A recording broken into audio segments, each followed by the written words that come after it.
Yeah, okay, I'll read.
Sindhu.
No, I said.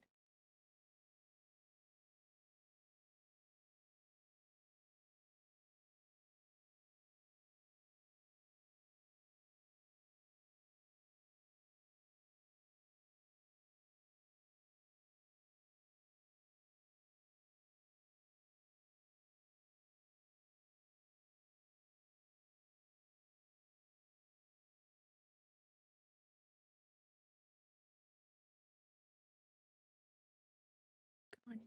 Thank you.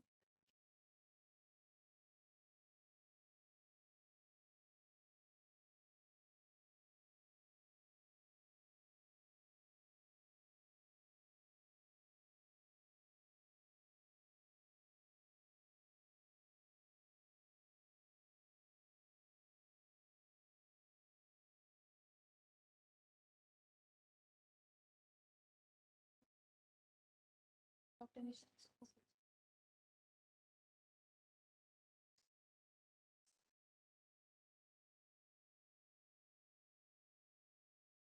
And we also have to, and she told her the change in order.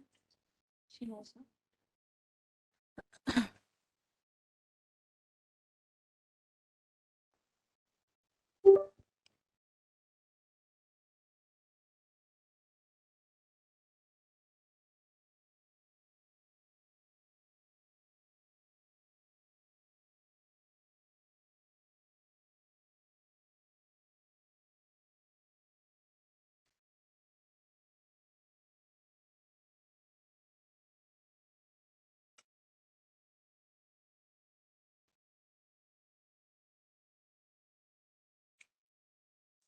A very good morning, ladies and gentlemen. On behalf of the Manohar Parrikar Institute for Defence Studies and Analyses, I, Richa Kumaria, welcome you all to the second day of the 14th South Asia Conference. The conference is an annual calendar event being held since 2007 and seeks to strengthen dialogue at the Track 2 level. This year, the theme of the 14th edition of the conference is Think20 at G20 towards a resilient South Asia. As we all know, India has recently assumed the presidency of the G20. The chair of the Think20 engagement group this year is Ambassador Sujan R. Chinoy, Director General MP-IDSA. The T20 engagement group is the ideas bank formed to provide insightful policy proposals during India's presidency. The conference aims to discuss the views of the South Asian countries on their expectations from the G20 to address the most pressing challenges facing them. It is structured as a platform to discuss issues of common interest and to explore areas of convergence. The first day of the conference offered insights into country perspectives on climate, economic, gender, and energy concerns. Today's conference will begin with a special session. The chair for the special session is Director General MP-IDSA, Ambassador Sujan R. Chinoy. We also welcome the panelists for the special session. Ambassador Vijay K. Nambiar, who is the Principal Coordinator of Civil 20 for India's G20 presidency. He joined the Indian Foreign Service in 1967. His first ambassadorial posting was to Algiers, followed by Afghanistan, Malaysia, China, and Pakistan. He was also permanent representative at India's UN mission in New York. Ambassador Nambiar has served as Deputy National Security Advisor to the Government of India and as Special Advisor to then UN Secretary General Kofi Annan. I also welcome Mr. Bharat Lal, who is the Director General of the National Centre for Good Governance, India. Mr. Lal has previously served as Secretary Lokpal of India and was the Founder Mission Director of the Jal Jeevan Mission. He has also served as Additional Secretary to the former President of India, Sri Ramnath Kovind. Mr. Lal has worked in the drinking water and sanitation sector extensively, both at the Government of India level and in the state of Gujarat. He has also worked in the core team formed by the Government of India to manage the COVID-19 pandemic. I now request Ambassador Chinoy to kindly conduct the proceedings and commence the session. Over to you, sir. Thank you very much. Good morning to all of you. Welcome back for day 2 of our event, which is very special to us, a Think20 at G20 event, which is focused on creating a resilient South Asia. As you all know, this is a major T20 side event for the G20 presidency of India. And we had a most successful day 1 yesterday with numerous speakers giving us pointers and direction for our work, for our research. We had the Sherpa speak to us yesterday, Mr. Amitabh Kant. We also had Mr. Harsh Shringla, the Chief Coordinator, address us. And we also had Mr. Sonobe of Japan, of the ADB Institute, who also happens to be the T7 chair, speak to us. And we had diverse interventions coming from the numerous esteemed guests that we have invited from South Asian countries. And these were very thought-provoking and gave us a chance to examine where we stand in South Asia with regard to various issues, whether security or developmental, human indices, whether it is lifestyle for the environment, or whether it is related to country perspectives in terms of economic development, the distress that has been experienced by individual countries in South Asia. At the end of it all, I got the feeling that there is a keen desire on the part of South Asian countries to support India in its endeavor to make its G20 presidency a most inclusive process and to ensure that India during the coming 9 months speaks for the global South. South Asia, as you know, plays a very important role in terms of global South. It is also quite apparent that India will do much better if it has a broader consensus regarding its own economic growth, progress and development from among the South Asian neighbors. and that in our prosperity and growth lies a great deal of opportunity for the others, and vice versa. That if South Asian countries as a whole do better, then India is also going to do much better. Now, today we are going to speak to themes that are related.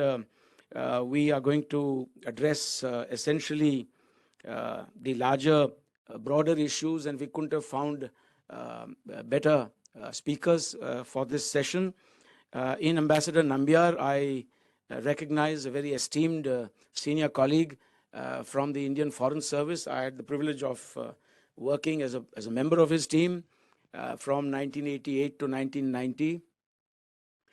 He had just come in from Algiers at that time. I remember in Algiers he had a very good defense attaché under him, who later became the Chief of Army Staff, General J.J. Singh. And he is also very fond of you, as you know. Ambassador Nambiar and I were in the thick of things for Sri Rajiv Gandhi's visit to China in 1988. So those were the halcyon days. I learned a great deal from Ambassador Nambiar. An extremely distinguished diplomat. He obviously sits atop all these themes, for he has been in the UN system more than one occasion, in the first committee, later as our permanent representative, and he has also more particularly served with Kofi Annan, and for a much longer duration with Mr. Ban Ki-moon. And that really allows him to have that bird's eye view of whatever it is that we are speaking about today.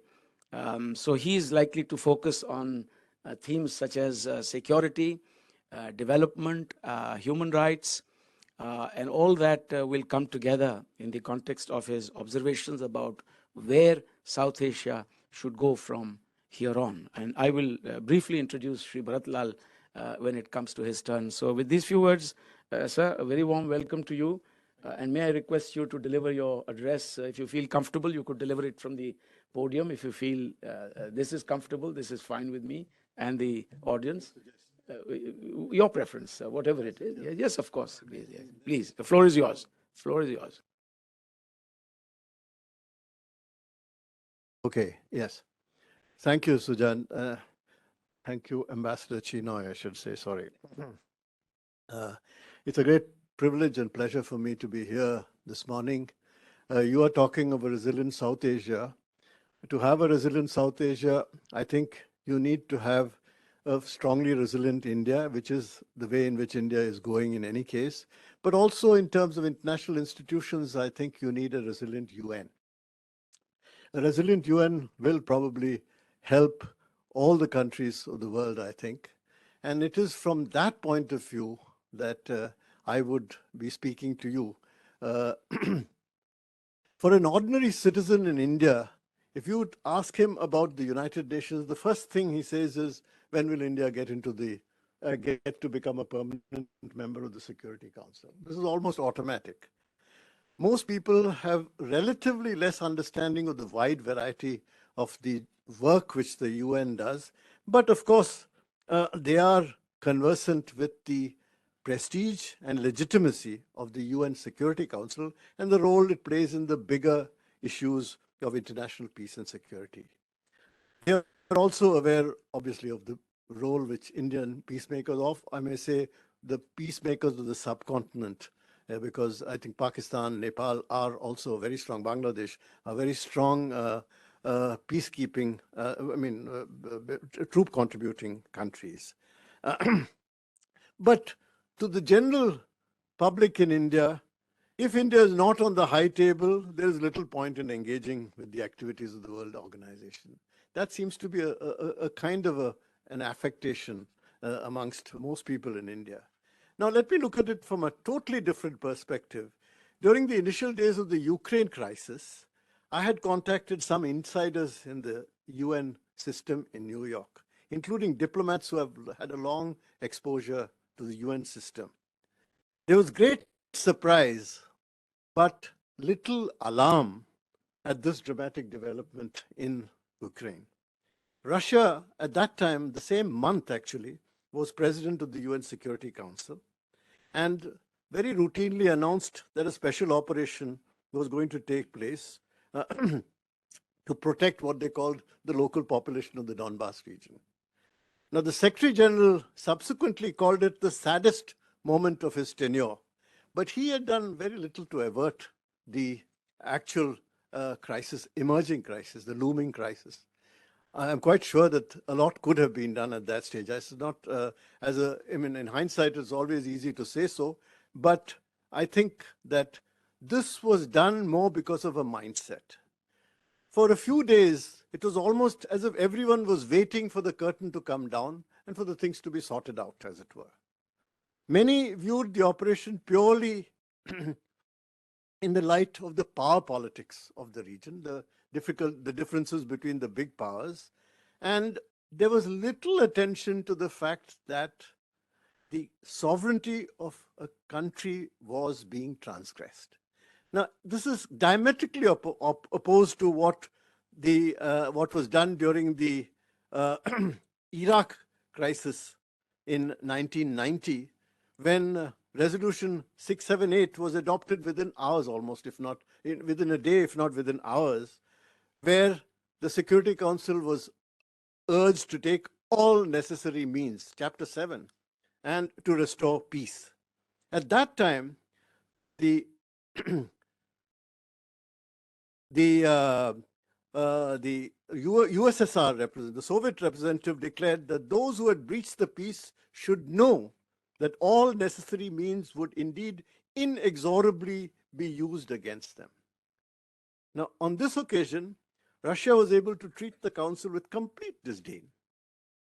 It was only when Kiev refused to crumble and the operation began to falter that the indignation of member states began to build up.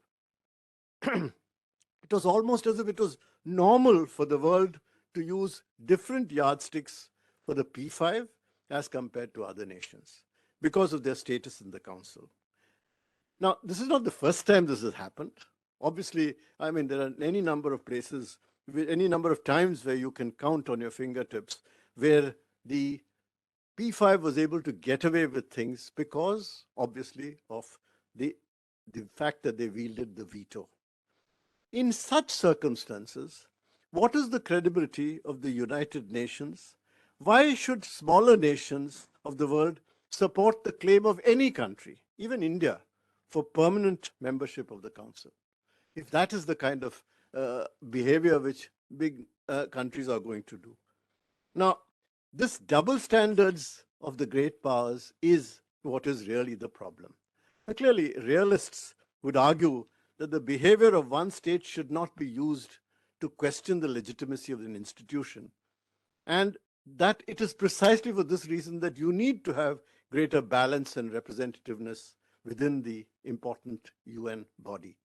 Now, the argument is often used by us in India and elsewhere that India and China together comprise 3/5 of the world's population, and the growing stature and influence of India inevitably argues for a greater role that the new powers must play in the management of global affairs.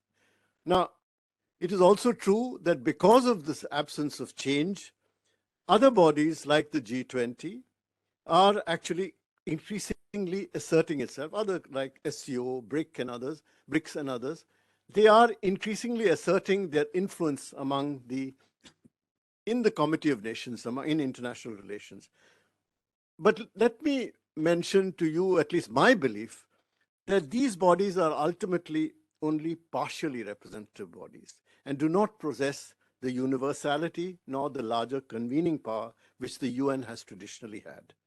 And they cannot really be considered as eligible to replace the UN. What we therefore need is that the UN itself must be made more resilient, not that some other body should be taken. If it does not, obviously, then there is a major problem that the world community will face. Now, the UN itself, I think over the years, has changed from being a collection of member states to a larger multi-stakeholder institution. It is really moving from, particularly on non-political issues, it is moving to represent much more than just member states, business, the civil society community. Now, what we need, therefore, is to have a more resilient United Nations, because the promise of expectation and promise of being able to tackle the problems of the world within the United Nations can only be realized if the UN is seen as representing the people of the world. Clearly, the UN Charter started off by saying, "We, the people of the United Nations." Now, at that time, it was not, I think it was seen more as a kind of just a rhetorical flourish. In fact, the idea of when Jan Smuts, who was really the South African leader, was asked to draft the preamble of the UN Charter also, as he did of the League, he had drafted a very elaborate thing like traditionally, but it was a US professor, university professor, Virginia Gildersleeve, who actually mentioned the word "we, the people." That was an accident, but today it has a real meaning. And it is, the UN is seen today as seeking to represent the people of the world. And it is on that, perhaps on that yardstick, that the UN should also be judged. Now, the late Kofi Annan had once said that the UN was rooted in 4 powerful ideas. He called it, well, very simple ideas, but very powerful ideas, inspirational ideas. Peace, the idea that sovereign states can create an international organization that would replace military aggression and war by negotiation and collective security. Independence, the idea that people of all countries could be politically independent. Development, all countries independent or newly independent could pursue policies of economic and social advance. And human rights, the idea that every individual in every country throughout the world shared an equal claim to civil and political as well as economic and social rights. Now, the historical process of decolonization meant that the independence thing has been resolved basically. Today, the UN has 193 countries, and apart from the decolonization, it is also the breakup of the Soviet Union has also resulted in a whole series of developments which have now raised new problems, not just of international peace and security, but of governance, fragility, state stabilization. Now, in terms of the security angle, the cockpit of the United Nations has been the Security Council. And clearly, within the Council, the dominant role of the P5 has been a reality. To some extent, I think it is inevitable that they will be permanent members in the United Nations. As in the League, it will not be possible for the international institution to sustain itself. It will be the more powerful states who have to have some recognition interests. And I think that has, I think it has served as a rationale for the very survival of the United Nations, I might add.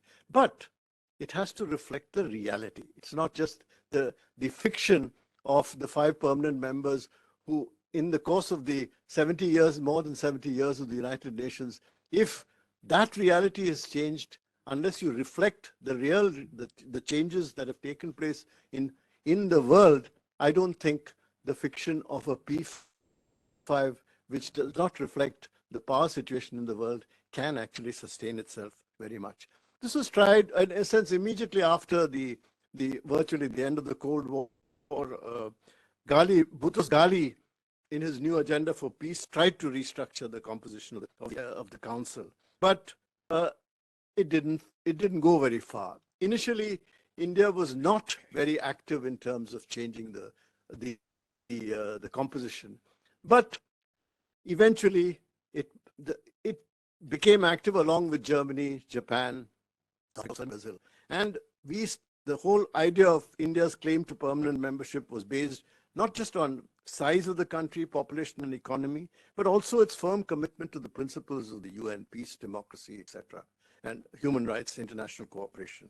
Now, these countries, when the G4 started its mission, as it were, to change the composition of the Security Council, it naturally affected others also.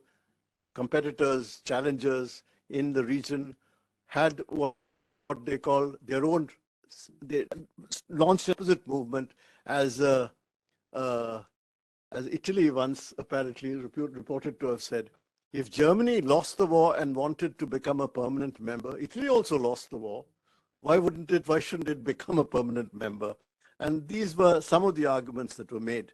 The fact of the matter was, the existing members of the Security Council, while publicly they did say that it should reflect the new composition, the new distribution of power in the world and influence around the world, were not prepared to accept this reality. Whereas, I mean, Kofi Annan in 2004 came out with what we call a blue ribbon panel of high-level a panel on threats, challenges, and change. In his report called In Larger Freedom, he suggested what may be called a semi-permanent kind of a proposition of members being 15 years or 7 years, 15 years in the Security Council. But all these were actually they were proposals which did not move because the essential, let's say, the P5 was not prepared to change. I mean, you are all aware of the L69 group. The General Assembly kept moving for intergovernmental negotiations. Between 2005 and 2015, there have been a continuous process of trying to build and a sense to bring increasingly international community to reflect the changes that had taken place in the world situation. But while most of the permanent members had one or two allergies about who should be part of the African group, of course, talked about it needing to incorporate at least 2 African nations, and they also talked about expanding the non-permanent categories. The sum total has been that right up to virtually I think it was some 2017, I think, is it? When in 2015 September, when the President of the General Assembly representing the African group successfully tabled the position of 120 UN member states. But even there, I think the chance of there was a kind of a unpreparedness on the part of the larger community, the danger of being able to get a two-thirds majority, as well as of the permanent members accepting it, led even countries like India to just call for a rollover. And I think that was what eventually happened, and that's the situation that remains now too. At the recent UNGA session, our EAM made a very strong plea. The Prime Minister also stressed in his voice of the Global South, he talked about the formula of respond, recognize, respect, and reform. The EM, Dr. Jaishankar, has talked about a time-bound plan to reform the world body. But unless as Ambassador Chinoy was mentioning just while we were just discussing, unless there is a major catastrophic event or a conflagration or a danger of a conflagration, which is clear and present, people can't, the leaders, particularly of the P5, can't be persuaded to focus on the need for major reform. Now, my sense is that there will come a time, perhaps we can do it without a catastrophic event, when the world community will realize, I mean, some of the P5 today, I would hesitate to say this, but are not very different from other third world countries, actually, in terms of their approach. They've been successively in a sense, downsliding in terms of influence. It is only a memory of their colonial kind of past, which is really, which is sustaining them. Now, this is as far as security is concerned. On the development sense, on the development pillar, there too, I think, while the UN has been able to move successfully in many areas, in fact, I think the whole idea of development in the new concept of human development, which was pioneered by Amartya Sen and Mahbubul Haq, and then UNDP came with this human development reports, etc., actually changed the entire notion of development into human-centered development. And that eventually came into the what is called the MDGs, and then later on the SDGs. These are actually singular events which has changed the very perception of development. The question of the fate, the need for looking at the problems, vulnerabilities of the least developed, the small island developed countries. These were issues to which I think the international community attention was drawn very strongly, mainly because the US, as well as what is called the G77. And I think that made a major kind of dent in the approach to developmental issues over the past several decades. And I think that is a singular contribution which the UN has made. But here too, I think the question of reform not addressed in a meaningful way. And there, I mean, except for an initial expansion, well, two expansions of the ECOSOC, of the Economic and Social Council, the nature and the role of the Economic and Social Council was not actually seriously considered in terms of what the original intentions were. And that was also, again, because of the positions taken by the more powerful states. In fact, it is really the P5 members who insisted initially, well, P5, I mean the Western, the P3 more than the P5, which they put greater emphasis on the Bretton Woods institutions, which were actually almost conceived and structured along different lines entirely in terms of contributions, and there was no one country, one vote kind of system. And in that sense, the lead, which was originally intended to have been taken by the ECOSOC, was no longer available to it. And successive reforms of the Economic and Social Council fell short of being able to deliver that major leadership which was needed. Of course, it is true that in terms of the procedures, etc., new things were brought out, like the high-level political forum, the quadrennial kind of comprehensive reviews, etc.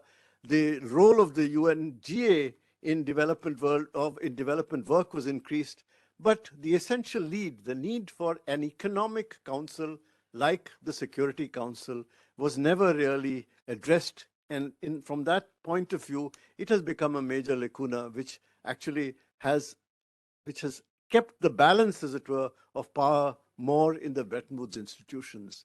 Now, progressively, as I said, the UN has been able to address some of the developmental challenges by expanding its area of outreach, by including not just member states, but NGOs, business groups and that has helped.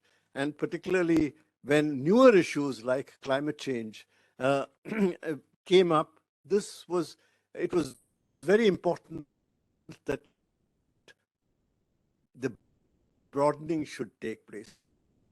But still, I think it is only when institutions like the G20 have now some of the major financial and other problems that face the world community after 2008 economic crisis, that you began to see a kind of a feeling that the development away from the United Nations, and that the UN should also be able to get back some of this kind of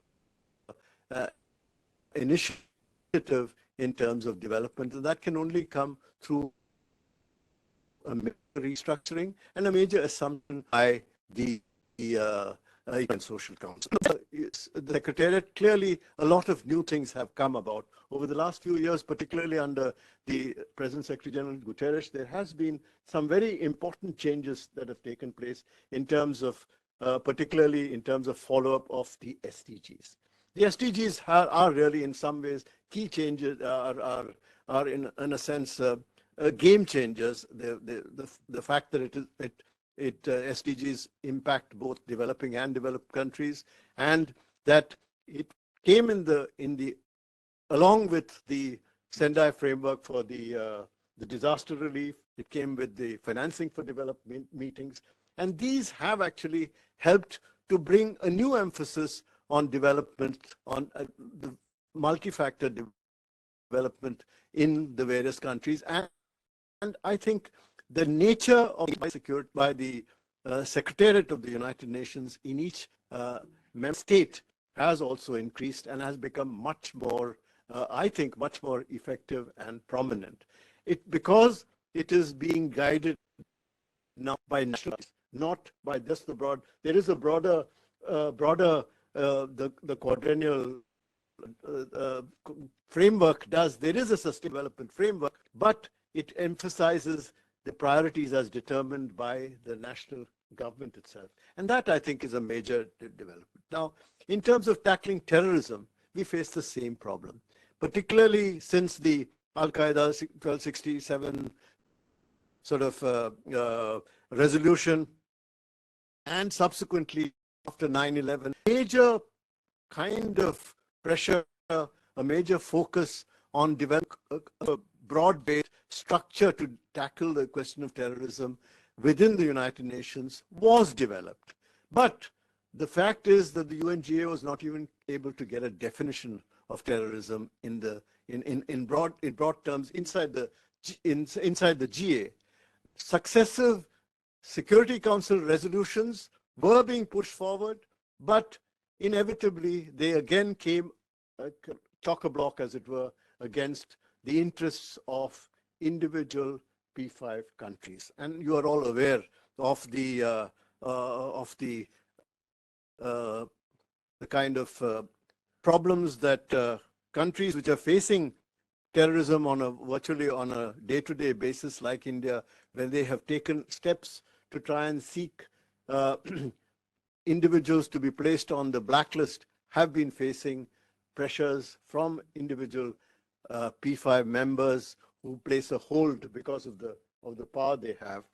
It is therefore interesting that yesterday's news of the placing of Abdul Rahman Makki on the blacklist, I think it's a major development in the sense that it has shown that even the technical hold which a country like China could place on such kind of action has its limitations. The pressure of the international community does make a difference. And I think that it is the public perception of China would have suffered if it had continued to remain in this kind of a process. Now, the final thing I might say is regarding the human rights machinery.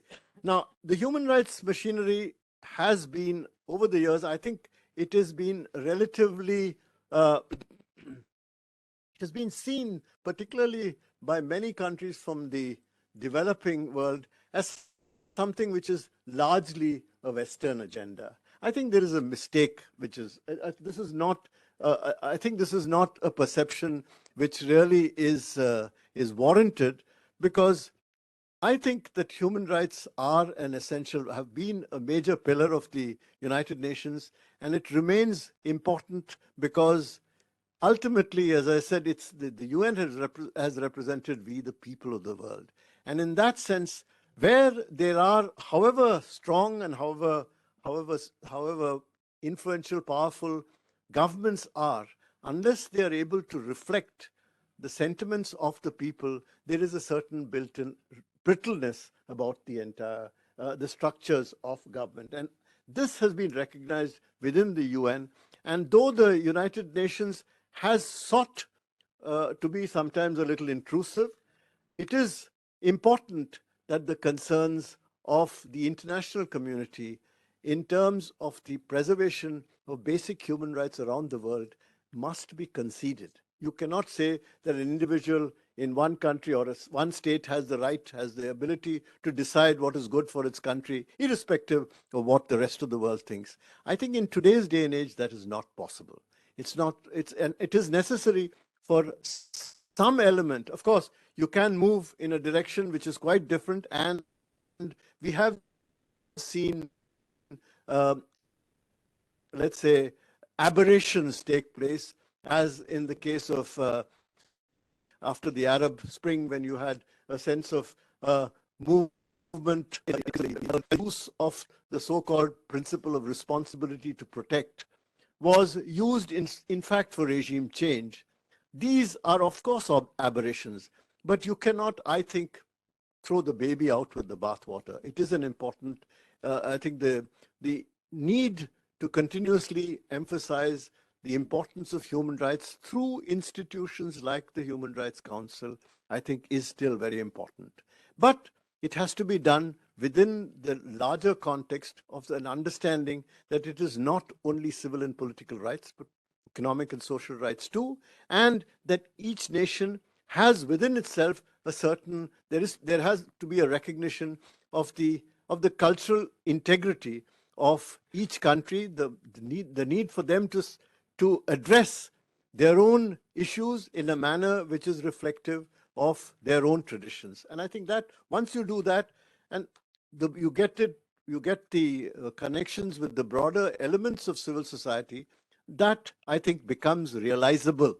And this is where increasingly now measures, reforms in the human rights machinery have in the UN has actually worked. It has taken, in a sense, it has put the focus on rights holders and victims, particularly with the use of social media, etc. Today, that is possible.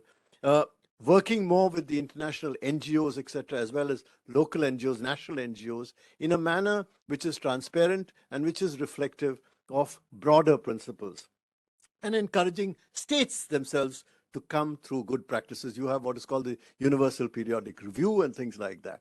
I think these are issues which need to be encouraged while recognizing that cultural, let's say, cultural differences do matter, and there is no monopoly that any one civilization has on what is human rights and what is not human rights. Now, there are many other areas of international issues of international concern which the United Nations needs increasingly to take into account. Climate change is one of the major things, and I think the three major after the Rio conference in 1992, the three kind of the Convention on Climate Change, the Convention on to Combat Desertification, and the Convention on Biological Diversity has actually made a major difference. Over the past 3 decades, nearly 200 multilateral environmental treaties and more than 2,000 bilateral agreements have come into force to protect the various aspects, protect species, restore the ozone layer, regulate hazardous waste, clean up the atmosphere, oceanic pollution, and combat climate change. This is actually happening, but again, question is that of leadership, and the question is that of interests. How do you adjust the interests of the various countries? And here, the North-South, the differences between the developing and the developed is there. And the Prime Minister recently in the global, in the Voice of the Global South, made a very important reference to common but differentiated conditions. Has made that is elemental to any consideration of climate change. And in some ways, despite the controversies that you hear about, and despite the differences between the developed and the developing in terms of how they addressed climate change, there is still, I must say that there have been major changes that this international debate has resulted in. Net zero is becoming a reality. There's no question that it is. And both, while we talk about historic responsibility, etc., it is also true that one cannot, like India and China, for example, cannot just talk about historic responsibility and refuse to take action. I think our Prime Minister has been, in a sense, one of the first to come during the Glasgow summit to openly say that we will accept responsibilities in terms of reduction of emissions, etc. The costs of renewables now are declining faster than anticipated. Electric vehicles sales are taking off. There's a new appreciation of the value of nature that is emerging, and that is again seen in the most recent stress on lifestyles for environment, which is being talked about. And eventually, I think with climate change, the need for the possibilities of new jobs are also emerging. All this has come through, in a sense, I would say, in the climate change field and the environment field, despite rather than because of the changes taking place in the UN. It is, I think, the broader community, and I think the G20 has played a major role. And it is from this point of view, that the G20, I think, would provide impetus for reform of the United Nations. Now, to come broadly, I think to conclude, I might just conclude because I think it's taking. I think I might add that if the multilateral system embodied in the institutions of the UN is to retain its legitimacy, effectiveness, and credibility, a reform of what I would call the basic structure. I mean, we in India are familiar with the idea of basic structure. I think the UN itself has such a basic structure, and that needs to be reformed. Even after its 7 decades, more than 7 decades, I think if that does not happen, it's quite likely that the UN can go the way of the League of Nations. Now, while we can scarcely disregard the reality of the incipient bipolarization of the world power structure, considering the evolving positions or the growing positions of the US and China, what we need to consider is for the UN to respond to the imperatives of a broader multipolarity involving medium-ranking powers and provide them more institutional space. I think that is possible within the United Nations.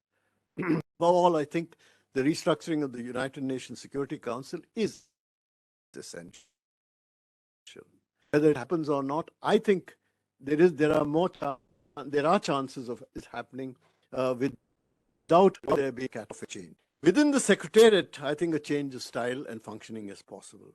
The Secretary General must actually be able to speak more, and for that, one suggestion would be that the Secretary General have just 1 term and not 2 terms as is possible, possibly a term of 7 years for the Secretary General with just 1 term without the need to secure the support of the P5 for the 2nd term. That could be one possibility.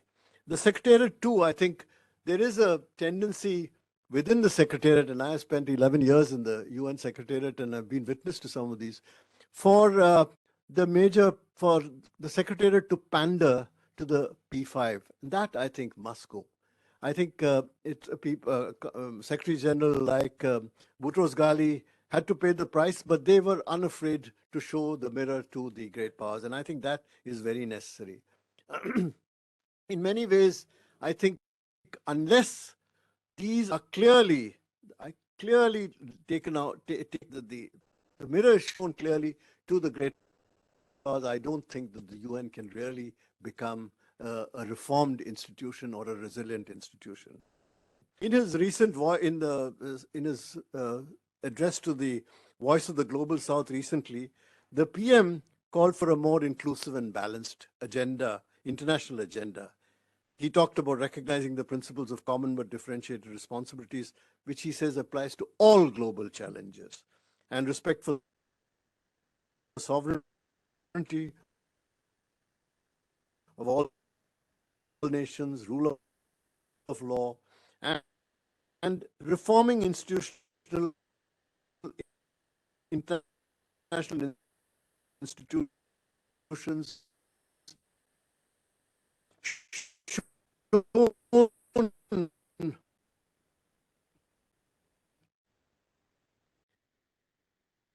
that is not an indication of the capabilities of the country, I think, to recognize. All these shortcomings of the UN notwithstanding, I think I would suggest that there is little doubt about the absolute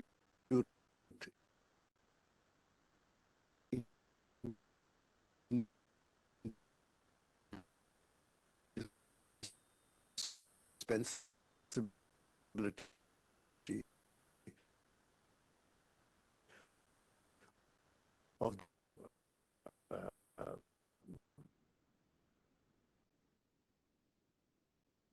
Sudan.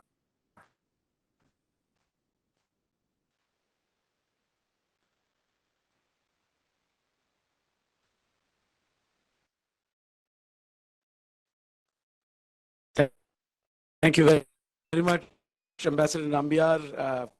To comment very briefly on what you said, but you're right in advocating that the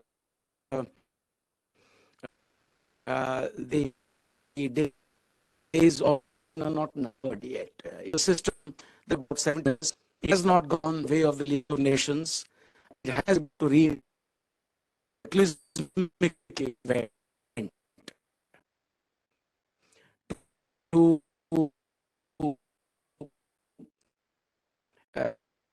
bring about any kind of reunion or thing happened.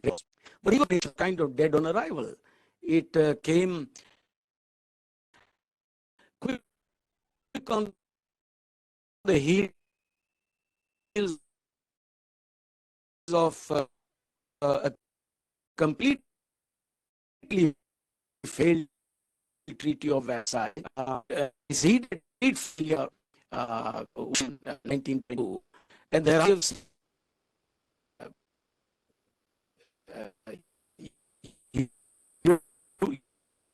United Kingdom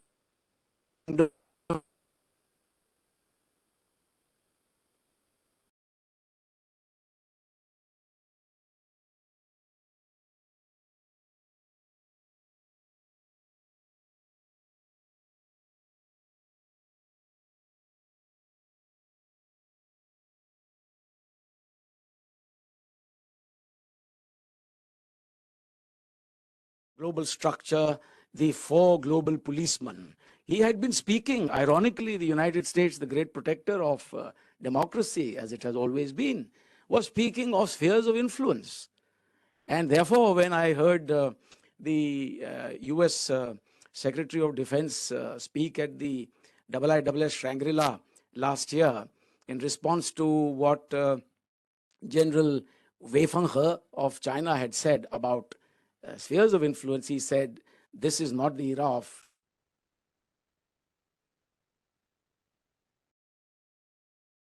that notion of spheres of influence where the Republic of China, a poor agrarian country with no nuclear weapons, was included alongside the victors of that war, and to, the victors belong the spoils kind of a concept. In 1945, you have a UN Security Council based on that false premise. In fact, membership of the UN Security Council is not linked to the possession of nuclear weapons, for then only one had nuclear weapons. So what is it that allows you a chance to get into the UN Security Council? If we look at India's qualifications today, they surpass all the qualifications that a poor agrarian backward country, large and populous, albeit, that the Republic of China was in 1945 had or possessed. So I am not one who subscribes to the theory that the UN system is about to collapse. It will take only a catastrophic and a cataclysmic event to change that order. Meanwhile, we must respect that system.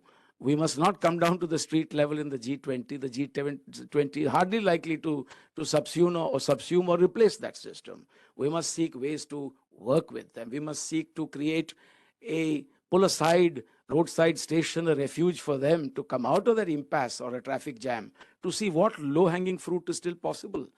to deliver for we the people, as you put it. Thank you, sir. Thank you for that most profound address that you gave us, more food for thought. And now to bring it more to our South Asian context, we are going to segue straight away into issues like water resources. We couldn't have found a better speaker than Mr. Bharat Lal, because he actually straddles this whole idea of lifestyle for environment. He has dealt extensively as an Indian Forest Service officer with what we would call, our lungs, the green cover of India, the forests, the flora, the fauna. But he has also dealt with good governance, as having been secretary in the Lokpal. He has further spearheaded the what we call the our great mission of the Jal Jeevan mission, water as a very sort of potent source of life, delivery of that last mile clean drinking water from the tap for the people of India. Perhaps that is relevant to South Asia as well. May I invite you to kindly deliver your remarks? Thank you.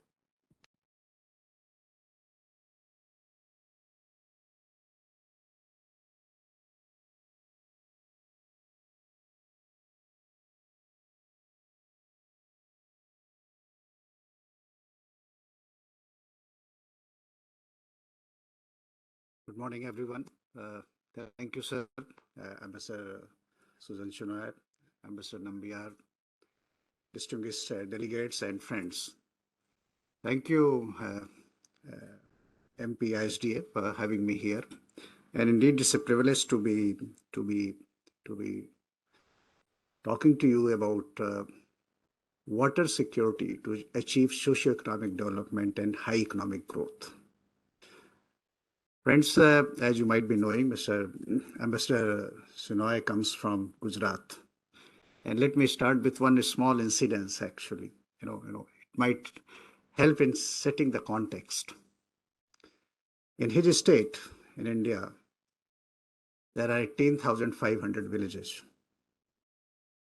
And in 1999-2000, in almost more than 10,000 villages and many towns, drinking water was supplied by road tankers. More than 10,000 road tankers were deployed. Daily, two trains were carrying water to drink to Saurashtra and Kutch, including his hometown. If you look at the certain data, actually, which set the context, in Gujarat, during those times, 1999-2000, GSDP growth was 1.02%. Today, we are not happy, contented with 6%, 7%, 8% growth. 1.02% in 1999-2000. Next year, 2000, 2001. Imagine new millennium, Economic growth, GSDP growth was minus 4.89%. Economy was contracting. Think about quality of life. When you are supplying water through tankers, you don't know when tanker will arrive. Everybody is waiting, especially women, girls. So what kind of economic activity can take place? If you see those 5 years, 1997 to 2002, the Gujarat economic growth was 2.8%.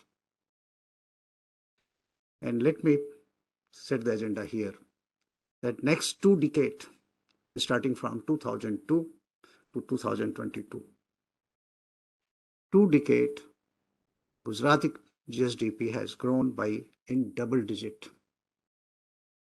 and more so in agriculture, perhaps among 2 or 3 states where economic grew agriculture grew by more than 10% or 11% annually.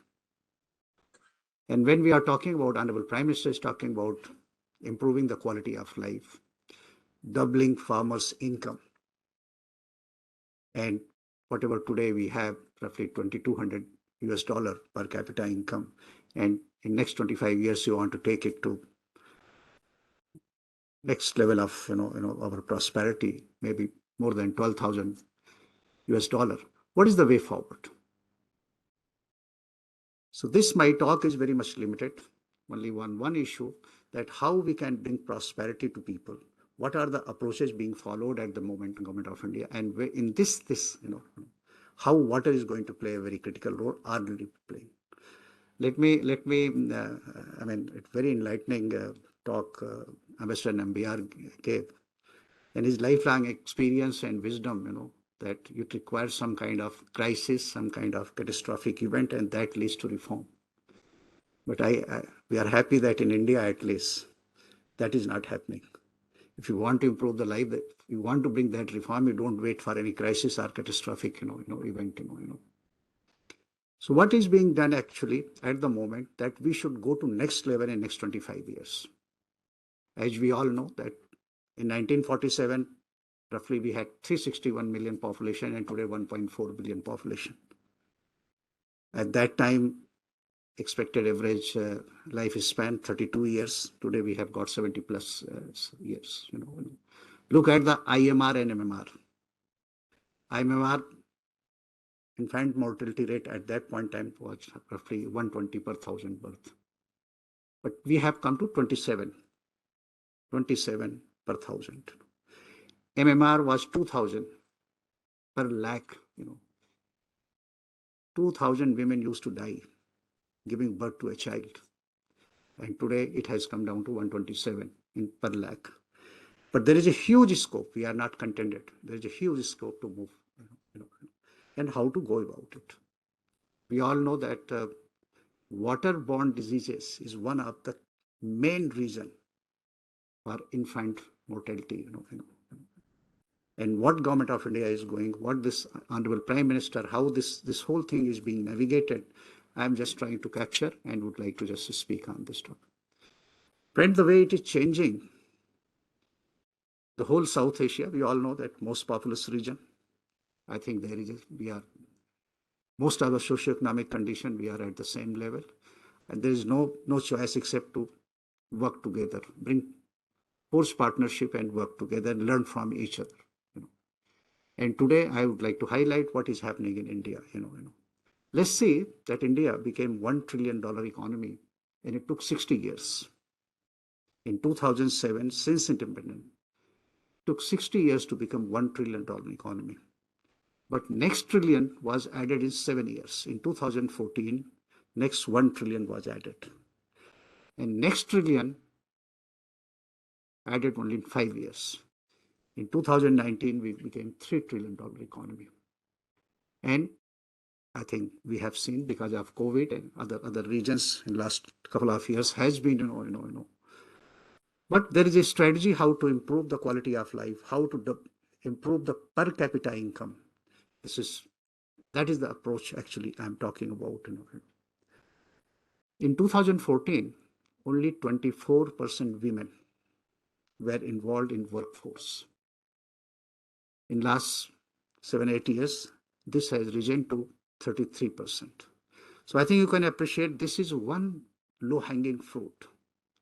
If women have time at their disposal and they are given proper skilling, I think per capita income or family income can improve immediately.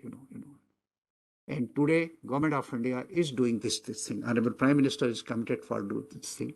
You have seen his one of the major addresses actually from Red Fort last year, that he has given a vision for 2047. And the idea is that we should improve the quality of life of people. Friends, I think this whole thing is happening in India, and this is true for many other countries. There might be rainfall, but there might not be clean tap water at home. So it means there are a number of problems.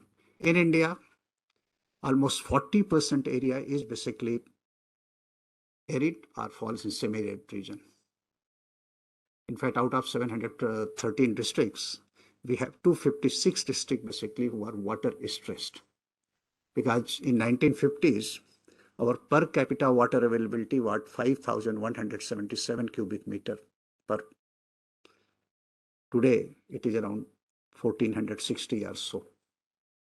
And just for this audience, if it goes down below 1,100, I think you are called water stress region or water stress district, state or country, So if we have to improve the quality of life, if we have to bring the prosperity in the whole country, whole South Asia, water management holds the key. If we don't, if we keep on supplying water through tanker, if we keep on, people are just losing their crops. Take Western India, every alternate year is a drought year, And if they keep on losing their crop, what kind of income we are talking about? Especially when 47% of population basically is dependent on agriculture income. 70% population living in rural area. So there is no choice except to correct this picture, manage water resources, manage, bring water security to ensure prosperity. And let me share just a couple of things basically. For want of time, I won't take much of your time. I will request you that kindly have time and just study this thing. In Gujarat, in 2002, Honorable Prime Minister, who happened to be Chief Minister at that time, there were three crises. One, as I explained you, basically very low economic growth. B, drought or scarcity, water scarcity. And third was rehabilitation and reconstruction of earthquake-affected areas. And 2002 onwards, reform were started, and basically the core of the reform was basically water management. Because in Gujarat, 3/4 of the state is drought-prone or desert region. So ensuring sufficient water for every kind of economic activity holds the key.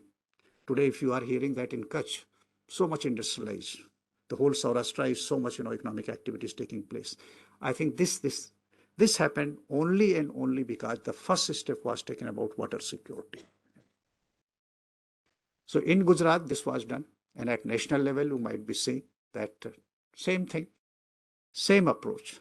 That if you have to achieve water security in the whole country, the first thing is that there is no choice except to capture rainwater. Because end of the day, you don't get water from anywhere. You just rainwater you capture. A little bit snow in some high Himalayas. So when you capture this water and you store it in your dams or reservoirs, it means the surface has to be clean. And that's why Prime Minister in his first Independence Day speech on 15th August 2014 spoke about making this country open defecation free. If you want to achieve water security, there is no choice except to make your country open defecation free. You have to have very clean surface so that you collect clean water. It should not become infected or contaminated water. And secondarily, what was taken, that revival of rivers, because any country and every country, rivers are basically their lifeline. So in India also, the first project was started, Namami Gange, that Ganges, because it's the biggest river, almost 500 million population, and of course Bangladesh and this side. So this river was taken as a first step, and you have seen that in last 7-8 years, this river has become much cleaner, much all parameter, to the extent that sea mammals, aquatic mammals have returned in dolphin. I mean, that is the indicator for quality of water in Ganges. You have heard that some kind of cruise is going on, and those activities is happening. The third step was taken, that the whole water sector, which is fragmented. In India, water is a state subject, but at national level, basically, there are subjects and there are issues which are handled at national level, basically. So all these subjects have been brought under one single umbrella, and what we call Ministry of Jal Shakti. So under Jal Shakti, all water-related subjects are being dealt, and two important projects was launched. What the idea was that water just cannot remain a basically government subject and for government functionary to handle. So first step was that to make water everyone's business, Prime Minister launched Jal Shakti Abhiyan. Basically idea is that each and every individual should be aware of various aspects of water management and contribute, and give that kind of environment, that kind of, facilitate the person to contribute. So this Jal Shakti Abhiyan first started in 2019, basically in 254 districts or 256 districts, which are water stressed. And thereafter, it was universalized. And second, Jal Jeevan Mission, basically ensuring clean tap water to every home. And this is in continuation to what Ambassador Nambiar mentioned about SDGs. See, as you might be knowing that out of 17 goals, 11 goals are linked with water. So until and unless you don't fix this story, it is next to impossible to achieve, SDGs, whether this India or the South Asia or African countries or East Asia, So Jal Jeevan Mission, basically imagine in a country like ours, since independence till 2019, out of 193 million household, or roughly 1 billion population, out of 193 million household, only 23 million household had, tap water connection. Sorry, 3.23 crore, 32 million household had tap water connection, less than 17%. People have to walk, especially women and girls, they have to walk long distances and fetch water. Their time is wasted. Girls can't go to school, they can't study. Women, just wasting their life in fetching water. So in 2019, Prime Minister gave this call from Red Fort that in next 5 years, every household has to have tap water supply. And Jal Jeevan Mission is all about ensuring clean tap water to every household. And imagine so ambitious the project. It is 51 billion US dollar or 3.60 lakh crore project. Roughly 160 million household to be provided tap water connection, and that too in 5 years. Whatever we have achieved till 2019, every year 32 million households have to be given tap water connection. And I'm happy to share that in last 3 years, despite COVID, despite lockdowns, despite so many impediments, we have increased our coverage from 17% to more than 56%, which means there is one study that basically came out in few months back, Professor Kramer from University of Chicago, that due to this increase in coverage, every year more than 136,000 infants' life are being saved. Imagine 500 infants dying every day, and you are able to save their life. I think this kind of transformational impact Jal Jeevan Mission is having. And imagine a situation. This is that in whole country, once people have clean tap water, we expect that to a very large extent, waterborne diseases, A, will be taken care of. B, most important is that women and especially girls, they have time to take up other activities, and that's how they will be able to contribute in economic activities and improving the overall socioeconomic condition and villages. Next, what we have done that under Jal Jeevan Mission, the whole approach in the policy level is that democratize the whole process. Mr. Nambiar was talking about democratization. So then, I said that it was very elitist. The whole Security Council concept, this thing. Tap water in rural area is also very elitist concept.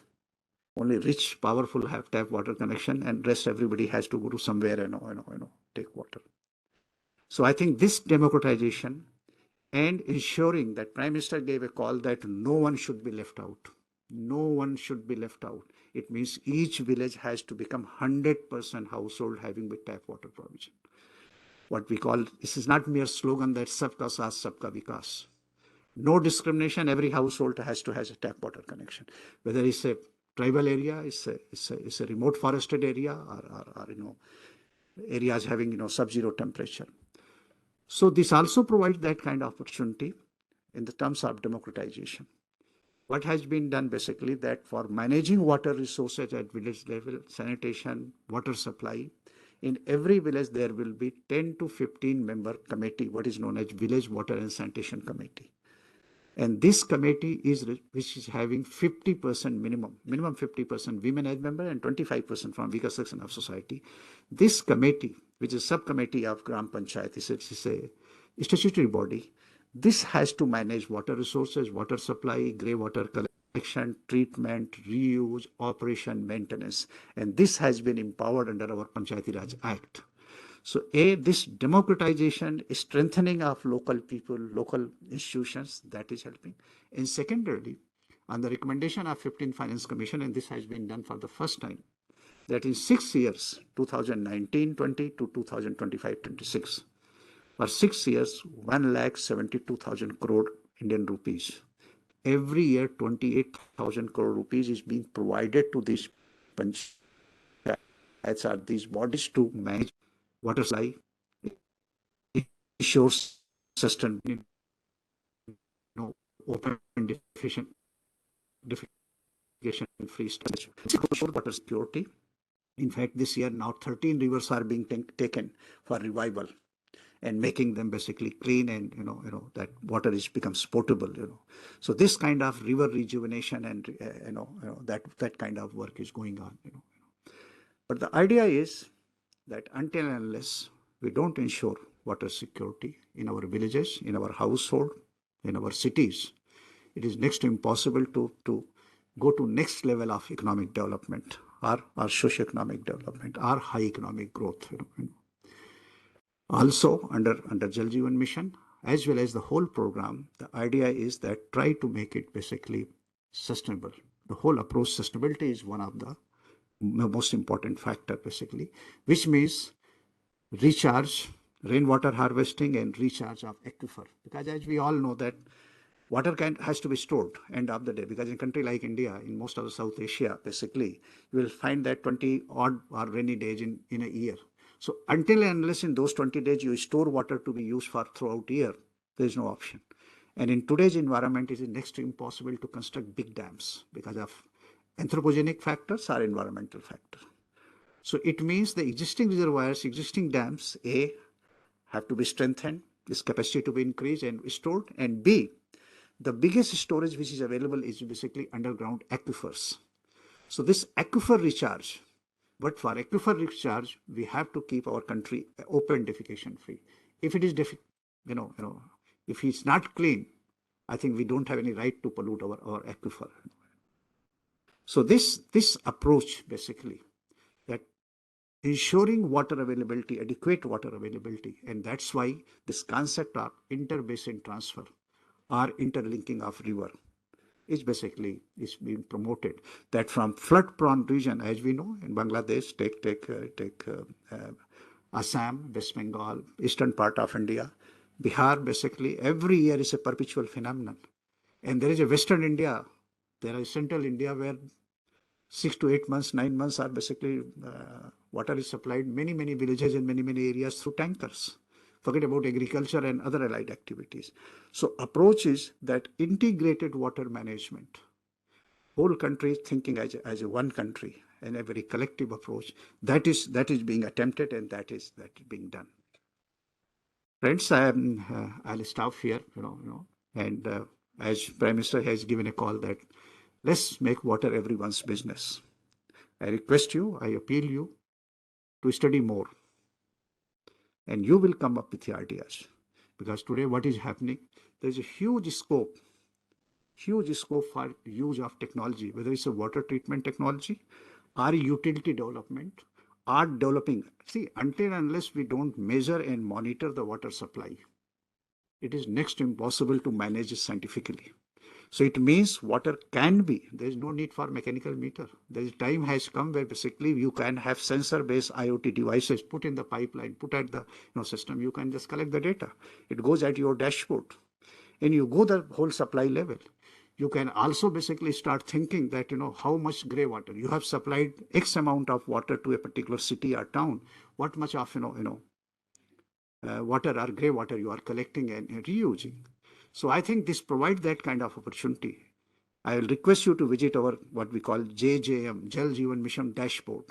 Jal Jeevan Mission dashboard. You will find huge data. And in fact, that is, you have to think about it, that how it is going to evolve into a kind of development of public utilities at village level, as town level, and a small level. Just 10, 20, 100,000 villages basically coming together as a district unit, and you have a modern utility there, because every data, and it is so scientific that each tap water connection which has been given, it is connected with the Aadhaar number of the head of the household. So we'll find that more than 106 or 7 million household, that data is already available by name and everything. The water quality that is monitored and comes here. So I think this gives an opportunity to especially youth, that they can contribute in developing water utilities, data analytics, and supply system. So once again, thank you, sir, thank you very much, and thank you all very much. Thank you.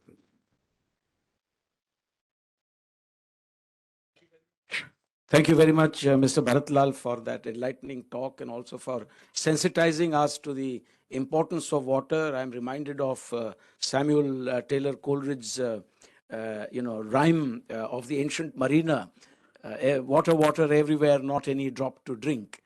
But you have been instrumental through the Jal Jeevan mission in actually endeavoring this monumental task of providing clean drinking water to the millions of people of India. And I've just read that we are already actually 1.4 billion people, and that we may have already surpassed the Chinese population. But you spoke to this very important theme, and it'll actually help the next session, which is also looking at water resources, among other things. So thank you very much, and also for referring to Gujarat, where the whole use of technology for catch dams, creating catch dams are not the same as these large infrastructure exercises which he warned us against in this day and age, where anthropogenic and environmental factors will prevent us from taking recourse to these large infrastructure projects. But catch dams have changed the contours of dry and arid zones in Saurashtra, in Gujarat in particular. What was once desert in Kutch, for instance, is now full of mango orchards and producing all kinds of fruits, vegetables, and so on and so forth. But thank you for alerting us to this very important theme. And once again, I want to thank Ambassador Nambiar, not only for that very profound lecture that he gave us, but also being here today with us as principal coordinator of the C20 of G20. He has this onerous task, like I have for the Think20. He has an equally onerous task to take the C20 forward as principal coordinator. And I look forward, sir, to be working with you more closely in the future as we go along. Thank you very much.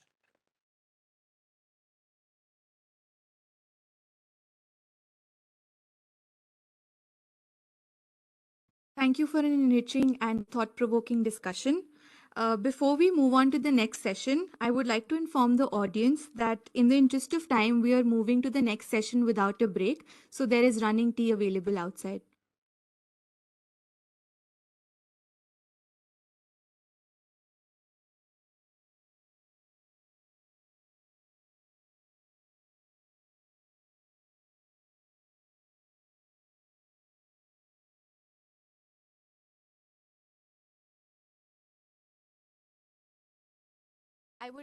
I would like to request the chair and the speakers for the fourth working session to join us on stage.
I request you all to kindly settle down.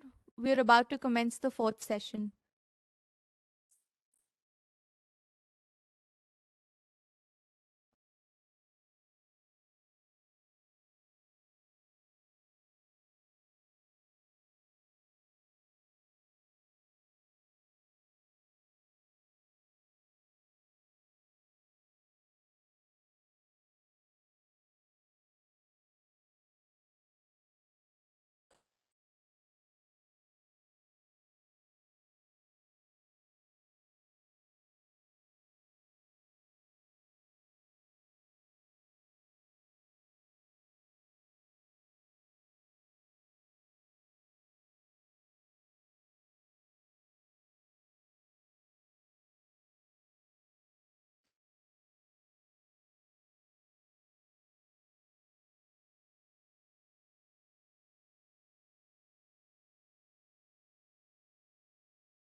It is now time for us to commence the fourth working session of the conference on energy transition, climate adaptability, agricultural produce, water resource, and disaster management. The chair for the session, Dr. P.K. Anand, is a visiting fellow at the Research and Information System for Development Studies. He has previously served as the lead for SDGs, Development Monitoring and Evaluation, and Plan Appraisal at Niti Aayog. He has also served in Ministries of Textiles, Defence, and Rural Development of Government of India. It also gives me immense pleasure to introduce the speakers for this session. Mr. Dinanath Bhandari, Technical Advisor to Disaster Preparedness Network, Nepal. It is my privilege to also welcome Professor G.M. Tariqul Islam. Professor Tariqul is a professor at the Institute of Water and Flood Management of the Bangladesh University of Engineering and Technology.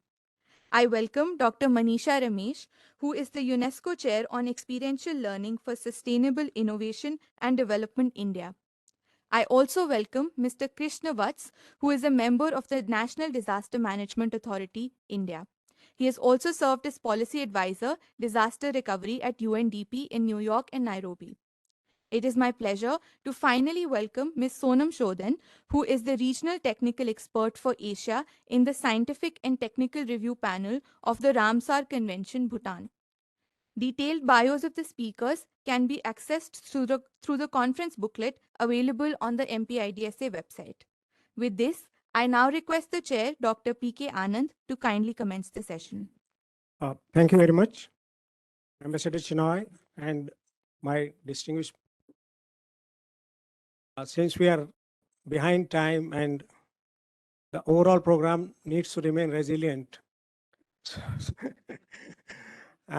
so I'll not do much discussion. To start with, I'll just say that we are sitting as a panel which encompasses all the 17 SDGs, no doubt about it. But if I see from the angle of, say, focus, and before going to focus, there's a World Bank paper I read recently which talks of conditional probabilities. If a country is achieving, say, SDG 2 on nutrition and hunger, what is the chance that it is doing well on, say, SDG 6, water and sanitation? And that says that for SDG 2, SDG 6 has a highest level of proximity, 0.52 is the probability. So here we have SDG 2, we have SDG 6 on the panel. We had heard Mr. Bharatlal on broadly on SDG 6. We also have energy transitions, SDG 7. Climate adaptability, the most important of the SDGs, handling adaptations, 13. Agriculture, again, a part of SDG 2. And disaster management comes, say, 17 and 16 and other SDGs. So I'll just request Mr. Bhandari from Nepal to share his thoughts. I'll request to confine to, say, 10 minutes. Thank you very much, Mr. Bhandari. Thank you, Chair. With sincere thanks to Manohar Parrikar, IDSA family for this August Assembly and providing opportunity for me. So far, since yesterday and this morning, we have been discussing about across the border issues, regional issues, and international issues. Let me allow to discuss and bring you through some issues on across the border as well as across the layer. So how our development achievements can go to the community in need, those vulnerable people through technologies and regional collaborations. And the other thing is the role of NGOs, civil societies, and the movements, how these go alongside of these big events where while going up and talking so at scale, we don't forget the peculiar and very much grounded culturally supported missions of the NGO movements, civil society movements in the region here in South Asia. And then how the countries can support each other in helping communities to help themselves. I will be trying to be in time.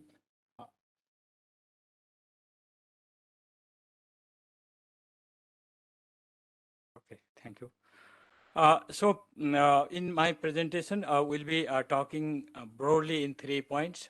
First of all, I will go through a very small story across the border between India and Nepal, where flood risk management was going on. So this is the Karnali River, which is said Ghagra in India, and there is a Babai River, which is called as Saryu in India. So these are cross-border rivers.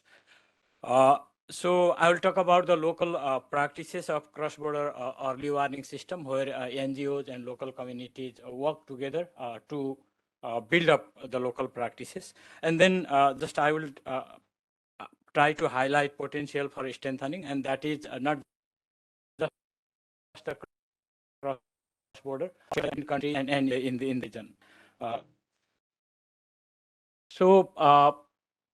This is something that there has been a formal mechanism, a communication channel for flood information between two countries.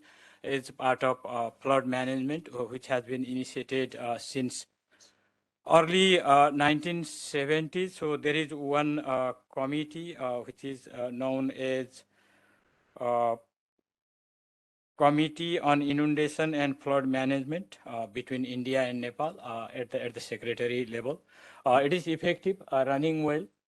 Based on that, there have been many rainfall stations, flood stations in the upstream, which provide information down to India, particularly the Central Water Commission. But because of the gap in technology in sharing, that was not going to the community, either in India or in Nepal. So there are stations, all that. So with the development of the technology, all this, now we are breaking those barriers and bringing those information to the communities, which helps them to save their lives, properties, and the livelihood. So it is because possible because of the real-time technologies, communication technologies. But that alone cannot work. If we don't work in the community, we don't mobilize the civil societies. So in 2006-7, the early warning system, community-based early warning system, as you all know, with those 4 components and the operating factors of those things started in Nepal. So there is a hydrological station with those primitive type of telephones a gauge reader would call to communities here in this island. So there was hardly 2 hours lead time at that time, but within that 2 hours, life saving can be happen. So we formed community groups, community disaster management committees, and arranged the contact points. So the lady in this station could contact those contact persons, and then those people would blow the siren or use the loudspeaker to inform community so that they could be prepared and they could escape. So this was the system that evolved here. In 2008 and 9, someone from in these communities sent message to downstream in India to their relatives. So that was very much important information that triggered the community in the downstream to be alert and be safe. So then NGOs in India and in Nepal worked together so that there were institutions in both sides at the community level. The communication channel was established, and the social infrastructure were further strengthened. And we achieved some success to preventive life, to prevent the death casualties in the downstream as well, in Saryu and Ghagra plains. So one coordination committee was formed between the communities, media, and Red Cross Society, including those in NGOs, to coordinate the system to make more effective and functional. I will come later on the successes. So let me just discuss what we did as NGO efforts. So upstream, downstream communication mechanism was set up where there was people to contact between upstream, downstream. And then warning risk level and lead time were calculated. So in the upstream also we calculated those lead time based on the GIS mapping, inundation modeling, flood travel time calculation, and as well as from the past data where community remembered based on those flood events. So similarly in the downstream also these flood level were carried out. For example, this is for Nepal communities. So same level of inundation risk mapping was prepared downstream also. So in the downstream also there were DDMCs, task forces, and also done the response actions through simulation exercises. Simulation exercises is that you presume that flood is there, then you prepare for, and then you escape to the safety. That is how. So before going to the replication, so let's move to this. So we were practicing, but in 2013, 14, and 15, there were big floods in this river basin. So in 2014, it was sort of opportunity to test the system. Flood, it was very huge flood, and both communities in India and Nepal, they were able to save lives and then livelihoods. In 2014 flood, Boboi River, there were few casualties in Nepal. It happened because information came from the station, but people did not believe that big flood would come. And to reinforce the information, there was a lack of community in between this place. So this is the forest. Then the river overtopped the embankment and came from other way, which people did not anticipate. And with the climate change, changing climate system, and other increasing vulnerability and risk, this will be coming more. These surprises will be more and more in future, and we need to be prepared for that. So although it did not do well in Nepal, but in India it did very well. There was one barrage breaking, which could have been greater devastation, but people were prepared, brought to safety. So they were safe comparatively. They were safe. Only few things were to take care, like gender, social inclusion, language, and sort of movement safety. During escaping, there are also risks, like children were left. Children were playing outside. And then when the siren blew and everybody rushed to safety. Children went to home and they were trapped. So huge, around 14 children were killed. But later they improved the system. So that was the achievement. And these things are now replicated by NGOs in Gandak, which we say Narayani, and in India it's Gandak, and in Kosi. So these are community-led interventions built in the sort of national coordination, collaboration, and technologies, and which have great potential to be replicated at the regional level. So potential for scaling is, one is the sustainability, because NGOs can run only they have funding support. These good practices should sustain and last for longer, because every year we have to renew all these things. A trained person can migrate, so we have to train the next person. Every year we need simulation exercises. The other is bilateral collaboration for effective weather monitoring, because if you see in Europe, there is very powerful weather monitoring system. In South Asia, probably India can take lead of that through the capacity in remote sensing and weather monitoring. We need river basin specific and community specific forecast so that we can save our people. Regional forecasting are there in place, but very specific forecasts are required for landslide, for flood, apart from cyclones and other things. So every weather-induced disaster is going to be worsening. That is one.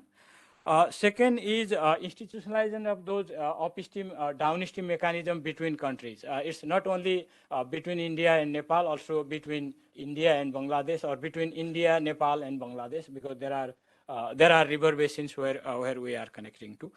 And third is the capacity building for the response. As we replicated from Nepal down to UP in India, that sort of replication, we have a lot of examples in the region. And it's easy to replicate, it's fast to replicate than to invent. So while somewhere it is being invented with greater efforts, why to reinvent the same wheel rather than replicating in other areas? With this, I will stop. And urge you how these big events like G20 could bring NGOs, community-led organizations to this process, how that would be accommodated, and how the development achievements could go down to the communities across the border through the bilateral cooperation. Thank you. Thank you very much. I recall what you said, when warnings are given but not taken seriously. So when we give excessive number of warnings, the marginal utility of warning also diminishes. I remember as collector, when I used to sit in my office every day during the rains, the municipality used to make a warning, they are going to floods today. So one day I got a similar message from Madhya Pradesh. I typed with the Tehsildar that side. 535 millimeters of rainfall in 24 hours. 535 millimeters in 24 hours. So I decided now, I went down to the town, I met people, because that was the only way to give a credible warning, and it worked. But hats off to your work. You worked across the border in two countries, and you could see to it that that's what averted. I'll next invite Mr. Vatsa from NDMA India, National Disaster Management Authority.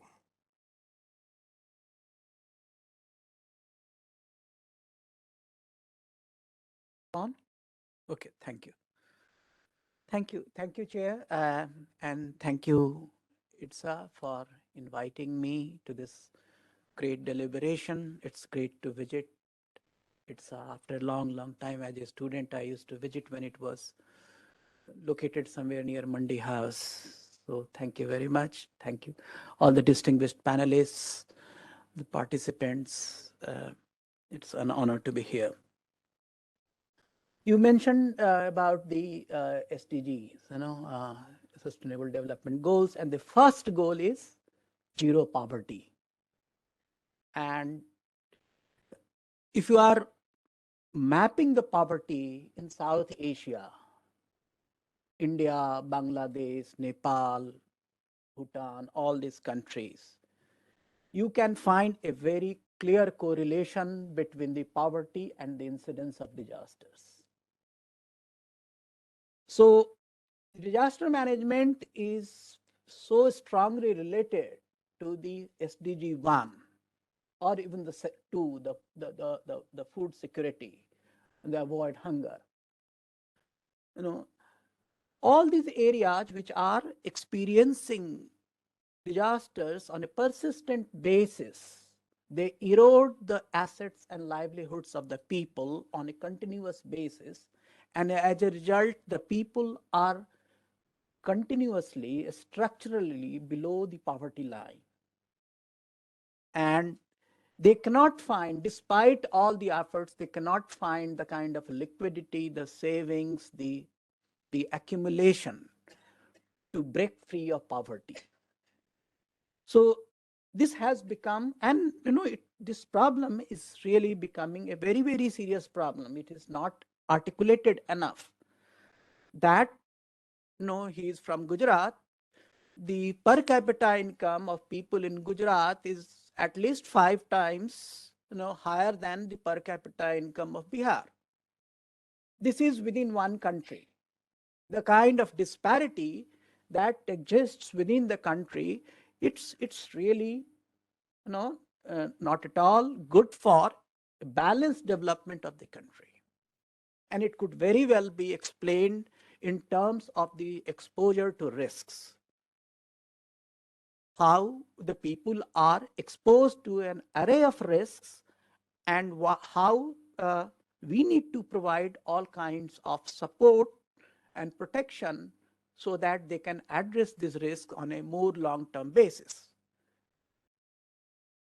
And I would like to here say a few things about the strides that we have made in the recent past, and the most important thing is the G20 working group on disaster risk reduction. This is the first time the G20 has set up a group on disaster risk reduction. This is also speaks of the vision of our leadership, that we have set up a group on working group on DRR. We are bringing together all the countries to discuss various issues, including the access to early warning for all, and it's it's something behind which all the countries can invest. These are not very, very expensive issues. They can be addressed with a very small amount of investment, provided the countries come together. That's the key thing. Countries need to come together, and this initiative of G20, bringing together the countries to discuss the issue of early warning, the issue of climate, the risk resilient infrastructure, the improved response, all these are extremely, extremely important. And the next 1 year, we will be heavily engaged with this issue. We need to viable solutions, mechanisms, funding facilities, so that we can address this problem on a long-term basis. We have been working at it for, again, I would say, about the Coalition for Disaster Resilient Infrastructure, another significant initiative that, again, our leadership has taken to set up a multilateral mechanism for supporting all the countries towards the resilient infrastructure, disaster resilient infrastructure. This is a very, very important initiative. We know that already 31 countries are members of the Coalition for Disaster Resilient Infrastructure. It has become an international organization. It has a significant amount of commitments, funding commitments from various donors, and I think it has already started working in several countries to make a difference. So this is very, very important. So G20, DRR group, working group, CDRI, these are important milestones for in our progress. It has come on the strength of a significant amount of internal reforms that has happened in the disaster risk reduction country. When we enacted the Disaster Management Act, We set up the National Disaster Management Authority. We have set up the State Disaster Management Authorities. We have set up National Disaster Response Force. These are several institutions committed to disaster risk management in the country. And this has really deepened disaster management in the country. The most important was the change that has been brought by the 15th Finance Commission recommendations. This is really, really transformative. And this is the 15th Finance Commission. Earlier, we had all the money only for relief and response. So there was just one funding window. All the money that would be available to the states, to the center, would be spent only towards relief and response. Now we have the 15th Finance Commission said, no, disaster management is a cycle. It has several stages, and we need to have allocations for every stage. So they set up 4 windows, one for 40% for relief and response, 30% for recovery and reconstruction, 10% for preparedness and capacity building, and 20% for mitigation. So we have now resources allocated for all the functions. We have close to $6 billion now available for investment in mitigation. I think this is something really pioneering. This is something really very, very imaginative. All the states, even and the central government, they can access resources for investment in risk reduction, prevention, mitigation, and this can really be a game changer. And this really provides India an opportunity for great leadership in this area. So with all these legislative, financial, international, multilateral changes that we are bringing within the disaster risk reduction system, our challenges are also mounting, and we need to be very conscious of that. Climate hazards are increasing. Last year, we had floods in 10 states, very extensive floods. We are still assessing the damage. And this is happening across South Asia.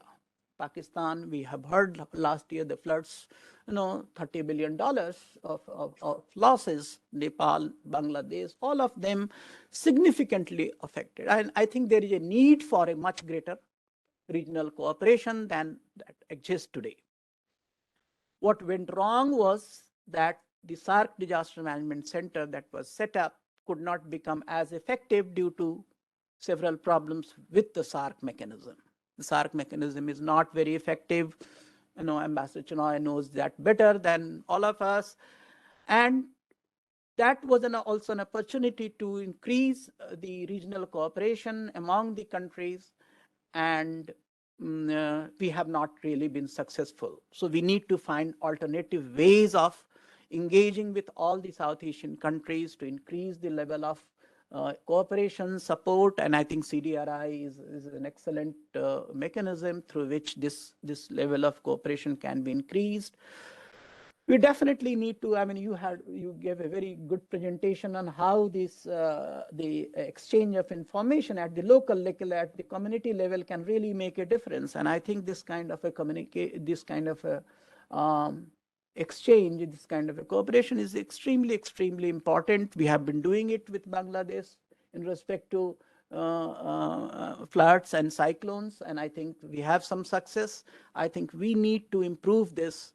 Moreover, what is important is that some of the reforms that we have brought in this sector, making the funding mechanism more diversified, improving our investment in mitigation. These are some of the reforms that need to be widely disseminated. All the developing countries, particularly the countries in South Asia, need to adopt some of these reforms. And this is what we would like to work towards in this year. And this is the message that I would like to share with the august audience here. Thank you very much for giving me the opportunity. Thank you very much, especially for sticking to the time. And we know, friends, that this year there is an additional working group under G20 on disaster reduction. It's the first time And at the same time, under T20, under the leadership of Ambassador Chinoy, we are going to have a number of policy briefs, extracts. I think last date being yesterday, must have received a large number of abstracts. So there will be a lot of exchange across the countries and not limited to South Asia. It's important to have resilience, but it's equally important across the globe. I would like to add here that when we talk in terms of, say, global indicators of SDGs, I always wonder that why the size of ozone hole is not one of the indicators, because these are the kind of indicator, or the rise in temperature is not an indicator, global indicator. So these are rather the indicators, global indicators, where interconnects are much more significant across the countries. I next request, and whom else, somebody from Bangladesh handling flood and water management, Professor Tariqul Islam, please.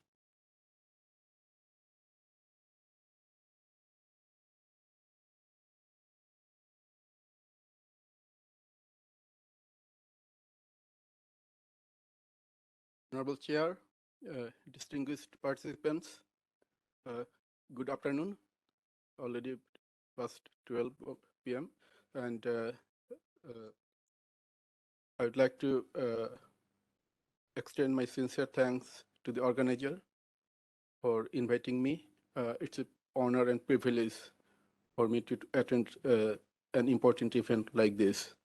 So my topic is nature-based solutions for coastal disaster management in Bangladesh. And as you can see, the topic falls under the purview of water resources and disaster management. Bangladesh is a water-centric country. So water, climate change, and disaster management all have direct consequences to the life and livelihoods of the people of Bangladesh. So this is the outline of my presentation. But first I will show you the geographical and physiographical setting of Bangladesh, because it has direct implications in managing water and disaster in Bangladesh. The structural interventions, the traditional approach of managing coastal disasters, and there is a new emerging field, we call it nature-based solutions, and how we can use it in coastal disaster management. And one of the nature-based solutions is bioengineering interventions. So I'll show you how bioengineering intervention can help us to manage coastal disaster and its environmental and economic benefits, and I will make a summary. So this is the location of Bangladesh, the geographical location of Bangladesh. It is situated at the outfall of three mighty rivers of the world, the Ganges, the Brahmaputra, and the Meghna. And the total catchment area of these three mighty rivers are 1.72 million square kilometer. And only 8% of that catchment area falls within Bangladesh. It means Bangladesh drains an area equal to 12 times of its size.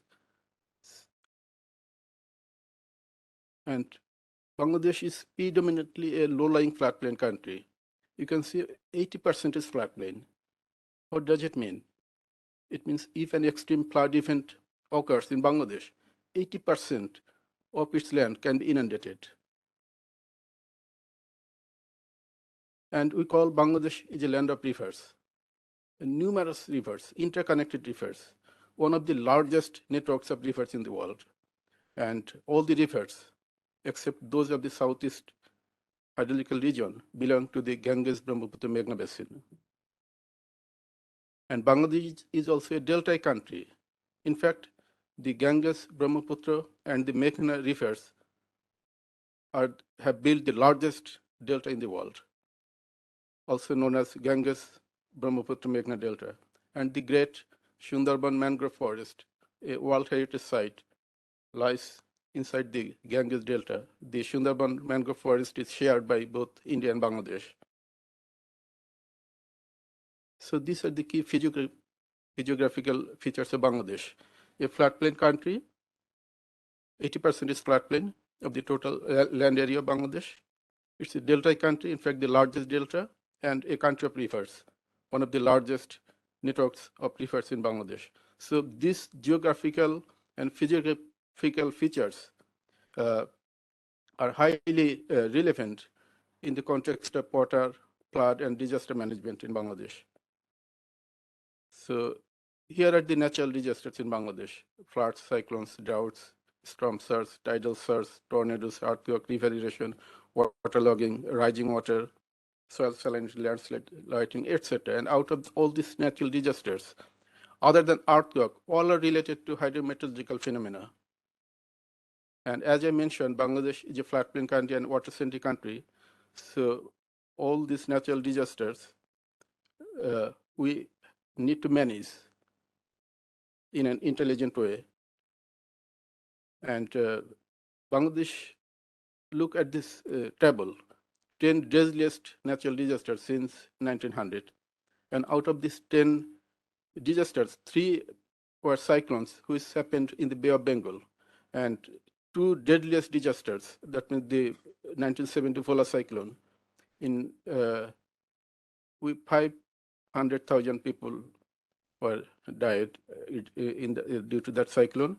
And number 9, 138,000 people died due to 1991 Bangladesh cyclone.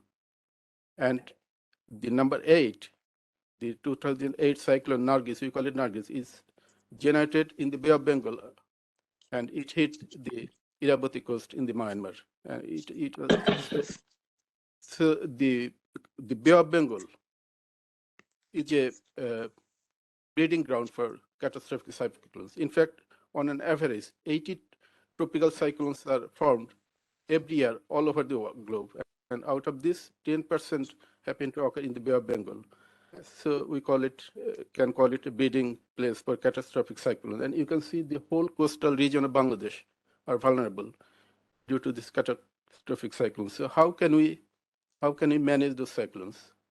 So historically, we have constructed polders, and we have non-structural measures like flood, cyclone warning.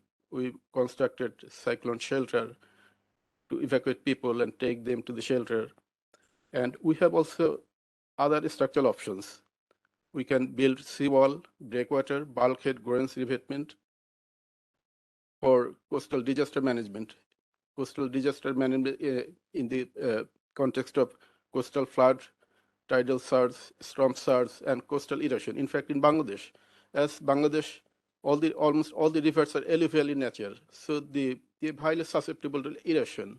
So coastal erosion is also one of the major disasters in Bangladesh.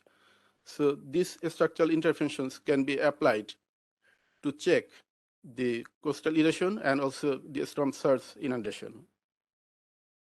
So these are the, say for example, seawall used for protecting coastal land from erosion. So this is polders to protect land from coastal flood, tidal flood, and storm surge. So this is breakwater, which can be used to contain the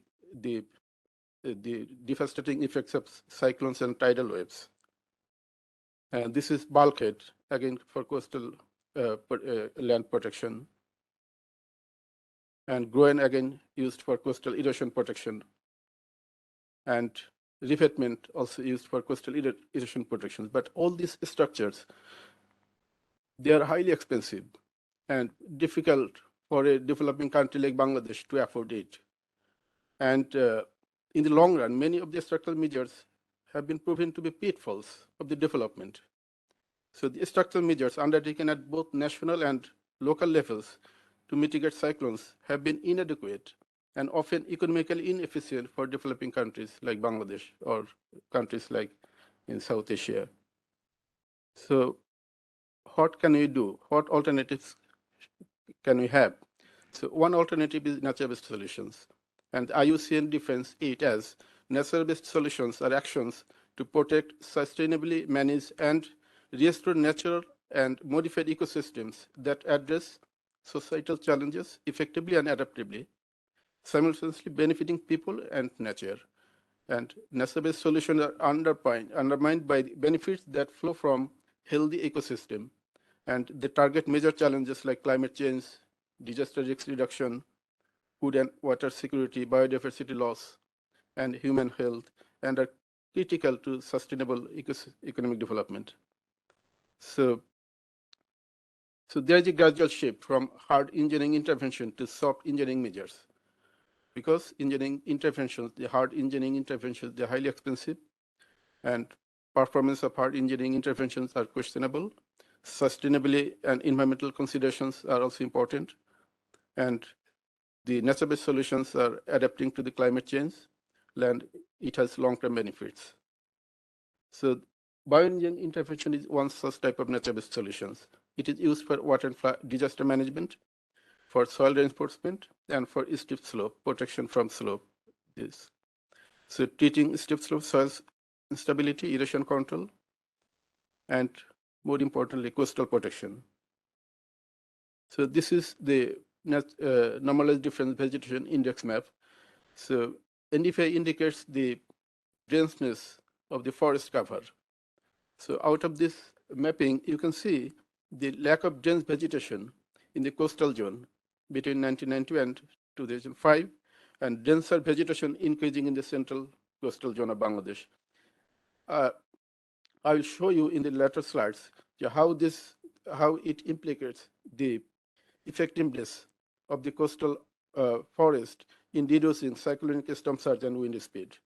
And this graph shows that consistently lower wind speeds at Mongle Station. Mongle Station lies just behind the Great Sundarbans, the dark vegetation cover, the mangrove forest. So even the 1991 cyclone, it killed 138,000 people. And the cyclone Cedar was, the magnitude was like that, but it didn't kill that much people because the landfall was on the Sundarbans. And the Sundarbans protected the whole population in that region. So higher wind speeds at Kepupara, and there is minimum mangrove cover, and you can see the wind speed is so high because there is no mangrove forest to resist the cyclonic wind speed. And lower wind speed at island nations, and moderate wind speed at stations with moderate mangrove covers like Chittagong, Kutubdi, and Teknaf area of Bangladesh. And it shows that consistently lower water levels at gauge stations near mangrove cover. So the mangrove forest, it also reduces the tidal surge or storm surge. The higher water levels are exposed to where there is no mangrove forest. So the effects in case of modern, and these effects are apparent even at both high tide and low tide situation. So the coastal population, they are aware of the effectiveness of green buffer depending on the local condition, and experience with major cyclones has enriched the experience of the local people, and coastal residents are welcoming to the concept of combining hard engineering intervention with strategic soft engineering measures like nature-based solution in the form of bioengineering intervention, and its potential for diversification of livelihood, resilient livelihood opportunities, and highly effective for integrated coastal zone management. So it has both economic and environmental implications as well. From environmental point of view, it has environmental and ecological benefits, adaptive to the changing climate, and restoring ecological balance, reducing soil erosion, resilient yet flexible intervention. And its economic aspects are lower overall cost both in the short and long term, maintenance and rehabilitation after damage is cheaper, self-healing, employment opportunities and diversification, and stimulate economic activities. So in summary, the nature-based solutions in the form of bioengineering interventions are effective for coastal protection in Bangladesh, coastal protection in the form of coastal erosion protection, cyclonic storm surge, and cyclonic wind speed. Consistently lower wind speeds and storm surge during cyclonic events. It has environmental and economic benefits, and nature-based solutions can be used in conjunction with structural interventions depending on the nature of the protection. We may not apply bioengineering interventions everywhere. In the case of important cities, we must adopt hard engineering interventions. So we can supplement each other, hard engineering interventions and nature-based solutions in some places where the situation demands. And nature-based solutions can also be used as an adaptation option, as well as for combating climate change. The Great Sundarbans, which lies in the Ganges Delta, is protecting the people in that area. In fact, 27% of population lies in the Ganges-dependent area inside Bangladesh. the Sundarban mangrove forest is protecting them from cyclonic wind speed and storm surge. So due to climate change, and if sea level rises due to climate change beyond the tipping point, and there is reduced upstream flow due to human intervention, then the Sundarban, as we know it now, may not be there in coming years in the future. So we need collective and concerted effort to protect Sundarbans and promote coastal afforestation to manage disaster and to save life and livelihood of the people. With this, I would like to thank you once again.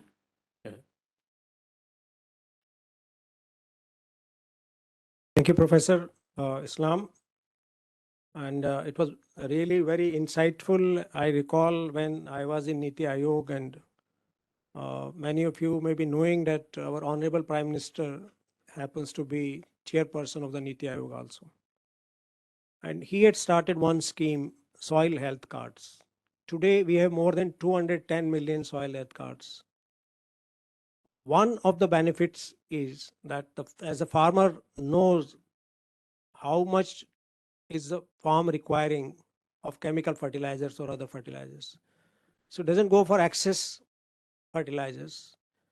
When you don't put excess fertilizers, you don't need excess irrigation also. Both if you see any curves in any standard book, irrigation and chemical fertilizers, they move parallelly. If you have to use more fertilizer, you need more irrigation.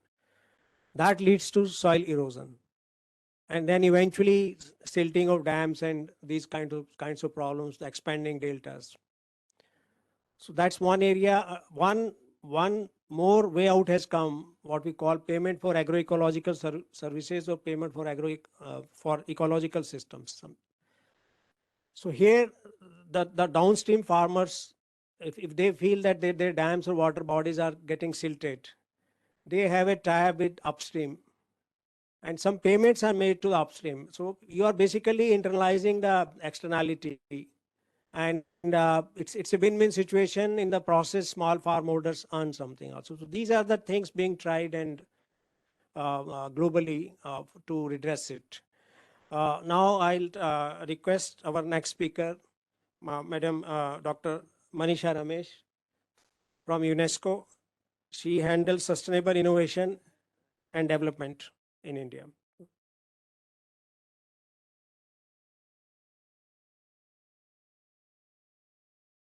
Morning, everybody. So I will just try to quickly go over the number of initiatives we have taken with respect to city-centric sustainability and resilience approaches. And I think this is one of the approach which we will be also looking into the C20 working group of sustainable and resilient communities, where we will be looking into the climate, environment, and net zero targets. So in the current presentation, I will quickly go over the vision, what is there, and also the thematic areas of climate change, water sustainability, energy sustainability, and disaster management. Based on the time, I will cut down the thematic areas.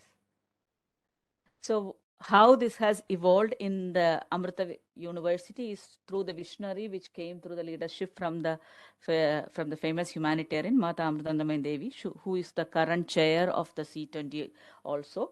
What we have believed in the university is to build education for life, so that we will impart the enduring values and inner strength, and then also build compassion-driven research, where compassion becomes the foundation for any research which is initiated in the university, so which will lead to bring in global impact by solving the global challenges through the partnerships and networks.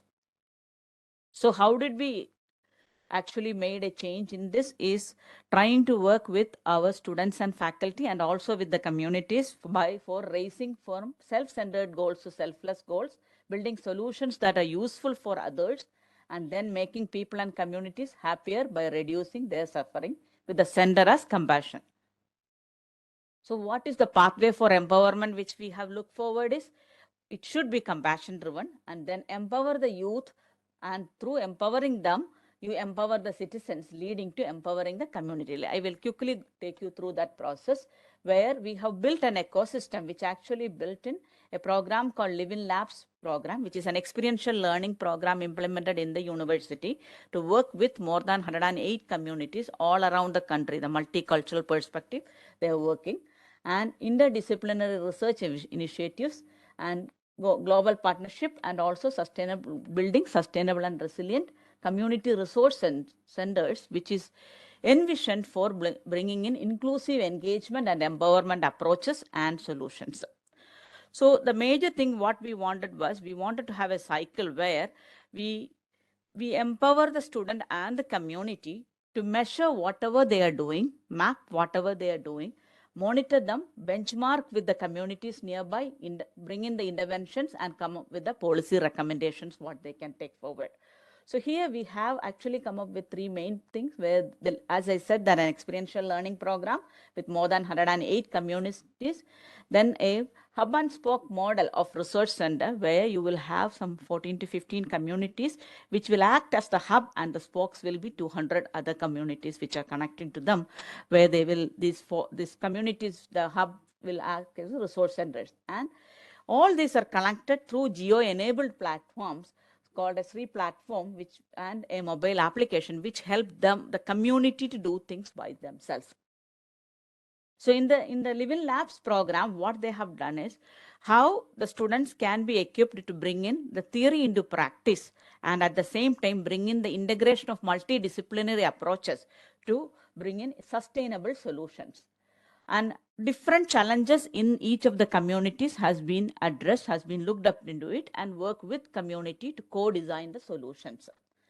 So the platform is built in such a manner that the students and the faculty get the opportunity to experience in the community. They live there, understand the challenges, take the opportunities, then embrace the culture and values from there, then engage on an individual level or a group level or a community level, and empower ourselves and at the same time community and the stakeholders. So we didn't want the students to go to the community with the thought process that I'm going to give you something, I'm going to give you the technology. No, you are going to learn from them. So that's the process we have done, and we have scaled up the model also. So where we have used the multidisciplinary approaches of experiential learning, peer-based learning, problem-based learning, and bringing in the community dimensions of socio-cultural, economic, political, environmental, etc., and integrating the models of technology, business model, social science change, etc., leading to innovations, which will give you community empowerment, frugal innovation, and sustainable solution, thus leading to wholesome learning and leading to building sustainable and resilient communities. Today, this is the presence of this program all around the country. Complete solutions are deployed by the students, co-developed with the community in each and every area. So if I just take an example of water sustainability, where these are the areas where we already have presence. And one of the major work which the students have done is whenever they have went to the communities, because they have to live in their conditions and they have experienced the water quality challenges. So they actually started analyzing the data which is given by the drinking water department of central government, and analyzed where are the challenges, which are the communities have. Then they have actually gone into those communities to understand how is there really that challenge and how I can bring it. And they have built a solution for one of the community in Andhra Pradesh. And later they have proposed that can we do more communities. That's how the university turned it to it as 5,000 village challenge, where they are actually working as a program called Jeevamritam, which is initiated, launched by the previous honorable president. And through that, what we are looking into it, it's not just clean drinking water solution, build water-wise community, where we look into access to water by providing water distribution systems, availability through clean drinking water solutions, restoration and efficient use for community empowerment and IoT systems, participation of local communities, etc. And it looked into all the different aspects, started off with 1,000 communities. Today we have reached up to 300 communities, where if you see that they have looked into community level water quality classification, feasibility of assessment and community level mapping, community selection and deployment, co-design of solution, development and deployment, capacity building and technology transfer, and sustainable business. They have worked hand in hand with the local administration, with the women's self-help group, with the youth, with the school children, etc., to build it. So each community, based on the change agents and their capability, they chose with whom they have to work and take forward. So they were able to work with a multidisciplinary engagement from teams from chemical engineering, management side, social science, etc. And then they were able to collaborate with community, local government, NGO, and the university to design solution, where they collaborated with women entrepreneurs, local self-help government, what level. The strategy was end-user engagement, self-governance of operation and management, and customized technology, thus building a modular, affordable solution, multi-stakeholder engagement, and community empowerment. And when they have worked with even the water distribution system, the access also, they looked into each of those communities, what are the water availability, what is accessibility, quality, and water orthography. Each of these communities, if you see on the left side, all the communities where they have deployed water distribution systems, where they have looked into water availability with respect to geology, climate, everything, and accessibility with respect to conflict, caste-based conflicts where there, economic-based conflicts where there, all this, each community was very different. They looked into each of these things, the distance, the discrimination, etc. What is the current pollution, which is the source of pollution, what are the knowledge and attitudes. Based on that, each of the communities, kilometers, they have actually built water distribution system in these areas. And during this process, they understood that more and more engagement and empowerment of the community is needed. They have built in an application called Empower Community mobile app to work very closely with the community to have the information exchange between the groups. And then that has been processed and also visualized through a geo-enabled platform called Mera Gav Hamara Jal, My Village, Our Water. The initiative was in such a manner that we want to make sure that don't think it as your water, think it as our water. So that was internally bringing in, and it was initiated for 1,000 villages. And the Empower app has helped them to actually ask us work as a community level platform, mapping community level socio-economic, cultural and political dimension, mapping existing knowledge, technology, innovation and funds, and intended to be used by the community members, staff, researchers, etc.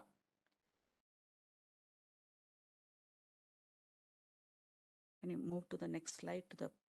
Yeah. You don't have to run that video. Next slide. Go to the next. So then based on the data which came in, then we have actually connected it to a geo-enabled platform which talks about the empowering the community to map and monitor water resource. This is where we wanted the local administration to understand what is the real problem, where is the challenge, and the community themselves tell that this is what my resource is, this is what it is. Can your platform tell them this is where the gaps are, so that it is an eye-opening for the local administration also several times to do the work. So it's a crowdsourced data is provided, and then that is used for empowering the communities to map and monitor the resources, water quality, and equip the local administration, community organization, individuals to develop strategies for water conservation, and also allow other stakeholders to provide solutions which they can solve what the community is saying as their challenge.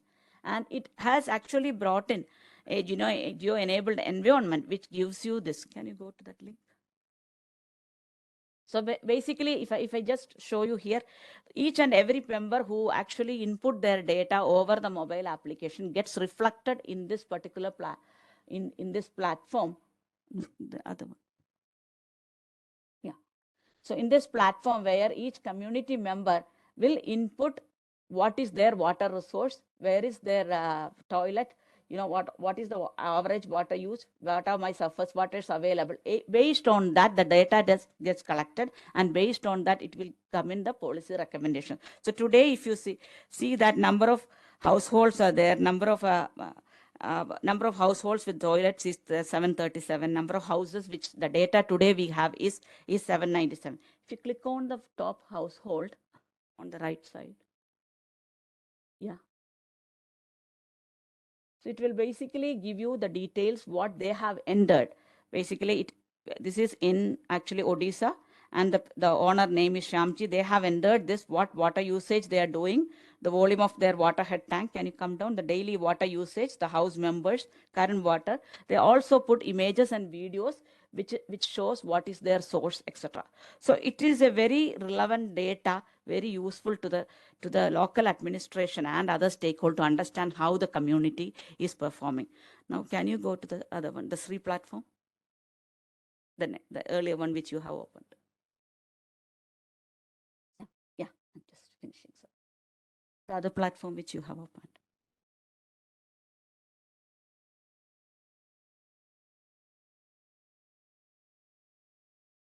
So then using this one, what we are looking is we have built a platform which will bring in all the components of sustainability and resilience.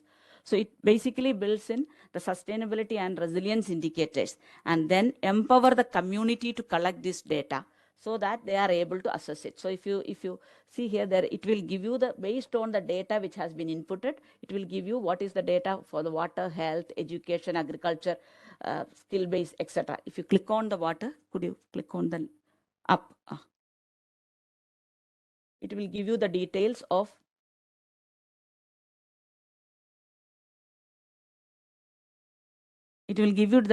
how it has been done, what is the current national index. Like when you have more data, it will have naturally the number will be changing, and what is this is based on what data we have today. So it will give you the state level difference, also the village wise and even the household wise. Like if you see that in this case, if you take the village wise index, you can see that Ratanpur is below the national average. So it is a very quick understanding which will give you to take the actions. Can you go back to the slide? And it will also give, the poverty index, different types of water index, water stress, water poverty index, different types of index can be brought in so that you can bring in the awareness and the knowledge which is needed. Can you go to the last slide? So I'm just skipping everything. That's it. Go to the last slide.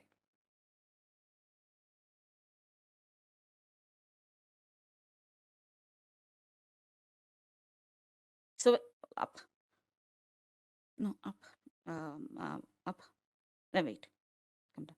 So basically for solving these type of challenges, what I feel is like as a G20 effort, scalable technologies and solutions for communities has to be developed, co-designing with them, utilizing local resources and infrastructures we have to do, and community participation for sustained solution adoption and multidisciplinary approaches with thematic focus is required, which will also bring in, we also have to look into how do you bring in the education for all.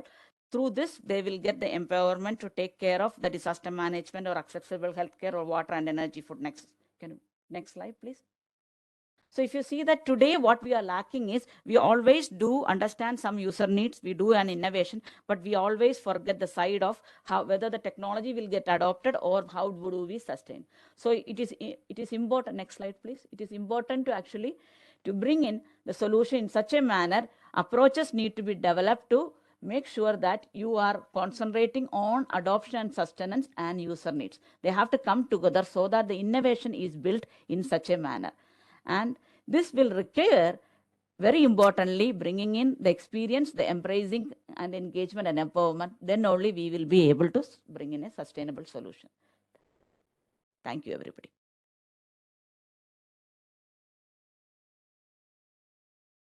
Very much, Dr. Manisha. And I would like to share with the delegates one fact that I happen to be in the Amrita. I had gone to see somebody in Amrita Hospital, Faridabad, a few days back, and this hospital has 2,600 beds.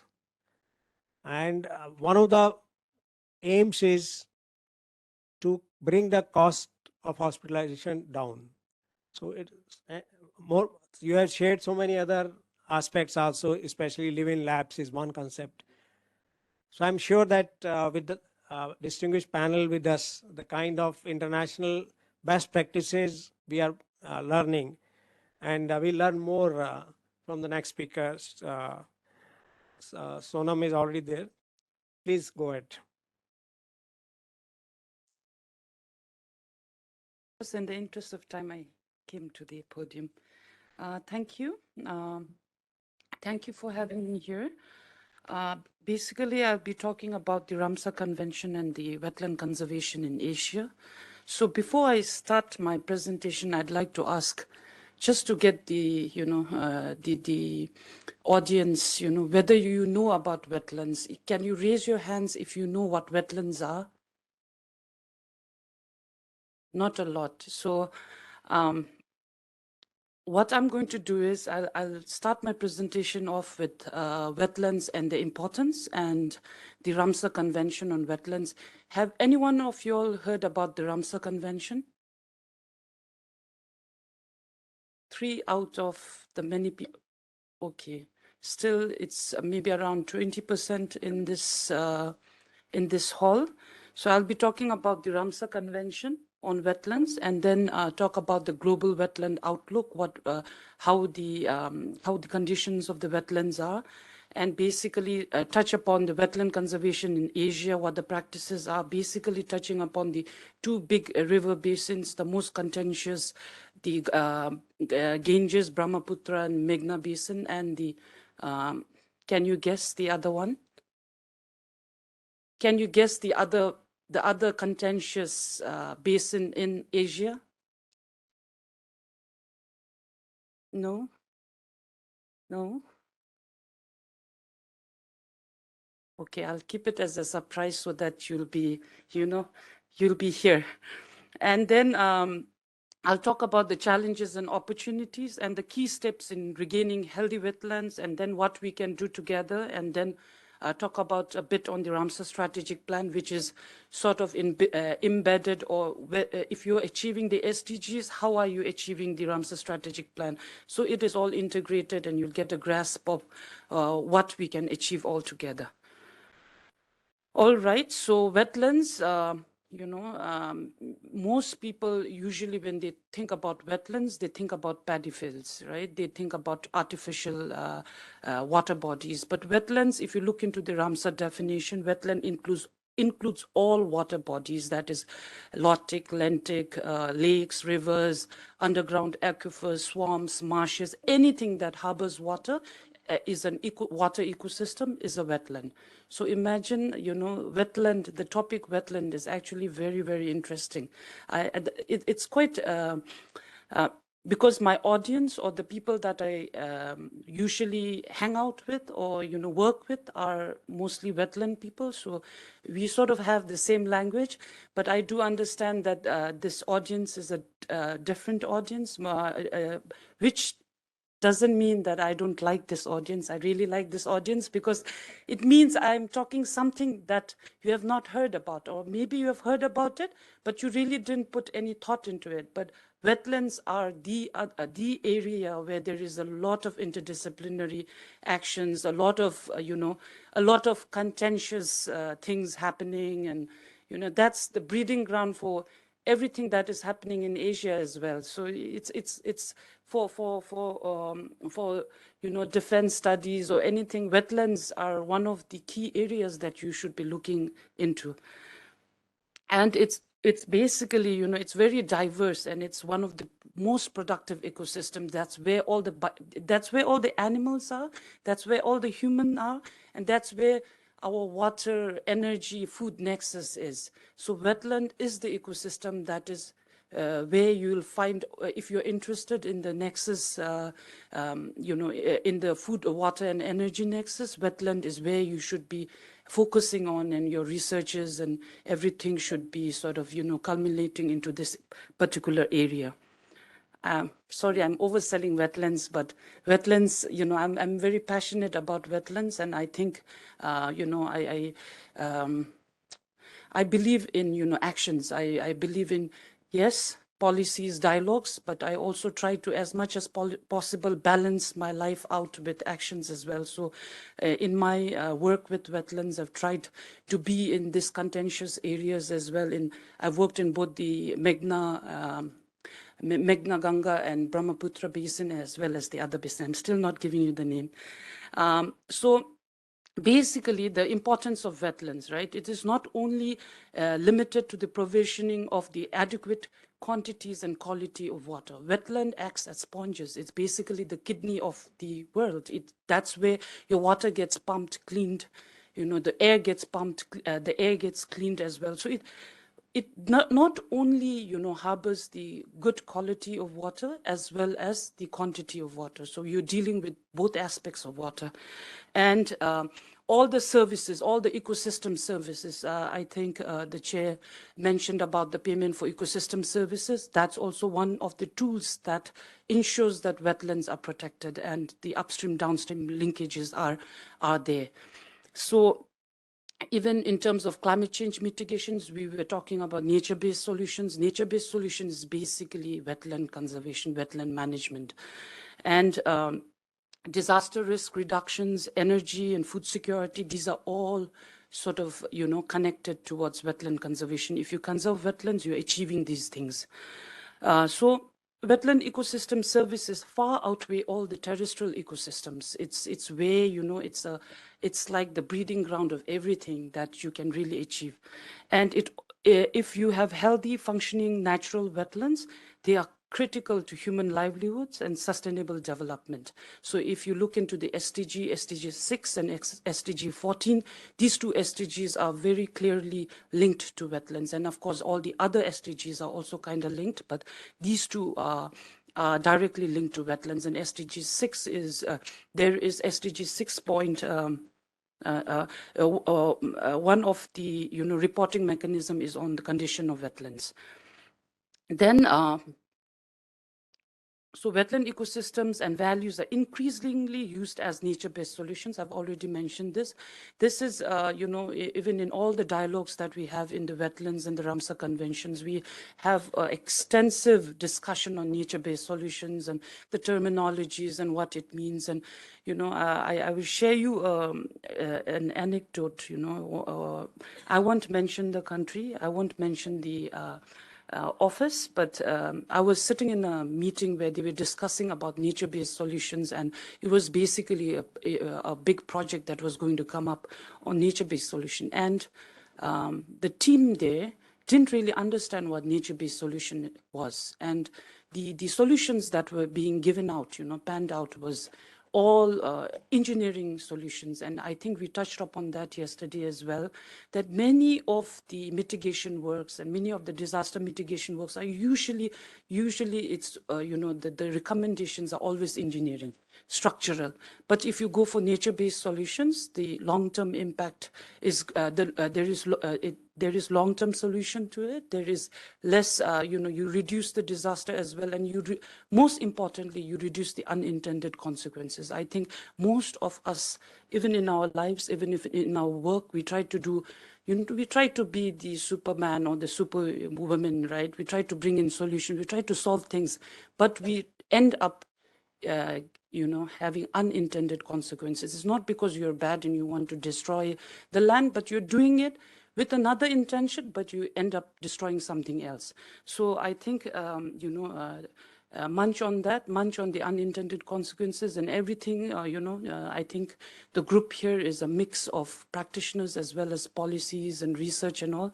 So every time, you try to do something, please think about unintended consequences. Okay, now the Ramsar Convention, I think through my presentation today, you'll get sort of like a history of the Ramsar Convention as well.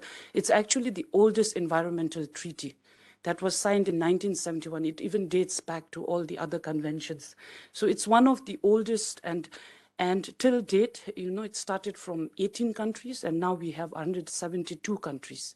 And it's basically an intergovernmental treaty. It's non-binding, but of course it's very technical. It's very focused on wetlands and wetland policies and governance. And it basically talks about wise use of wetlands and integrating conservation and social benefits. Ramsar is basically the city in Iran where the convention was signed. The convention basically focuses on 3 pillars. It's basically wise use, and designating wetlands of international importance. Yes, wetland of national importance is also important, but wetland of international importance is quite crucial, because then you have it on the map. It's one, the wetland information system is where we also have a very good information bank on the wetlands of the world. and which is called the Ramsar list. And then we, the last pillar is on cooperating international and transboundary wetlands to be more, to cooperate and to learn. So there's a lot of, I think we have because it's a bit of a technical platform, there's more interaction between scientists, between policymakers, also, governance. So we don't have that, barrier. There's more flow of information and knowledge.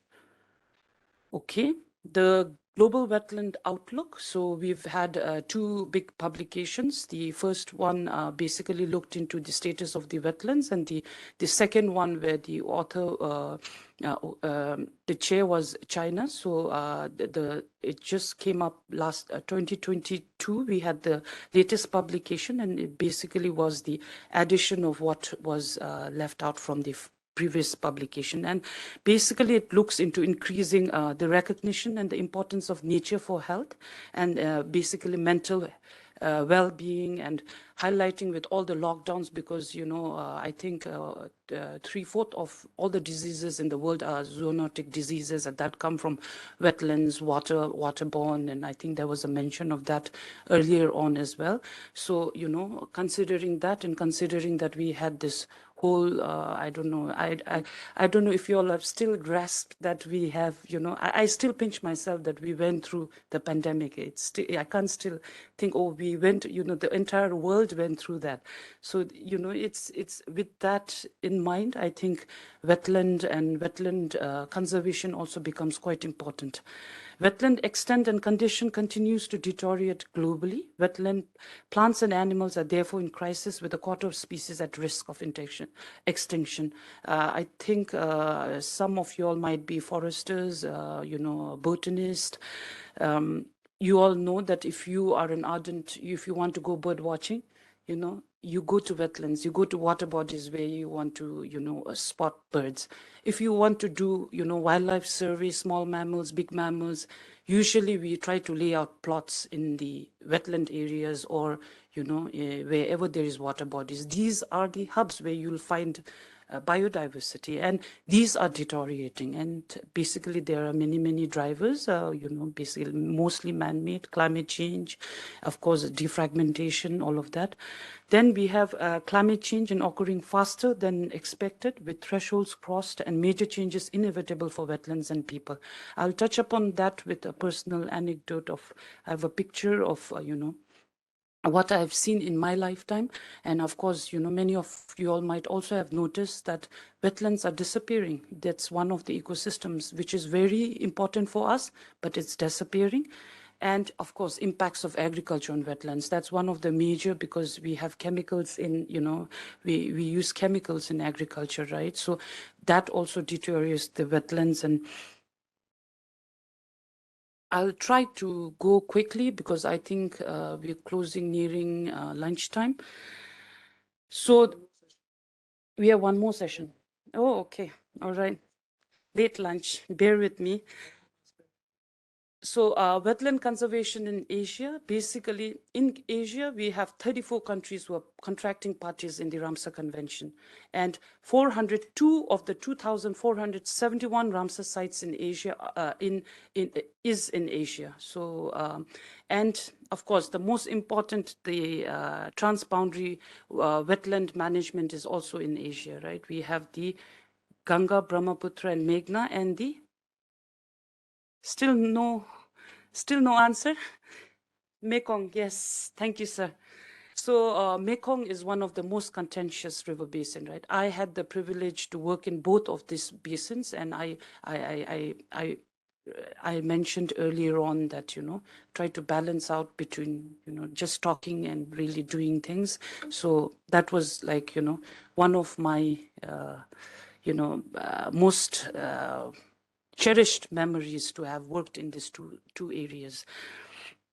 Globally, an area larger than Canada, wetlands are declining fast, with 35% losses since 1970s. Even with all this hype, with all this conservation efforts, we are losing wetlands. And of course, you might have also, noticed in and around big cities as well, we've lost a lot of wetlands. And the quality of remaining wetland is also suffering due to drainage, pollution, invasive species, unsustainable use, disrupted flow regimes, and climate change. So, you know, we are humans, right? We're a little bit selfish. So if there's no water for us, what do? We go fence the water body, we go cut the water body, we don't think about other things, right? And slowly we choke that ecosystem and we have water for nobody, right? So that's how, you know, our world is functioning right now. Of course, with all challenges, there are opportunities. These are the three most important things that I've noticed in my work. Climate change and natural disasters. We have a problem of plenty and a problem of scanty, right? We say that, oh, we have the monsoon, we have water, we have rain everywhere. Even in Delhi, you have, you know, you have flood during the rainy season, right? Why do you think there are floods in, you know, Delhi? Because you have not managed your stormwater properly, and the natural wetlands that you had, all the marshes and the water bodies that you had are disappeared. It's gone. And one of the major things that I've also noticed is that, you know, foresters usually tend to plant trees, but don't think about the marshes and the rivers. Yes, trees, you know, will help maintain the ecosystem, but trees are not the solutions to stormwater. Marshes or wetlands are the nature-based solutions to maintaining stormwater. And of course, then you also have the problem of scanty, right? We say that, oh, we have water. When we don't want water, we have water. But when we want water, we don't have water. So that's you know, the paradox. Then we have weak coordination, collaboration, and integration. So we have this common resource conundrum, right? It's everybody's property, but nobody's responsibility. And everybody says, we have the rights, but then when it comes to responsibility, everybody just backs out, right? So that's the sad sort of situation with wetlands and the water ecosystems. Of course, with science as well, there is very, very, you know, there is no empirical evidences. You know, people say that, oh, this water is drying, oh, the wetlands is drying. This is the situation of the wetlands.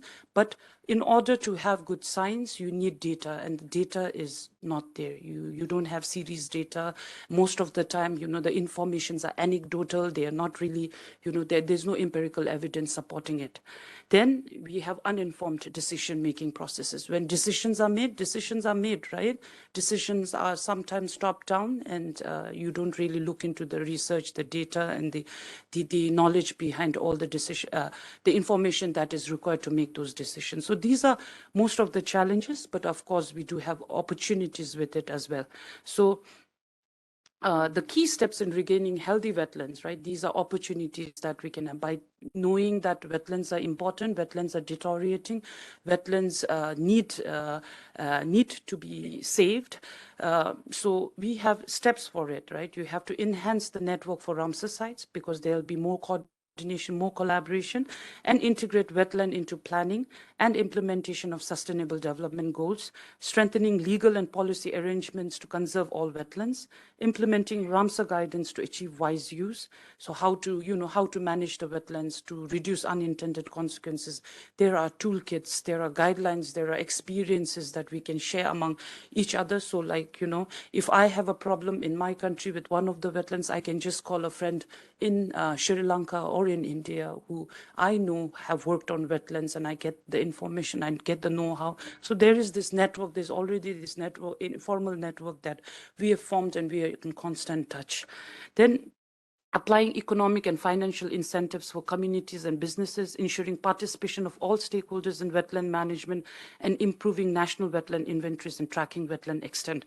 So national wetland inventory, do you know that most countries don't have national wetland inventory? And that is scary because you don't know what you're losing, right? You don't have any you know, any database or any baseline data on how much you have lost. You have lost your water ecosystem, your water bank, but you don't know how much you have lost. That's scary. I'm done. I just have 2 slides, and then I'm. So what can we do together? We need to have broader stakeholder engagement.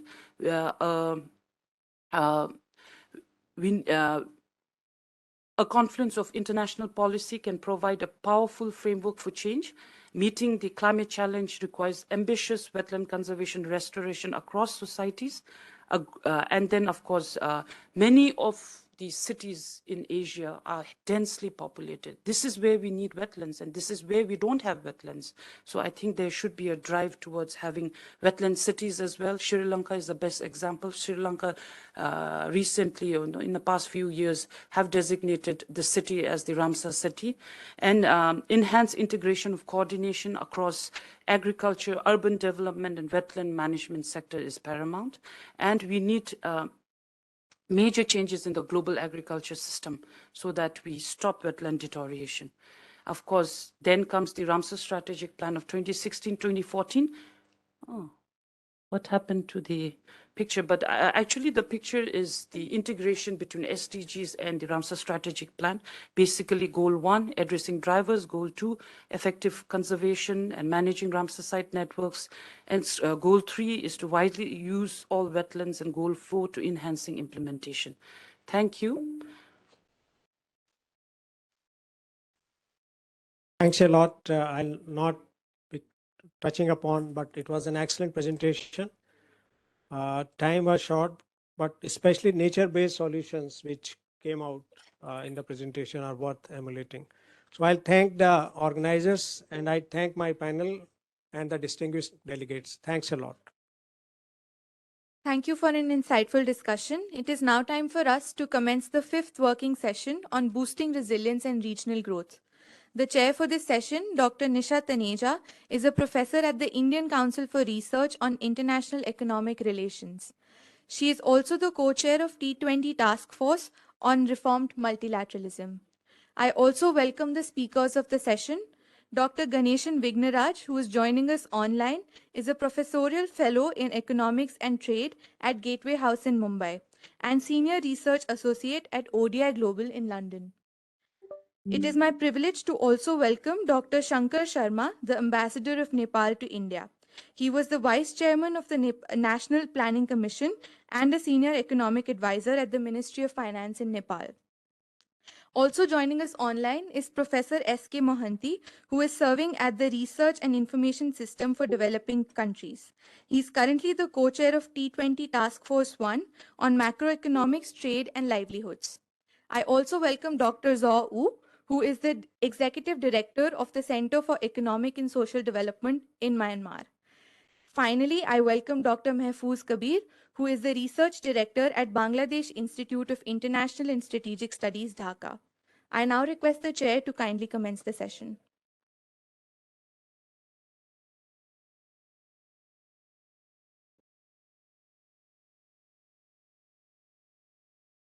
It's a pleasure to be here today, and I would like to thank Ambassador Chinoy for organizing this really important conference, which dovetails with, on South Asia, which dovetails with T20 at G20. I think this truly is testimony to the fact that all the South Asian voices need to be heard for the G20 communique that we hope to bring out during India's presidency. I would request, because we've had a time overrun, and two of our panelists have to leave early. So I would request both of them to just spend about 6 minutes each, and then we will move on to the remaining panelists. Sorry about this, but I'm sure they're both extremely well versed, and what they have to say, they will say in 6 minutes, because the messaging, I'm sure, will come out very clearly. May I call on Dr. Ganeshan Vignaraja to give his remarks in about 6 minutes?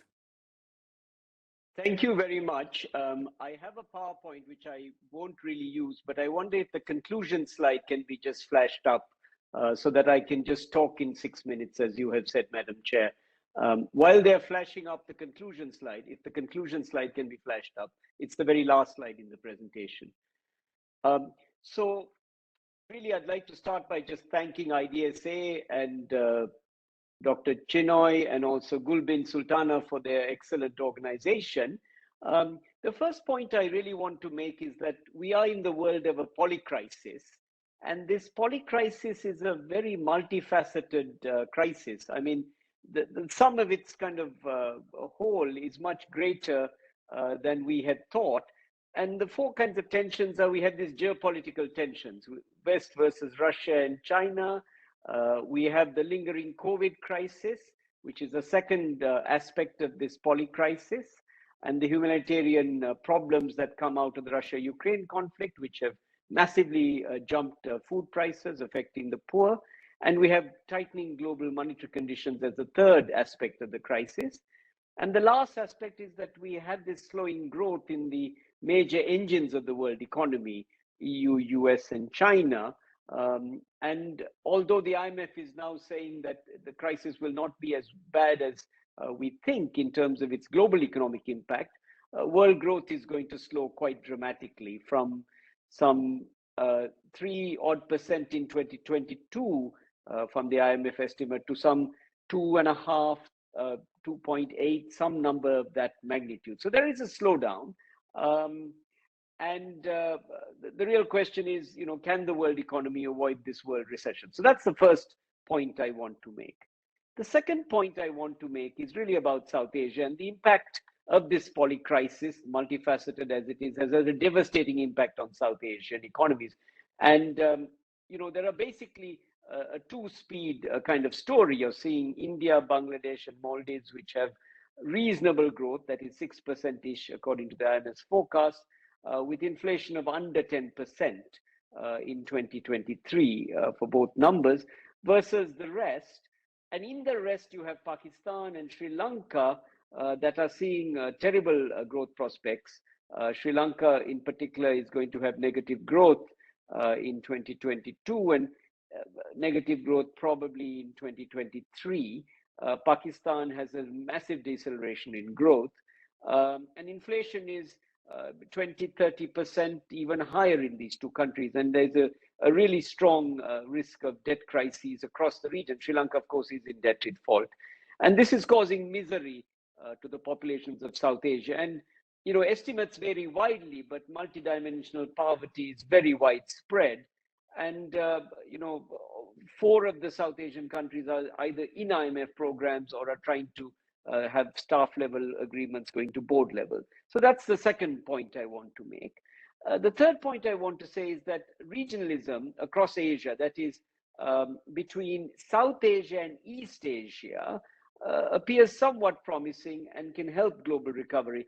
The SAARC process obviously is stalled due to political issues, but South Asia, East Asia trade, that is the 8 countries of South Asia and the 15 countries of East Asia, has grown rapidly, and it reached kind of 300+ billion in 2018 from a low base. And the projection I make is that number could go to nearly 500 billion within a couple of years if the recovery will occur.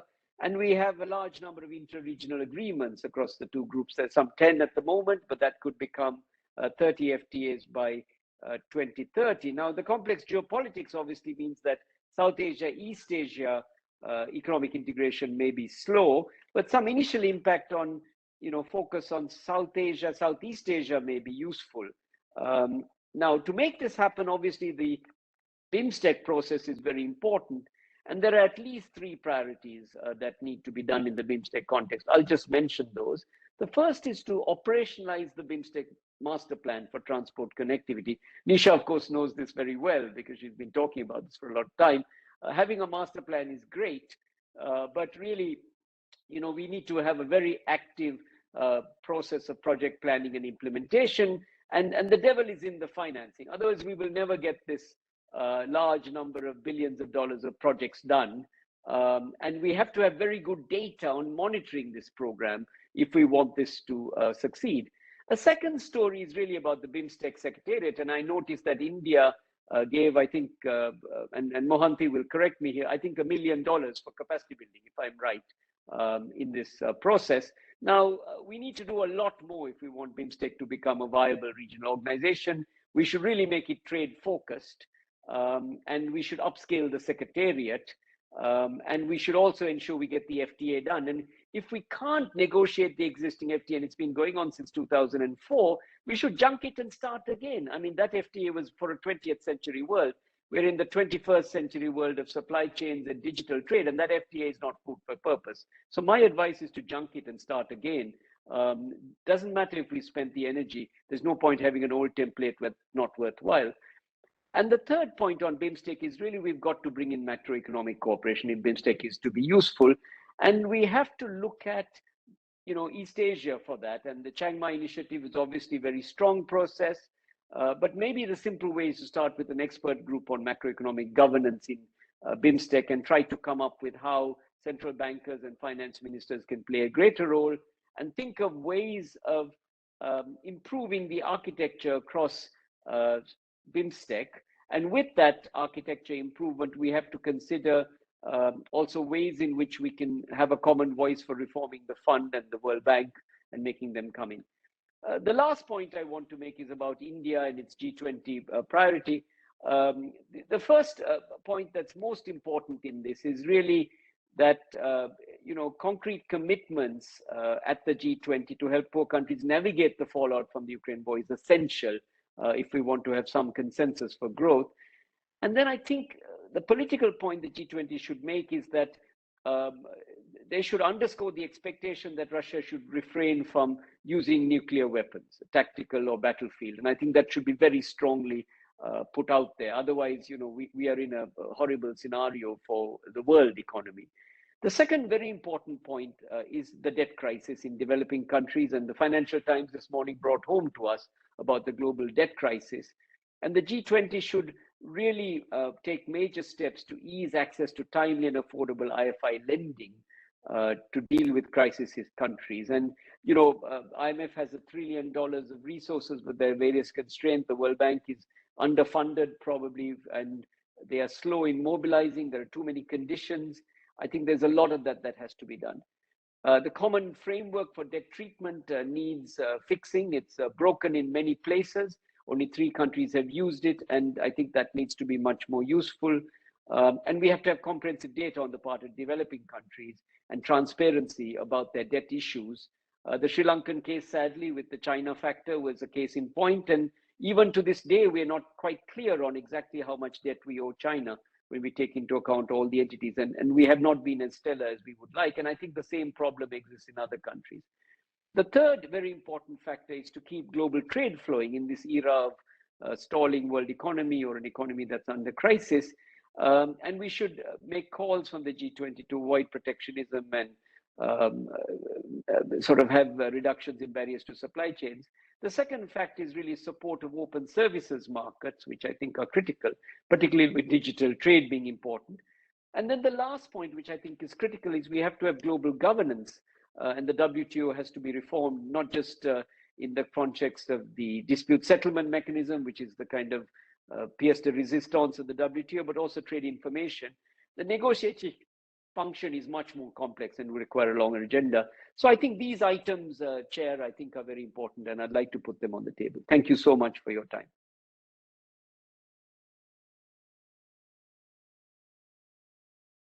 Eloquently expressed, and thank you so much for being with us today. May I now request Ambassador Sharma to give his remarks?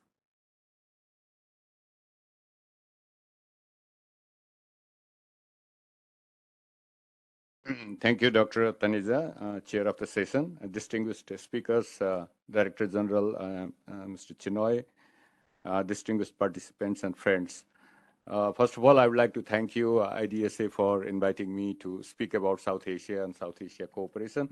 Although in my abstract, I said I'll talk about 4 different things: the growth of South Asia, inflation, climate change, and then debt problem.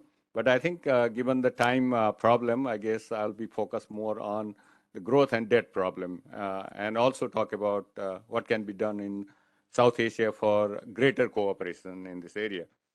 No, I think, first of all, this South Asia is coming out just like an economic powerhouse, driven by the India's economic growth. So now, if we see over the last 10, 15 years, economic growth in South Asia, despite that it's a powerhouse, economic powerhouse, India's growth rate is declining. So what are some of the factors that can be done over the next 5 years, 10 years over the time in accelerating the growth in India so that all the countries in the region can benefit out of it. First of all, I guess if we see the number about the investment number, capital formation number in India, that has declined over the last 1 decade from about 39% to 32%. So the World Bank former chief economist was also advising that although this is very complicated, how do we increase the capital formation in India and the whole Asia region? But this is one of the areas where we need to do some strategic analysis and see how it can improve, how India as well as other countries can increase the capital formation rate from what it is today to about 39%, 40% that we have seen in most of the Southeast Asian countries in the region. The second is definitely about the foreign direct investment. If we see India, and then if we see some of the countries in the region, like Bangladesh, Nepal, FDI is only about 0.5% of GDP. India is about 2.5% of GDP, very high compared to many countries in the world, but is still low compared to Vietnam, because Vietnam is emerging as one of the investment hub in Southeast Asia and the entire Asia. So Vietnam FDI GDP ratio is about 5. The India is 2.5. The India, I think the investment in service sector is growing very rapidly, but not that much in the manufacturing sector. So if we see the share of the manufacturing sector in India, it's only about 16% compared to 30% in the East Asian region. So what can be done? I think there is one suggestion. When I was also working in Nepal, the World Bank was suggesting us to see the Foreign Direct Investment Act of Singapore, China, and Vietnam. I think that's how I think we can learn how we can increase the foreign direct investment, especially in the manufacturing sector and I think assuring the supply chain in the region. I think that would be very important and extremely important. I think India also can have one more strategy, just like I think India was able to bring Apple computer here, Apple telephone, iPhone. But there are many companies, high-tech companies, who are trying to come to India in similar kind of conditions. So I think we should also explore the possibility so that the India can become, South Asia can become the manufacturing hub and the center for the entire region. One of the things that we have seen over the last 10 years, the decline in exports from China has not gone to the manufacturing sector, has not come to South Asia. Most of them went to Southeast Asia and largely in Vietnam. I think only India was able to capture less than 10% of it. So I think that's also one of the considerations that probably we need to give in the future. Now, talking about South Asia cooperation, although Dr. Ganesan Vignarajan, he also mentioned about so many things, SARC, BIMSTEC, and number of things that needs to be done. But I would like to go on to some of the action points. One is the operationalization of the electricity grid in South Asia.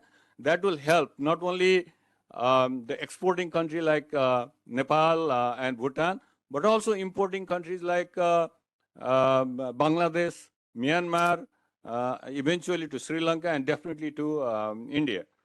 Nepal is already exporting more than 400 megawatt of electricity to India. The connectivity, no doubt about that, and especially the connectivity connecting the neighboring countries will be very useful. India has done so much progress. I think we talk with anybody in India or coming people, the tourists that are coming to India, they have seen a sea change in the area of infrastructure. I think we also need to focus on the area of the border points and boundary points. The third is, I think the Indian investment, especially in assuring the supply chain, probably need to invest more in the neighboring countries. So if India is not investing, other countries are coming and investing in those areas. So I think that should be the strategy by which supply chains are stronger in South Asia. So even if we have any calamities, even if we have any problem, that will have some, I think, assurances in the supply chain in that area. Third area is definitely non-tariff barriers. The reason why I'm saying is that almost all neighboring countries, they have a huge trade deficit with India. So one of the things, I think I talked about electricity, I talked about energy trade. Another area is probably, I think we have to look into details about the non-tariff barriers that exist in South Asia. That will help in at least reducing the trade deficit of the neighboring countries. And finally, I think the tourism area, this is one of the areas, I think, booming in all over the world, especially South Asia, and domestic tourism is also rising. So if we have One South Asia, I think there is also a slogan in the World Bank, and there is a program called One South Asia. Why don't we have One South Asia for the tourism purposes? Although India has already started Ramayana circuit, Buddhist circuit, that will definitely help in some of the countries. But One South Asia for tourism definitely will have a major impact, not only in the growth, but also the cooperation and employment generation. I think I'll stop here, but before that, I would like to talk about 3 points, just only points, not explaining those things on the debt problem, because many countries in the region are either suffering or they will have some problem with the debt. One is, I think, probably debtor and borrower, lender and borrower, both they have to understand the composition and terms of debt and nature of creditor, credit exposure. Just like Dr. Ganesan was mentioning that we even don't know what is the volume and percentage of Chinese debt in Sri Lanka. I think that's something we need to find it out. So from the very beginning, the composition and the terms and conditions should be very clear. I think that's very important for all the countries to avoid the debt, future debt. And the second one is both Sri Lanka. I talked to some of the people in Sri Lanka and also Nepal, I guess. Nepal, I think we have only 40% of GDP. We are much in a safer position. But even today, I think the foreign exchange reserve can cover up to 9 months of imports of services and goods and services. I think we don't have any import restrictions now. I think they have been taken out very recently. That's a good situation. But both Sri Lanka and Nepal, I think after the conflict, Sri Lanka in the late 2000, after the conflict, the multilateral agencies, bilateral agencies, Paris Club members, non-Paris Club members started giving in the name of reconstruction. So especially now SDG. Now every country is showing that this is a financing gap to all the countries. So I think in the name of SDGs, now multilateral agencies, bilateral agencies giving the money. So I think we should be very careful about those things and prioritize our government expenses. That's very important. Otherwise, I think many countries can have the situation of Sri Lanka. I think we might also have the problem in Nepal, because after earthquake, over the last 5-6 years, we increased our debt GDP ratio by 10 percentage point, exactly for the same reason. So composition, terms and conditions, and also prioritization are very important for the future activities to avoid the debt. Thank you so much. I think.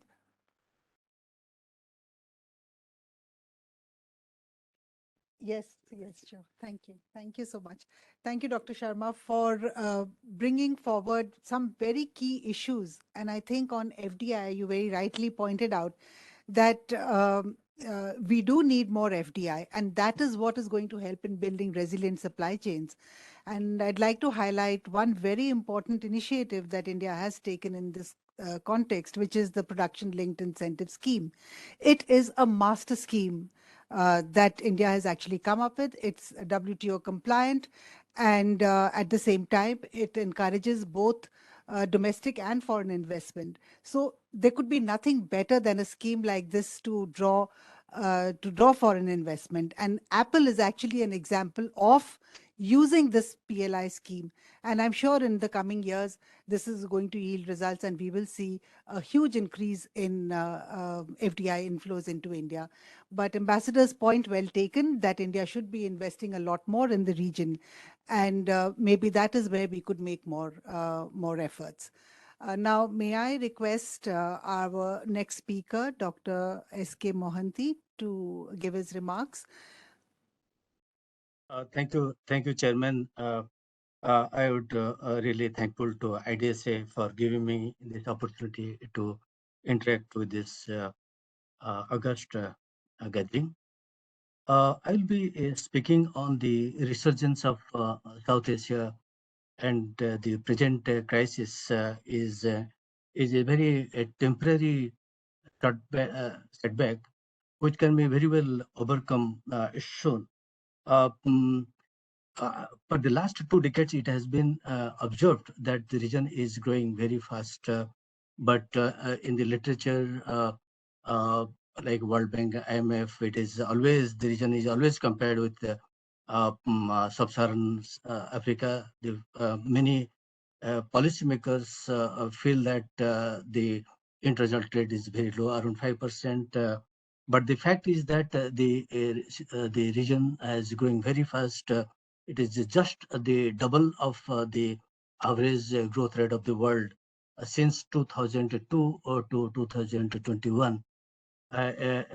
The other thing is that so many countries have graduated from LDCs to middle income, lower middle income group. India is going to be the third largest economy by 2030. I think the literature somewhat overlook such developments. Coming back to the region, it is a very high profile region. Its growth rate can be compared with most of the continents. It is much higher. One can see the purple line higher than that of most of the continents, globe, and also high profile segments like China, Korea, Japan, CGK, and ASEAN.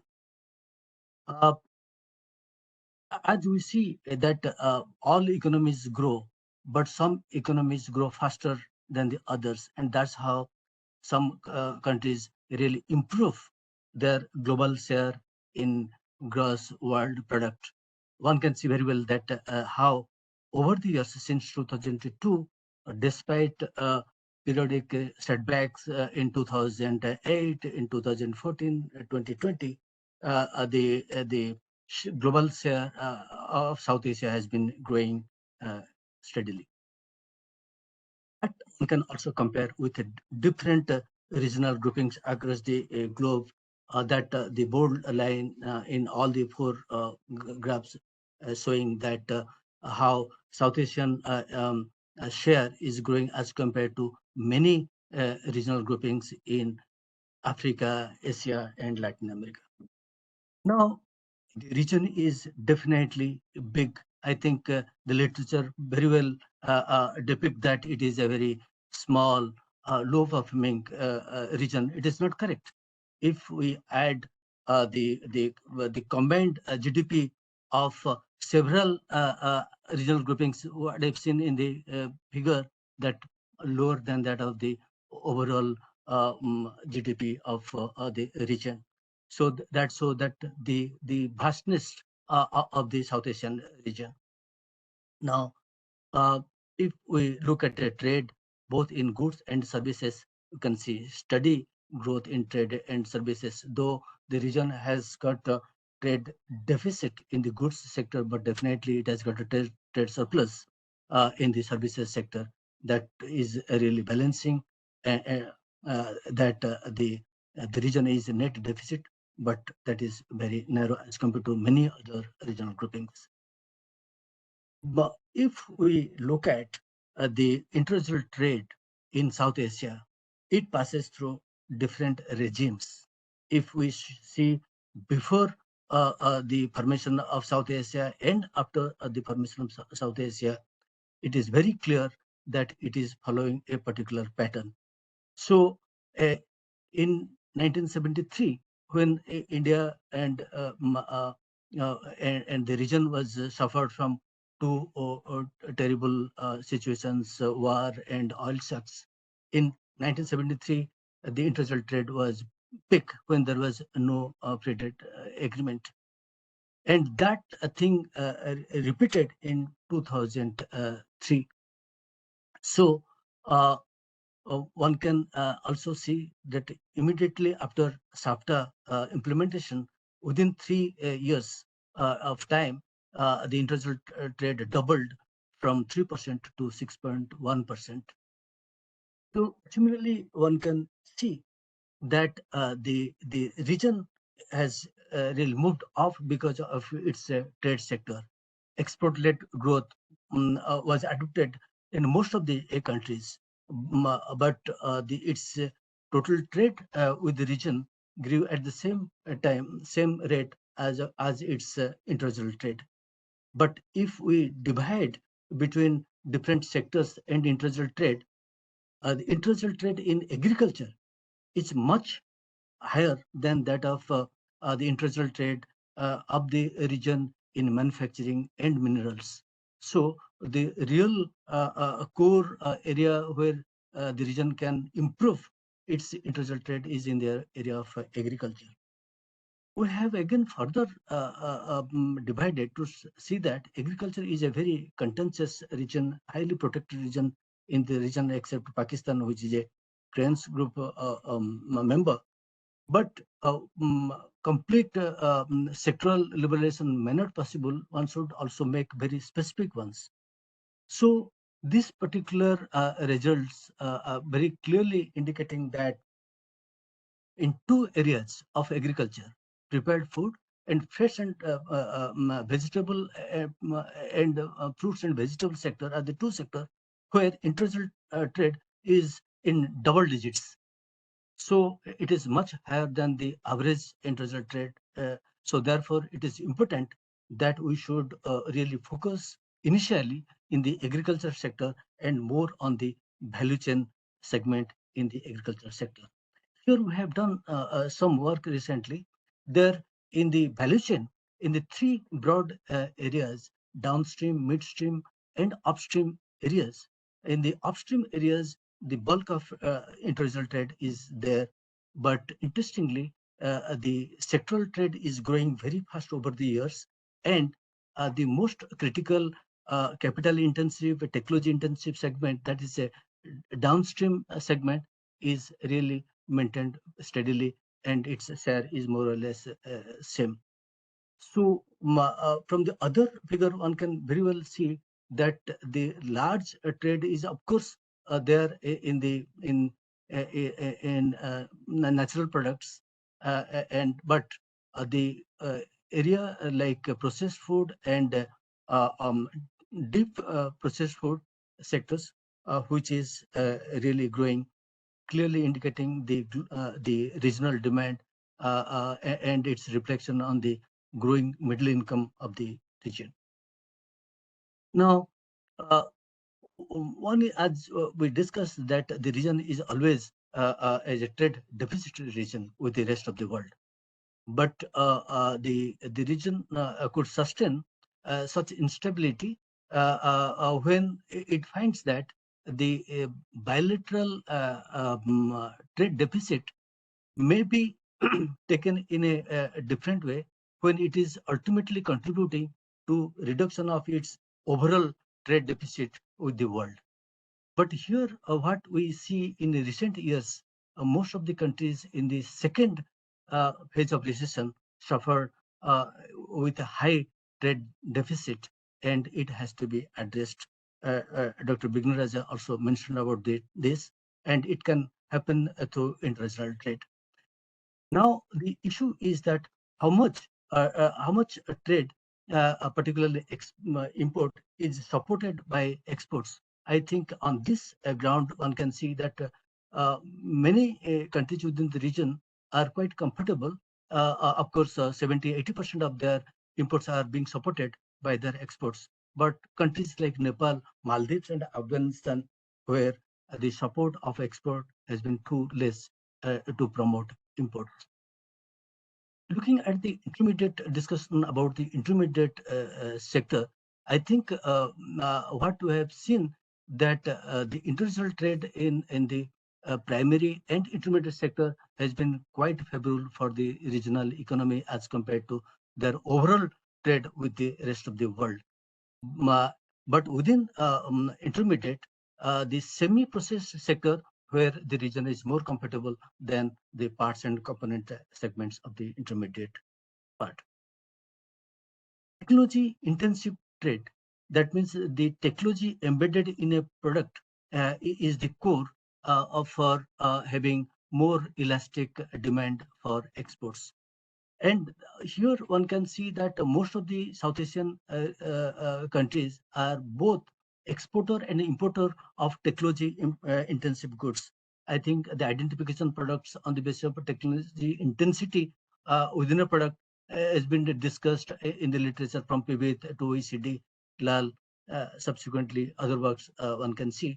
But it is very clear that India, Sri Lanka, Bangladesh, and many other countries are very strongly trading both export and import in technology intensive products.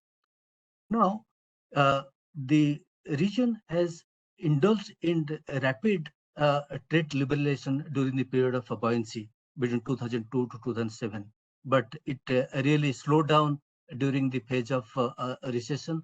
And recently, particularly in the second phase of recession, some countries raised their tariff rates to combat the complete inward-oriented strategy adopted by many developed and emerging economies in the world. Trade in services one which is really very strong in the region. It is constantly growing, and it is better than goods in the sense that the region has maintained trade surplus in the sector.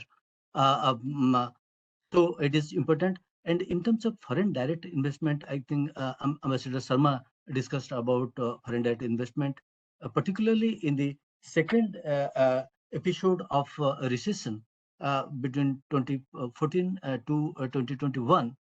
One can say that is a consistent resurgence of inflow of foreign direct investment to the region.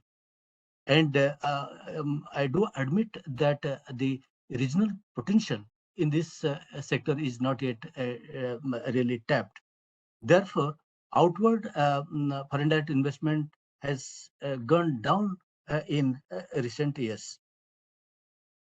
Now, looking at the greenfield investment within the region, I think India is one where it invested in almost all the countries of the region. But one can also see that Bangladesh investing in a number of countries, Pakistan, India, Nepal. Sri Lanka is also investing in different countries, India, Bangladesh, Maldives. So the pattern is already there, the investment pattern within the region, but it should be really strengthened in the coming years. It is because the region has got a strong trade potential, and by sector, by country, it is shown, and one can see that how different countries are placed in different sectors. So the competition is less in many sectors, and competition is there in very small number of sectors. But the fact is that all the countries have got a tremendous export potential within the region. It is the Bangladesh has the largest trade potential within the region, followed by Sri Lanka, India, Nepal, Bhutan, and other countries. My last point is that that the region is a thriving, and the present crisis, I call it as a very short-term crisis, which can be really overcome within next couple of years, the way it happened in 2008, 2014, and 2020. Inter-regional trade is growing. It has a high potential. It can really grow. To begin with, it is agriculture, and we can move to manufacturing at a later stage. And for agriculture, a regional value chain should be the engine for steering inter-regional trade in agriculture. Processed food and fruits and vegetables could be quite useful, for which trade in services investment could really support the process. In the second generation of cooperation within the region, I would definitely see inter-regional trade in manufacturing, more GBC and technology intensive sectors. Thank you.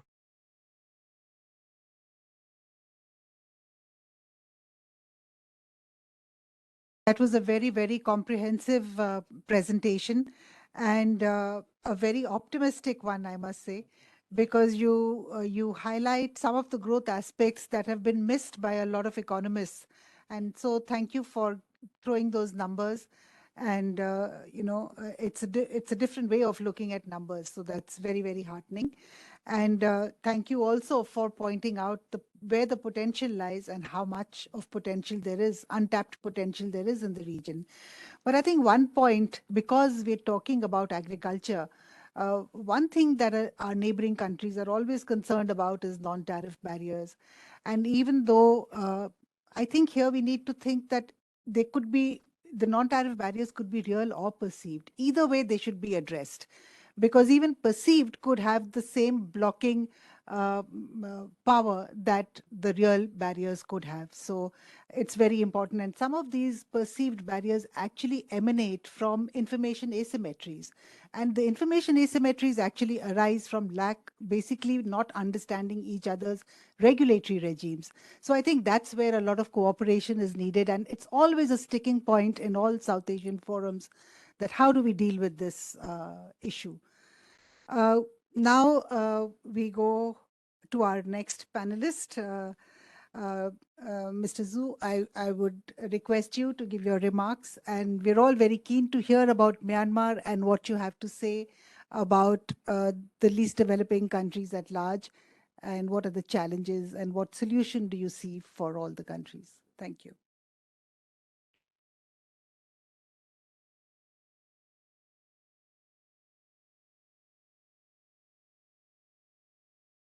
Thank you, Dr. Nisha. And I'd like to acknowledge my sincere thanks to Ambassador Shenoy and then also MP-IDSA for inviting me to this very important conference. And I also like to acknowledge the presence of Ambassador Nambiar, and then also express our deep appreciation for him as the UN Secretary General Special Envoy to Myanmar. And then he actually brought very long peace in Myanmar since 2012 until recently, when now Myanmar got into trouble again, and with all the conflicts. And actually there were several envoys visiting Myanmar these days, but they haven't really achieved any peace mediation, which that's also brought our memory of what and how Mr. Nambiar has helped us. And maybe I think this is also a reminder that India, and with the very wise leaders like Mr. Nambiar, can also help Myanmar this time again. But I'd like to focus a bit more on the urgent situation in Myanmar, but it's as a way of, moving into how India, as the chairman of the G20, could also deal with the common crisis that we are facing around 60 countries in the war. And then many of them are least developed economies like Myanmar.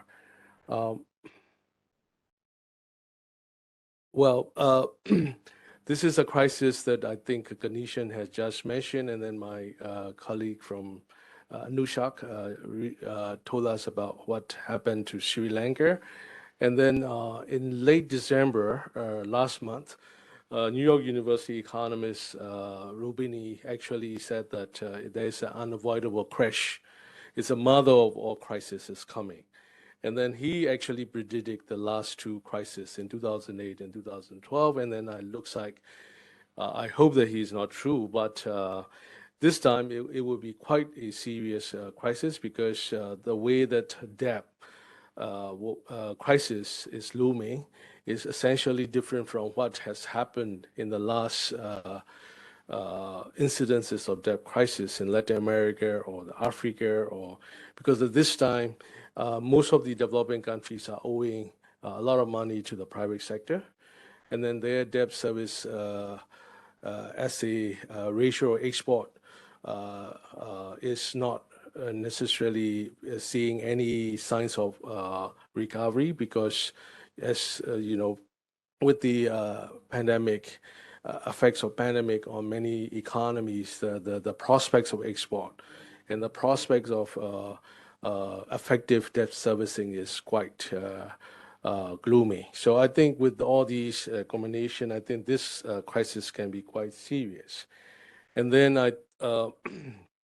G20 recently tried to come up with a few solutions like a DSSI, now that they call it Common Framework for Debt Treatments. But in that new framework, only 3 countries were able to apply because there were several of them lining up for the treatment. And so these are Chad, Ethiopia, and Zambia. As you know, many of India's neighbors like Pakistan, Nepal, Bangladesh, and also Myanmar are facing the similar situations. So maybe this is something that India might take a concern. And then there can also be an opportunity by, taking on the cases of India's neighbors. It can also automatically involve another very important creditor country like China, because China role in the whole debt relief scheme has been more or less less cooperative. Then maybe perhaps by taking cases like in South Asia, which also involve a lot of debt to China, could also lead to some sort of agreeable framework within the G20. So it can be an opportunity in the midst of the crisis. And I would like to say something about the Myanmar as a case study. And of course, I think that my colleague yesterday told us about the huge dip that Myanmar economy has suffered in 2021 because of the pandemic and also because of the coup. But somehow we had the very surprising figure last year that the World Bank, both the World Bank and the ADB actually suggested that Myanmar economy could recover and in fact had the positive growth. So we had a huge crisis, but the economy hasn't collapsed. So what are the reasons for the economy still remain quite resilient? So I must say that it is nothing to do with the managers of the economy. It is something to do with the people of the economy who make our economy resilient. So I call it 3 unsung heroes, and then one is the farmers, which constitute about 14 million or 1/3 of our population. And our agriculture export has been quite boom during the pandemic. And even under the complex emergencies and ongoing conflicts, we were able to export lentils and pulses to India. And then actually in 2020, we have passed the threshold 1 billion export revenue, mainly derived from our export of 2 pulses to India.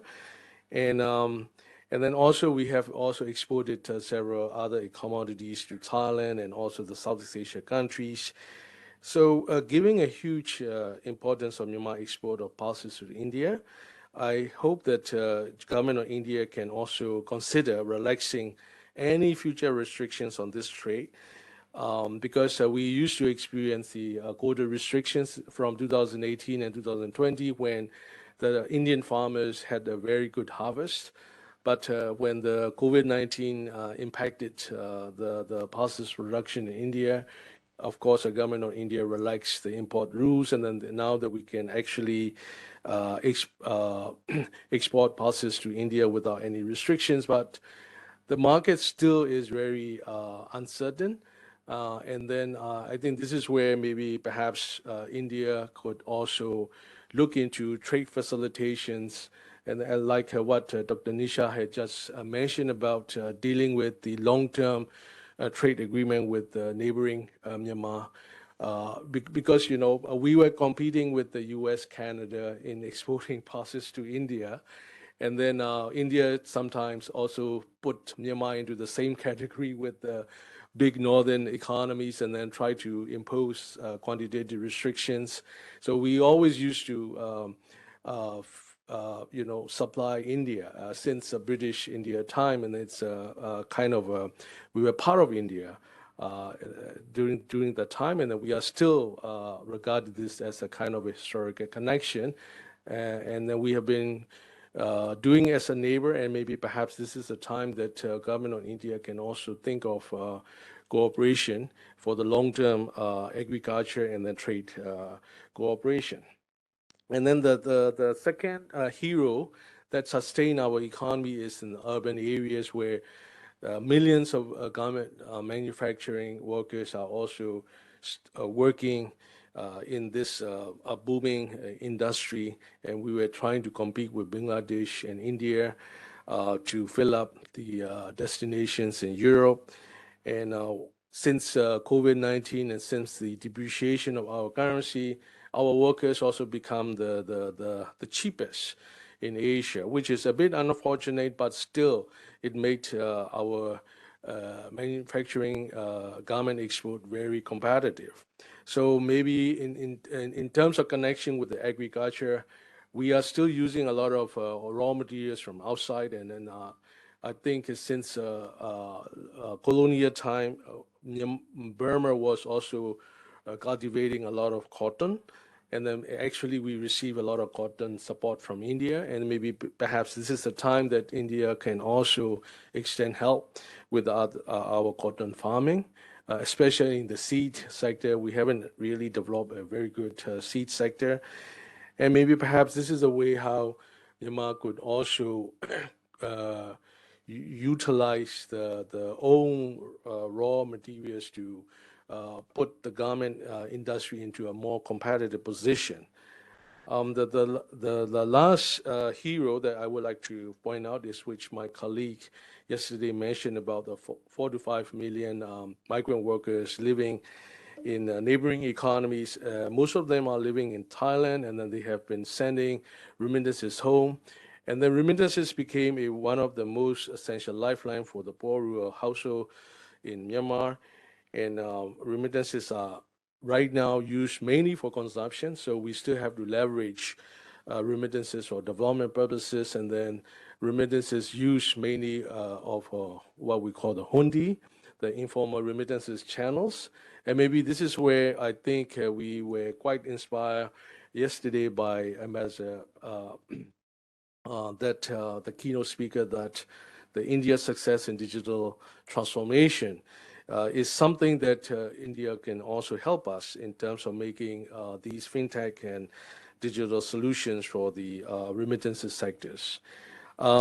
So if I may fast forward of what happened last April in 2022, it's more like our self-inflicted the mismanagement of the economy, where our central bank tried to, by observing what has happened in Sri Lanka, our leaders became quite worried about the situation, and they tried to instruct the central bank to do something which we call it impossible trinity. So they tried to fix the exchange rate, and they tried to control the capital outflows, and then also they wanted to keep the low interest rate. So I think this is the kind of impossible conditions for any central bankers in the world to make it happen. So since then, our economy has taken a free fall, and now we are seeing a more and more less and less revenue from the export coming in, mainly because of the fixed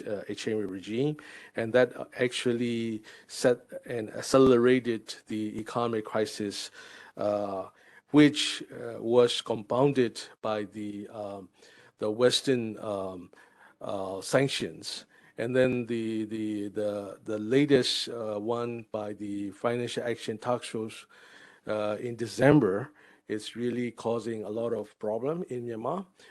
By the way, the sanctions even intended to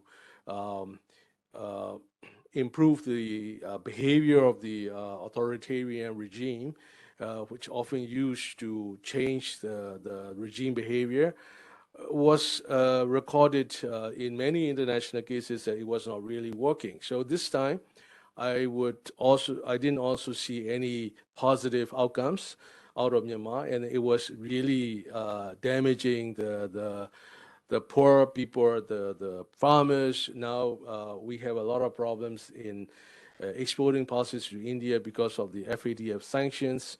And then the garment industry is also receiving less investment because of the many investors are fear of the FATF action. So in a way, the sanctions hit the the victims of the repression and then the ordinary population which they intended to help in the first place. So I think this is maybe perhaps something that government of India can also take a position on sanctions, because nowadays the Western governments are so sanction happy and sanction they always wanted to impose sanctions which usually don't really help the political outcomes. So this is my last slide, which I wanted to reiterate some of the recommendations I just made, that I would like to say that economic resilience of Myanmar farmers depends on their links with food security of India. Maybe perhaps this is where the government of India can help develop the inclusive agriculture value chains, and then you could also invest in the value-added processing capacity, quality storage. I think this is essentially that could help reduce the information asymmetry that Dr. Nisha just mentioned in our trade cooperation. And then also the financial institutions in India, particularly the Reserve Bank of India, used to help our central bank quite a lot in 2012 and 2015, and then maybe perhaps this is a time that we need help again. And then I hope that India, as a frontline state to Myanmar crisis, you can also acknowledge that the prevention is better than curing the non-traditional security threats from collapsing economy. It can also take the leading role. We have discussed a lot about the BIMSTEC and where Myanmar is a member, and maybe Myanmar can be a bridge between South Asia and Southeast Asia, that the grand scheme of things that the BIMSTEC can also consider. Maybe perhaps can be expedited more under the G20 leadership. Last but not the least, as I said in the first outset, giving Ambassador Nambiar's excellent diplomacy on Myanmar, and with long experience that India has, India can be the facilitator, mediator in the in Myanmar situation, and focusing more on managing economic crisis and political dialogue under the G20 framework and other appropriate instruments. Thank you very much for your attention.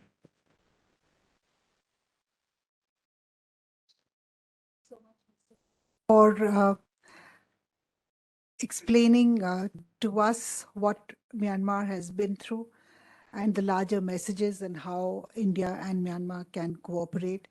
But I was very struck by your thoughts on a looming debt crisis, a gloomy situation in the midst of a perfect storm. So that's really how you've described the world, and we truly are living through these times. It's unfortunate that we're living through these times. But you very rightly pointed out about the resilience of the farmers and how agriculture actually not only contributed to food security, but also saved the Myanmar economy from collapsing. So that was a very interesting insight. And I remember when the sanctions on pulses was imposed, I was in Myanmar at that time, and I had met a lot of the exporters there, and they were in so much pain because they said, we've already sown our crops and our only market is India. And if this collapses, we have nothing to fall back on. So that's also how vulnerable agriculture is. So we need to put in maybe some rapid alert systems where if we see a shortfall, we're able to alert our neighboring countries or our important, suppliers, so that we can avert a crisis of this kind, and we are able to manage the situation more smoothly and at the same time meet the crisis, food crisis. May I now call upon our next panelist from Bangladesh, Dr. Kabir.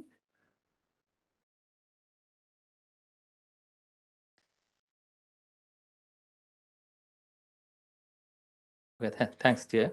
So first, I would like to thank the MP-IDSA and especially its Director General Ambassador Chinoy for inviting me to speak on the subject matter. So I'll be speaking on the in fact, lessons especially. So it's not that I'm covering all the South Asian countries, but just specifically speaking about the, in fact, ongoing, in fact, integration between Bangladesh and India, and what lessons that we can learn from this integration. So we understand it's all discussed about South Asian. The whole South Asian region is in fact suffering from the global crisis. It's back-to-back crisis. I mean, it's just right after the, in fact, COVID-19. So even conflict has started. So and basically the external sectors of the economies, they suffered a lot, and that followed by the, in fact, kind of in fact domino effect on the domestic economies. So and the slowdown, so that's we are experiencing, and we are expecting just right after the, in fact, fallout of the COVID-19, we are expecting the higher growth, but it's squeezed. Almost all the economies are squeezed.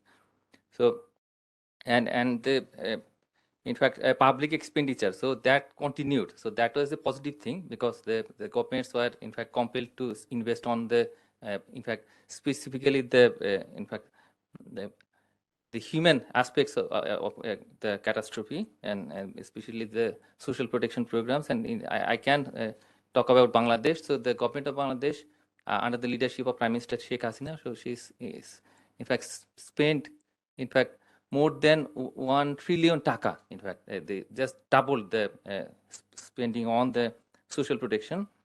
And there are other sides of the economy. So for example, the austerity measures. So it was a selective kind of austerity measures. So just looking at the some of the, in fact, fallouts, like, I mean, if you see the fallout of the COVID-19, Bangladesh's economy just squeezed. So in 2019-20, the growth was in fact 3.4%. So just suddenly fall down. So before that, it was in fact around 8% of economic growth. So and after that, so there is a kind of recovery in 2021, and then 2022. So it's more than 7%, but still, I mean, it's not that the size of pre-COVID period. So what is the temporary impact? So basically, in fact, after starting the, in fact, COVID-19, so initially the effect was not that significant, but gradually, so and the both income expenditure, the per capita income and expenditure, that gone down.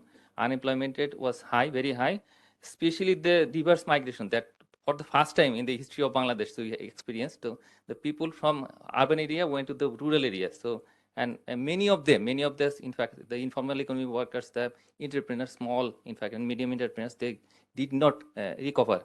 So even though the government of Bangladesh, especially the Honorable Prime Minister, she in fact constituted a big, in fact, the recovery package in this incentive package. So, but still, I mean, the small and medium micro cottage entrepreneurs, they could not, in fact, but they are gradually coming.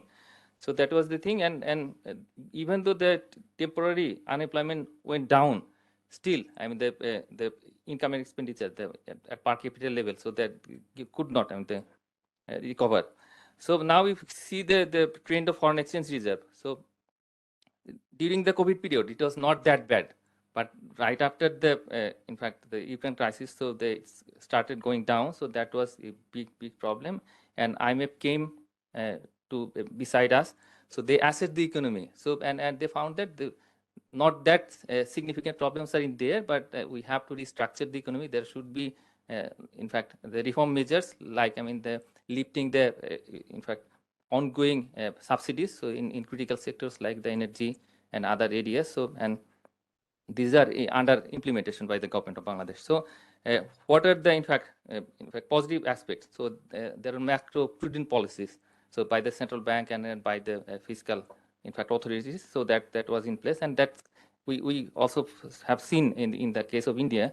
So in external sector management, so I already said the selective austerity measures. So that was the thing. It's not that indiscriminate, but in some of the sectors, like the importing the non-essential items, so that was restricted by increasing the in fact LC margin. So that took place, and it's still continuing. And the government of Bangladesh also imposed a kind of regulatory duty in a range of in fact the non-essential items. So that was also a part of the, in fact, austerity measure. and the investment on climate adaptation and mitigation. So there are in fact, three components of the IMF's loan package, so which is upcoming. The first installment will come in February. So and one of the components is 1/3 of the loan will come on the in fact climate change adaptation and mitigation. And Bangladesh government also in fact investing a lot on this. So even though there are austerity measures, the fifth part is the social protection. The coverage has significantly increased and dedicated on some of the aspects, in fact, external, which is triggered by the external sector problem, like, I mean, the COVID-19 fallout and others, and the bilateral trade of goods and services. So there is a very, in fact, bright part of it, if we consider the case of Bangladesh, India, in fact, trade within the value chain. So that is happening. And so I'll show it in detail, but it's not only in the goods trade, but it's also in service trade. So the service export was around 1 billion in the fiscal year 2021-22, and if we consider the total, so it's 1.5 billion US dollars. But if we consider the goods trade, so from India to Bangladesh, it was about 13.7 billion US dollars. And from Bangladesh to India, around 2 billion. And this particular year, even though we are talking about that, in fact, squeezing of the economy and maybe the, in fact, lower demand in the world, but still, if we see the trend, so this year, again, I mean, the goods trade will be increased, especially between Bangladesh and India. So according to the latest data. So, and continuous public spending on the mega projects. So this is also a bright side. So, and in fact, reducing the expenditure on the, in fact, less important projects. So that was also a kind of selective austerity measure, and the investment on human development, like education, health, and other aspects of human development. So that is ongoing. So these are basically the positive sides, and these are in fact prevalent in both Bangladesh and India, so that we have seen. So now if we see the size of the, in fact, South Asian economy, so that is also a positive side. So even though we are in fact thinking and also experiencing the negative, in fact, downward trend, and if we consider the latest report of the IMF, so Global Economic Outlook, so of October 2022, so we have seen that there is a kind of, in fact, projections on the squeezing of the global economy in 2023, especially the EU, especially the European Union countries, Euro areas, and also the UK and the USA. So all are in fact going to squeeze, and there might be some impacts on China, even though according to that report, so Chinese economy will not squeeze, so it will have 4.4% or 5% growth. So it's higher than the previous year's growth. So, but still, according to the, in fact, projection by the IMF managing director, she said that so China will also squeeze. So, but if we see the trend in the South Asian economy, so I already mentioned this. So these are some of the mega projects. The most recent one is the metro rail. So it's a mega one, and the Great Podda Bridge, and also the Matarbari and some of the, in fact, special economic zones. So the government of Bangladesh has identified around 100 special economic zones, and India is, in fact, investing on this, and now it's going on. So I was, in fact, fortunate to identify two, in fact, the SEZ sites when the Prime Minister Narendra Modi was visiting in Bangladesh, just before that. So, and also a lot of, in fact, infrastructure, like the transportation, and in the right-hand side, you can see the Cox's Bazar, in fact, rail station. So that is also a sign of kind of development, the positive aspects. So these are all going on. There are a lot of other, in fact, mega projects in the energy and other sectors. So now you can see the other areas of Bangladesh, India kind of collaboration, and especially the India selected projects in Bangladesh. A lot of, in fact, the different aspects are going on, which are positive ones under the line of credit. So, and if we consider the case of, I already mentioned about the, in fact, goods trade, like, I mean, the cotton, so, and cereal, vehicles. So these are basically the three most important items that we are importing from India, and we export to India. So if you consider that, so it's already mentioned 1.99 billion. So in the last fiscal year, and the current fiscal year, it would be around 2.3 billion. So according to the projection. So, and the most important items are the woven and knit garments and also jute, even though there is a discussion. In fact, critical aspect is that there is an anti-dumping duty, so it is in place since 2017. And recently, the government of India has extended the period for the next 5 years. So this is a kind of irritant, but we can discuss on, but So there are some other issues, but since this is a kind of turbulent period that I'm mentioning, so and we can in fact talk and discuss, but we can cooperate with each other. So what are the challenges I already mentioned? The external sector pressure is the biggest problem, even though some of the countries like Nepal, so they are managing it well. So and a lot of support that these are coming in, but most of the countries they're facing challenges, including Maldives and also the Bhutan. So they're facing the reduced number of, in fact, tourists in their countries. So that's creating a problem.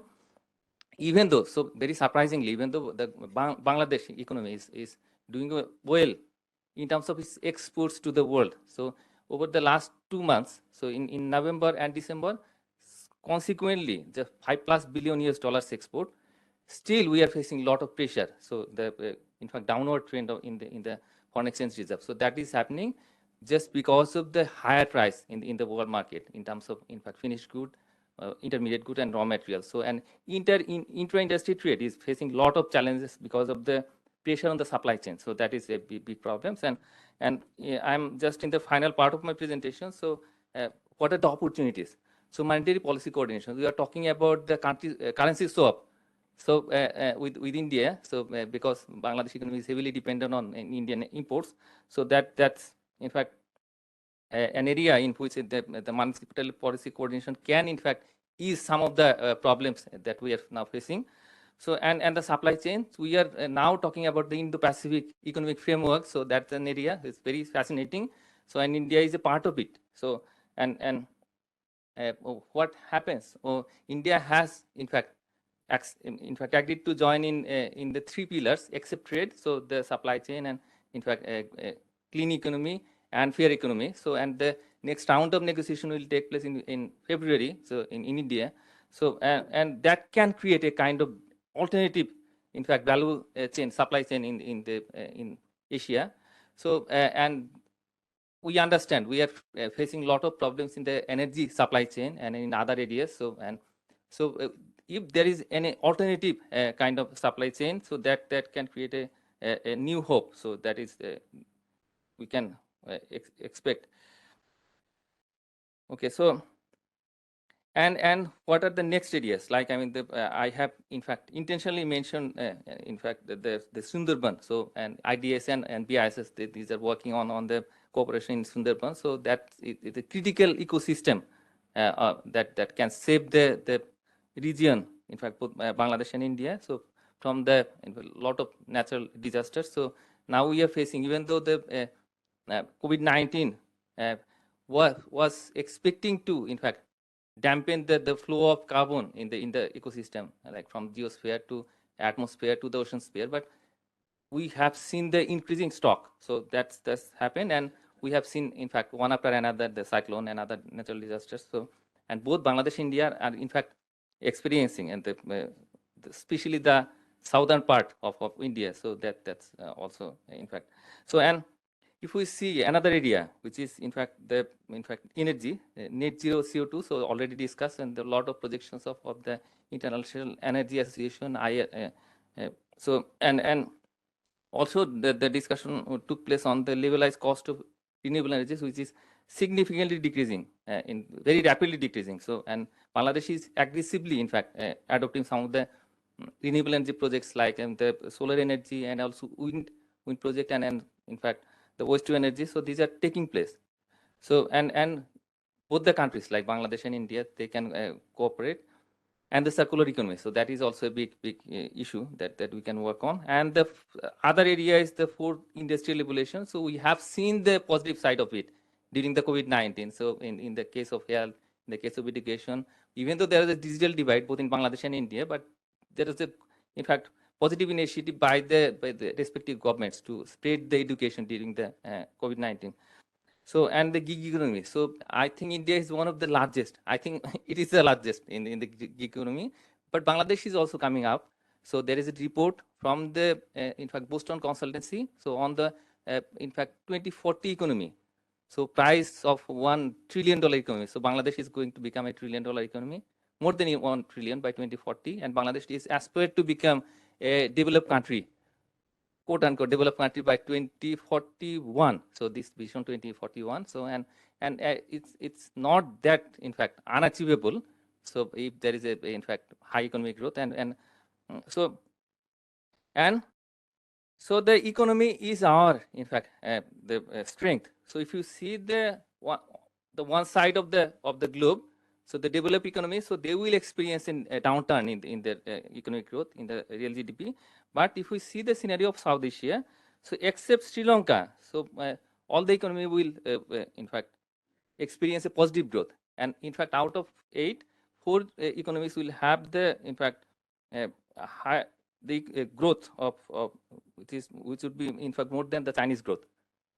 So since India's economy is 78%, more than 78% of the South Asian economy, and it's becoming one of the, in fact, locomotives of the global economic growth. So I think there is a scope, huge scope of cooperation, and there will be, in fact, definitely so already intra-industry trade and others so that are being discussed. So we can, in fact, cooperate in both goods and services. So already I mentioned, so regarding the Sundarbans, so if you see the recent, in fact, estimate of problem. Okay, so in fact, there are 4 major, in fact, disasters. One is flood, definitely it's occurring every year in Bangladesh, cyclone, so and drought and salinity. So in all the areas, Sundarban can save both Bangladesh and India, and there is a huge scope of cooperation between the 2 countries. And finally, so I am quoting from Rabindranath Tagore. So he said that together we survive, divide, we perish. So during the turbulent period, I think we can come together effectively so that we can survive and progress. Thank you very much.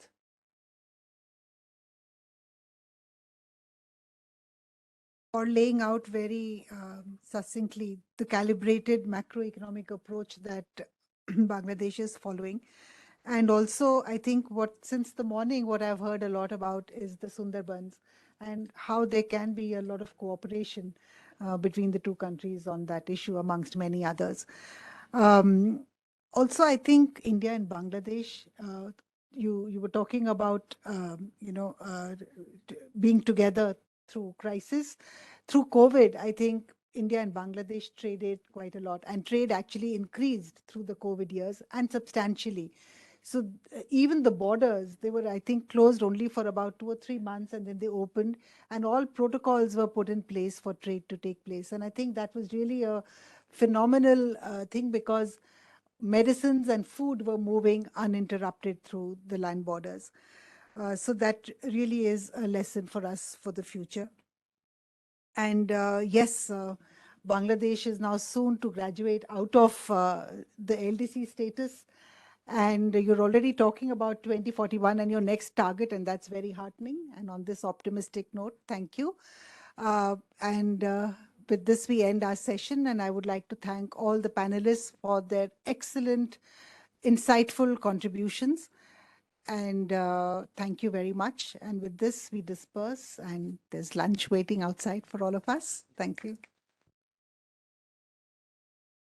On behalf of Director General MP-IDSA, I thank all the panelists for their erudite presentations.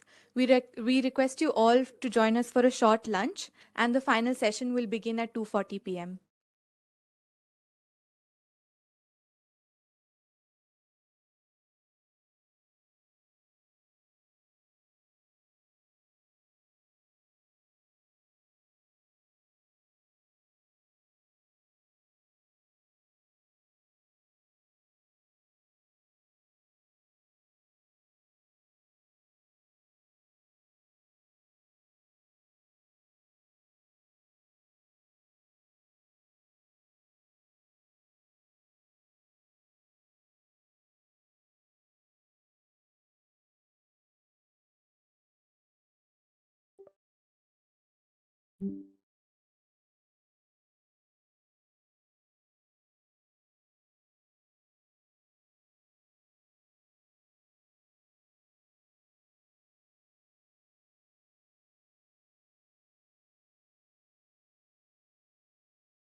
but it didn't feel like it.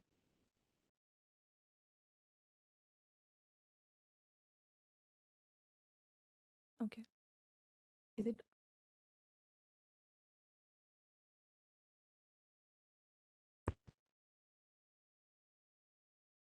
Should I?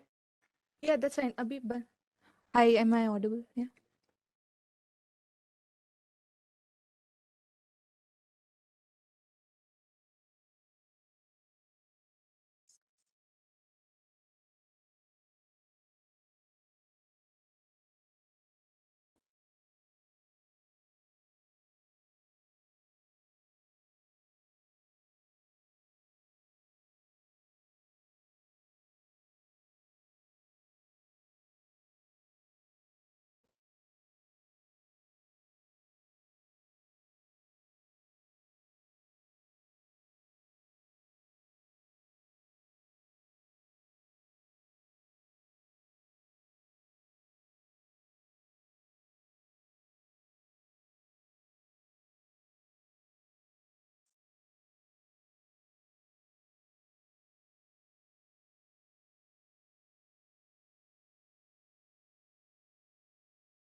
If I don't understand India, who does?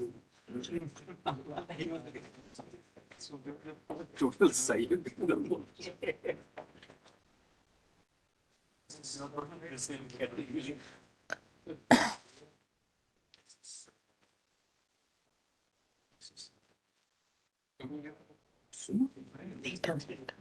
That is also true.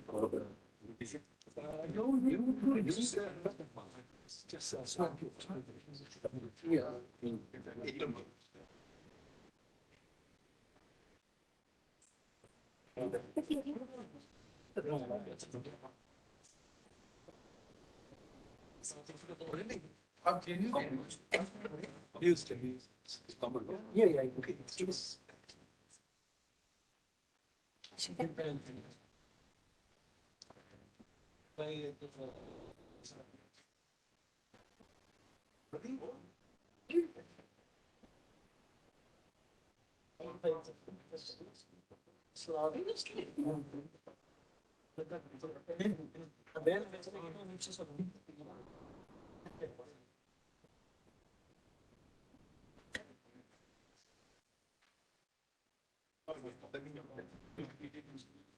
They left.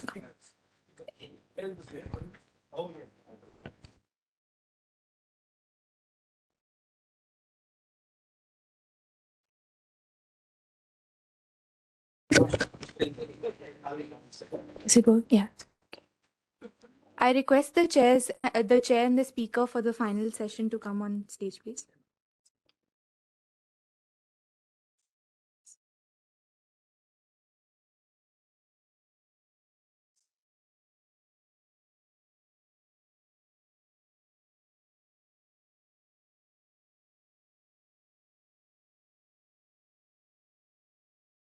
Good afternoon, ladies and gentlemen. We will now commence the final session, which will distill the inputs of the conference and discuss the way forward.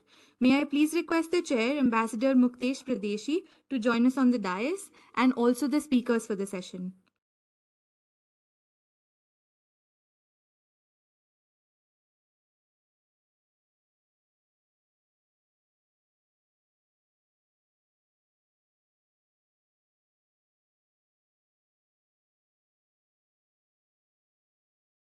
The chair for this session, Ambassador Muktesh Pradeshi, is currently the officer on special duty in the rank of Secretary in India's G20 Secretariat. He has previously served as the High Commissioner of India to New Zealand. He was also concurrently accredited as High Commissioner of India to Samoa, Niue, Vanuatu, and the Cook Islands. He was also Ambassador to Mexico and Belize. It also gives me immense pleasure to welcome the speakers of this session. I welcome Dr. Sharmin Nilormi, who is a professor in the Department of Economics at Jahangir Nagar University, Dhaka. It is my privilege to also welcome Major General Musa Ali Jalil, who has served as the Minister of Defense of Maldives. He has also served as the Chief of Defense Force. I welcome Mr. Sunil Casey, who is the founder and CEO of the Asian Institute of Diplomacy and International Affairs, Nepal. I also welcome Ambassador Bernard Gunnatilake, who is the chairman of the Pathfinder Foundation, Colombo. Prior to this, he served as the Director General of Multilateral Affairs, Ministry of Foreign Affairs, Sri Lanka. It is my pleasure to finally welcome Dr. Zaw Naing, who is the Managing Director of Mandalay Technology, Myanmar. With this, I now request Ambassador Pardeshi to kindly conduct the proceedings. Over to you.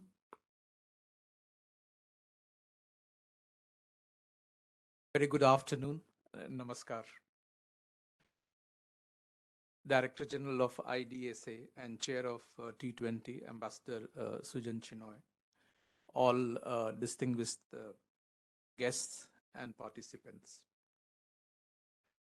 It's a great pleasure for me to be participating in the final concluding session of the 14th South Asian Conference, which is indeed a flagship event pioneered by IDSA on the theme of South Asia.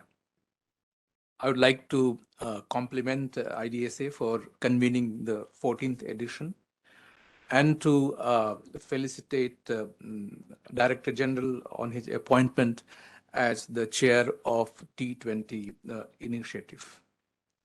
This session, I think, is a commendable outreach by IDSA to fellow think tanks from the region and take their inputs to take it to G20 leadership.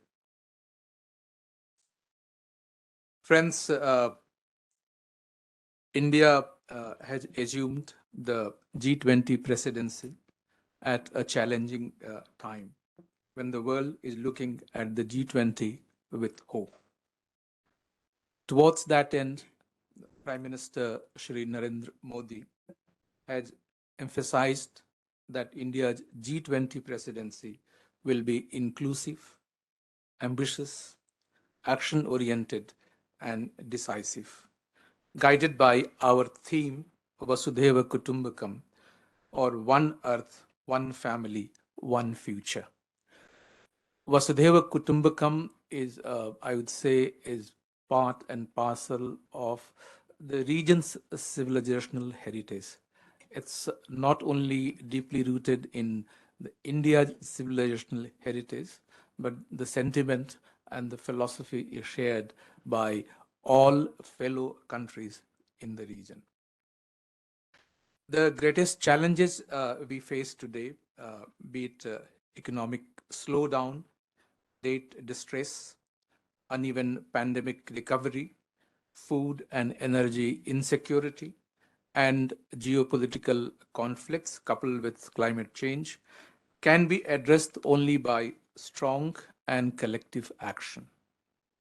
We can rebuild trust and promote peace and harmony by choosing cooperation over competition, sharing our experiences and learnings with each other and leaving no behind.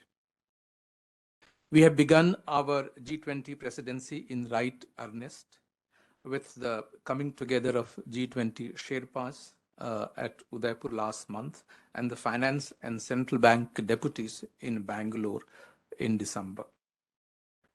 Nearly 200 meetings are scheduled in the coming months in over 30 different work streams of the Sherpa track, finance track, and engagement groups, which will culminate in the G20 summit in New Delhi in September 2023. Support of all stakeholders, the government and engagement groups, and the civil society is crucial in ensuring constructive discussions and building broad-based support for our shared priorities in these meetings.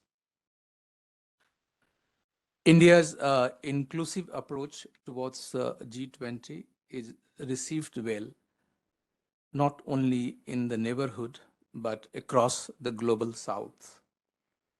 There's a deep appreciation of India's bid to gather views from the neighbors and forge them into the G20 agenda.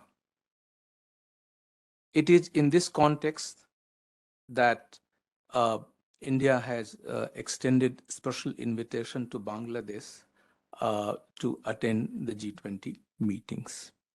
Similarly, India has specially extended invitations to international organizations dealing with the region, such as Asian Development Bank, and two Delhi-based international organizations which have come up in recent times, but which will project region's problem.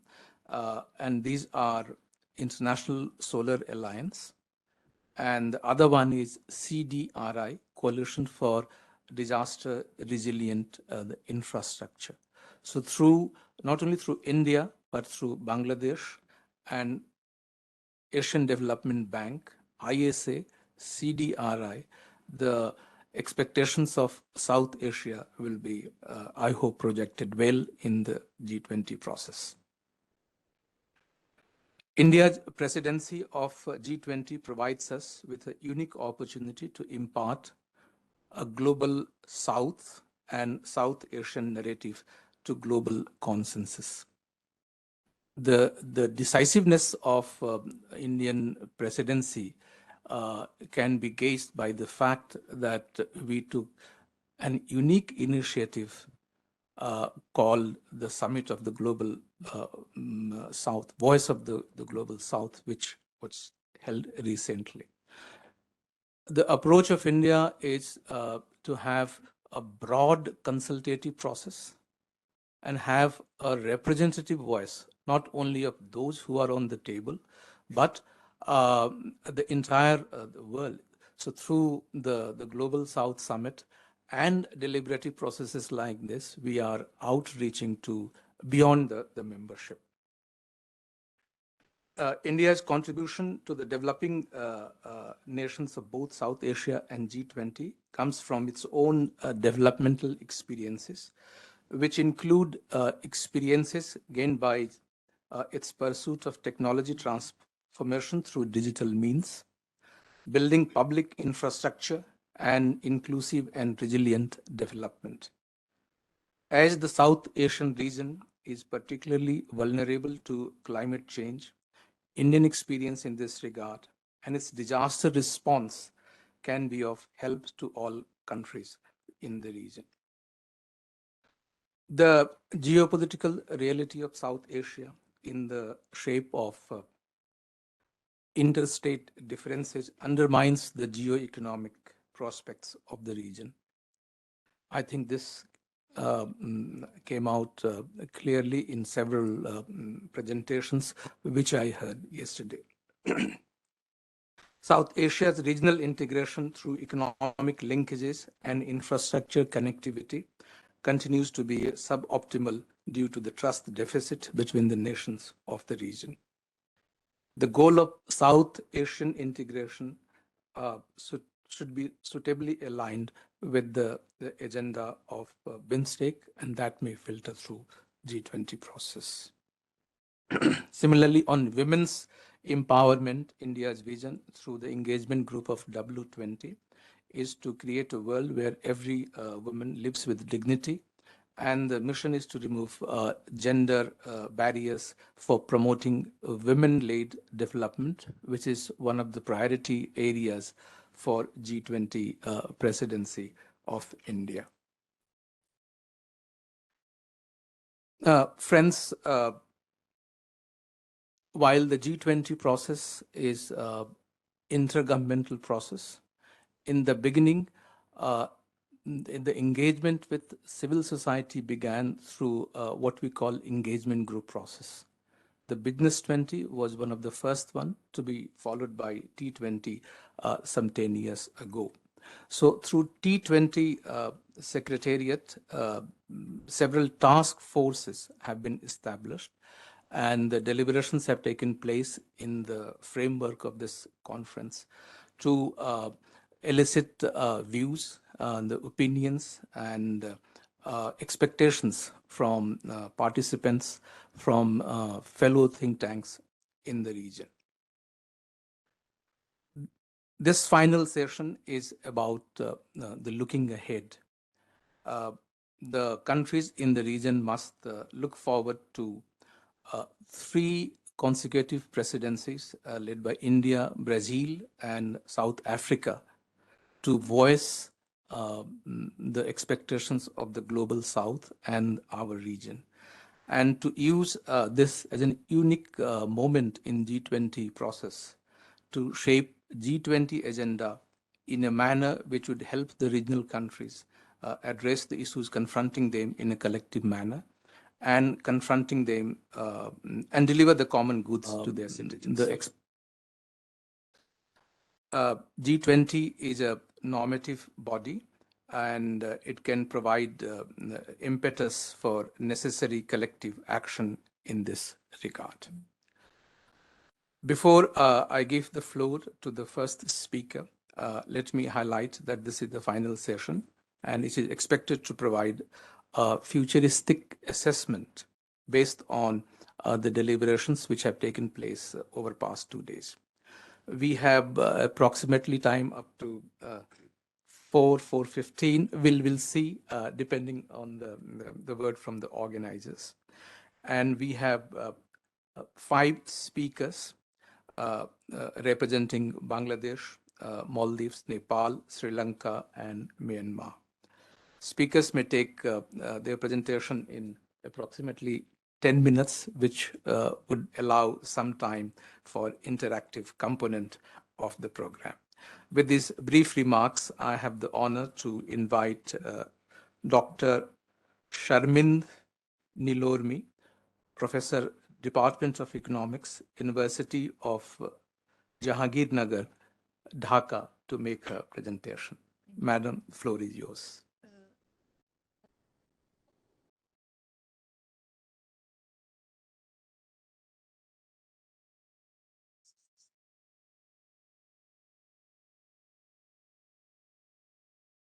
Is the mic working? Yes, it is. Thank you. Thank you, Mr. Chair. With your permission, please.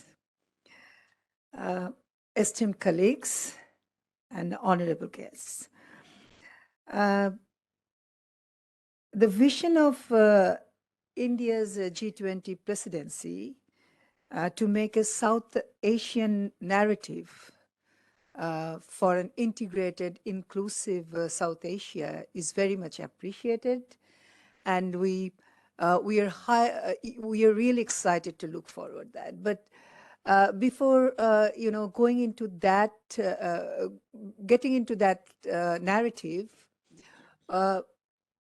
we need to work on the mistrust that we have among the countries.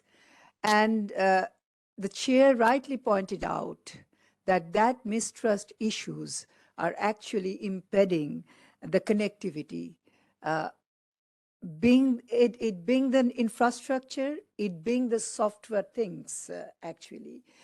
So, yeah, we all know the conflicts, the conventional conflicts and the non-conventional conflicts. But the think tank, we are the think tank, and we have the liberty to think out of the box.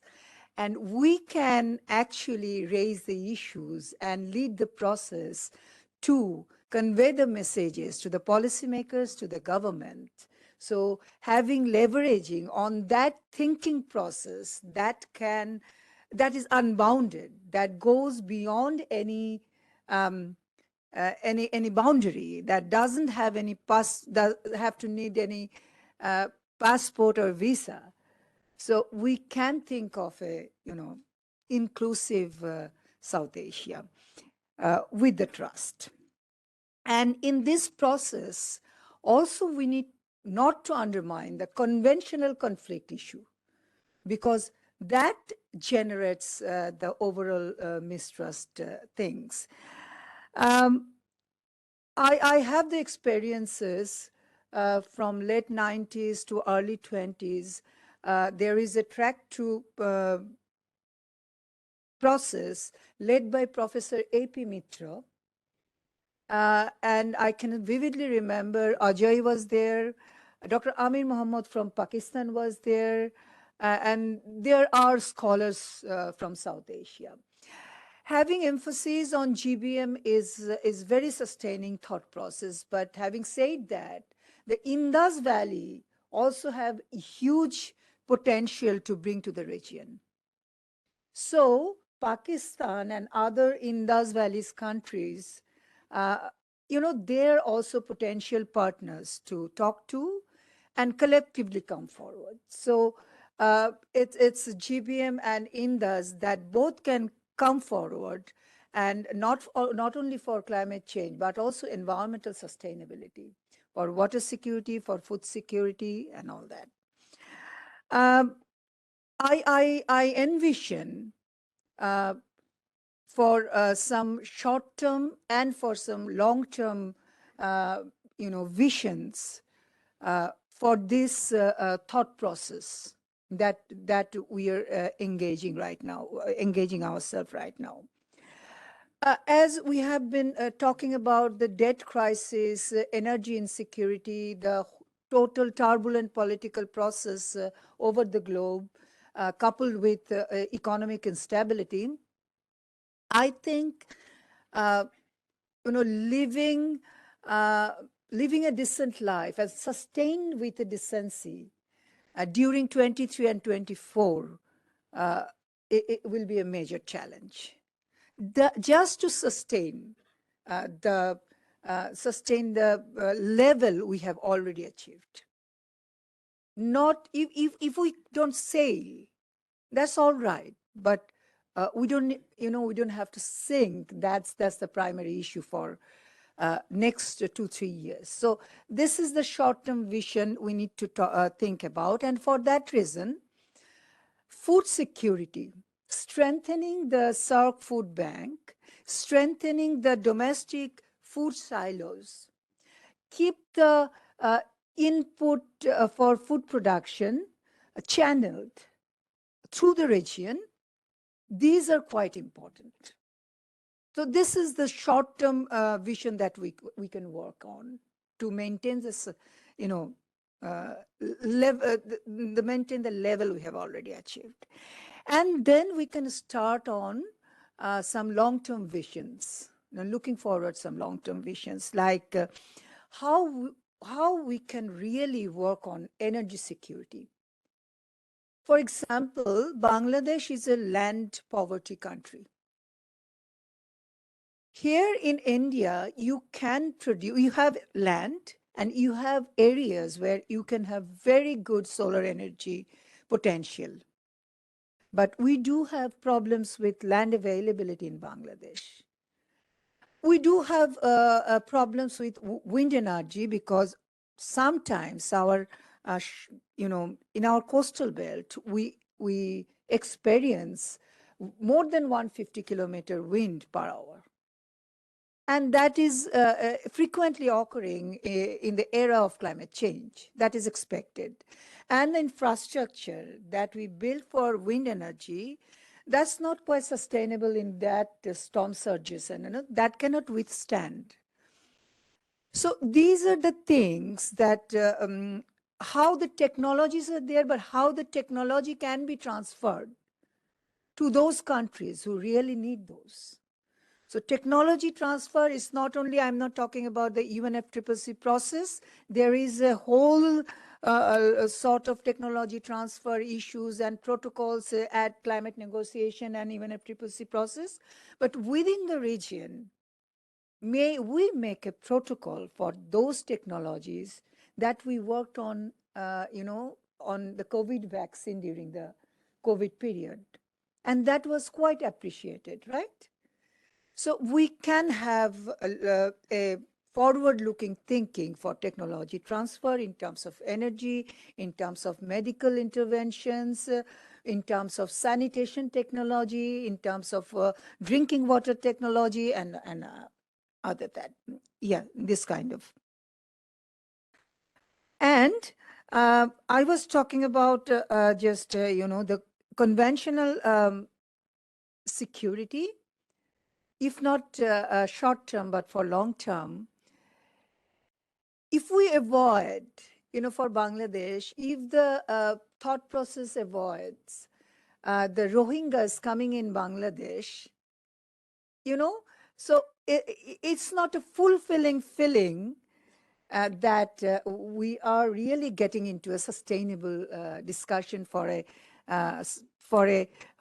homogeneous South Asian narrative. When we talk about South Asian narrative, it should be homogeneous for all. And keeping in mind, it's not a homogeneous entity in no way, not in terms of environmental side, not from economic side, not from cultural side. It's not a homogeneous entity. But even though we can try some homogeneity within ourselves and addressing some of the very conventional conflict issues that will help to build that narrative. That might be long term, but it helps. And for climate change, as I have been working in climate change issues for long, so I will conclude with that. When we work in even a CCC process, India and other countries in South Asia, we have been positioned ourselves in very different ways. India, Mexico, South Africa, Brazil, China. Their issues are different. And ours, like Bangladesh, Nepal, Sri Lanka, Bhutan, Maldives, our issues are quite different.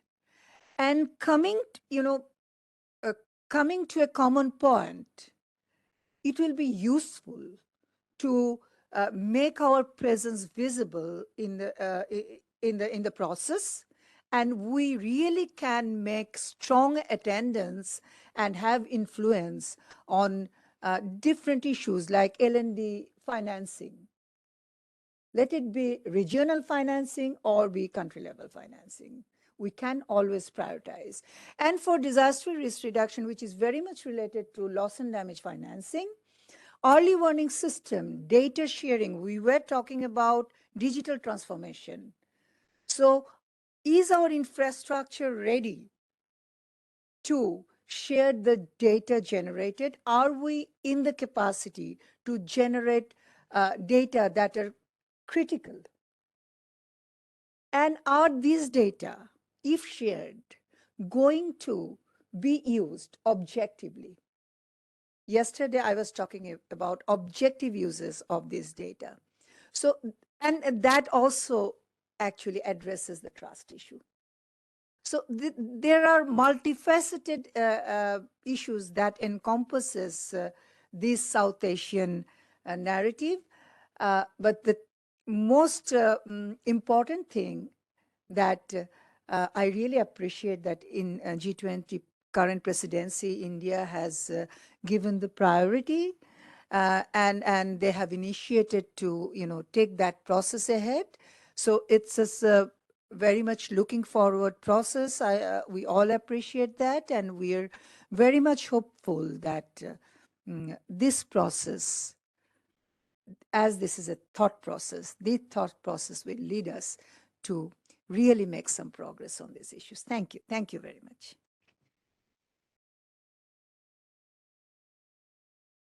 Thank you very much, Dr. Nilurmi, for your intervention. You spoke about technology intervention, the field of energy security, health response, drinking water, and sanitation. So far as the regional security is concerned, you spoke about homogeneous, I'm not so sure, but a harmonious South Asia. So far as some of the climate action and disaster forecast is concerned, I'm sure Bangladesh is a member of CDRI, where some of those issues are taken up. Yes. Thank you. Now invite Major General Musa Ali Jalil, who is a former defense minister and former chief of defense staff of Maldives. Sir. Thank you, Chair.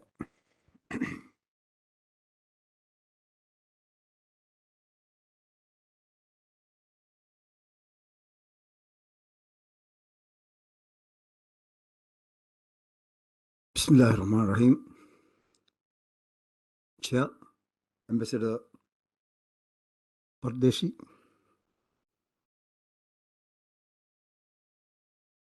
Ambassador Sujan R. Chinoy, DG MP-IDSA T20 Chair to India's G20 presidency, esteemed speakers, General Bakshi, Admiral Sina, participants, conference coordinator Dr. Jubin Sultana, dedicated conference staff, good afternoon. It's an honor for me to be here at this August conference. Therefore, let me avail this opportunity to express my sincere thanks to Ambassador Chinoy and the MP-IDSA. Friends, I intend to talk on what you may know and then perhaps what you may not know. So bear it with me. After the lunch, I know it's hard. However, I do have some points to share with you and which may be of paramount importance to our region. I am in complete harmony with Prime Minister Modi's neighborhood first policy and the South Asia inclusive. I am in complete harmony with his policies. A resilient South Asia is a visual phenomenon achievable through dialogues by countries of the region. The conference itself signifies the paramount importance of such gathering, since they seek the think tank's advice on the way forward.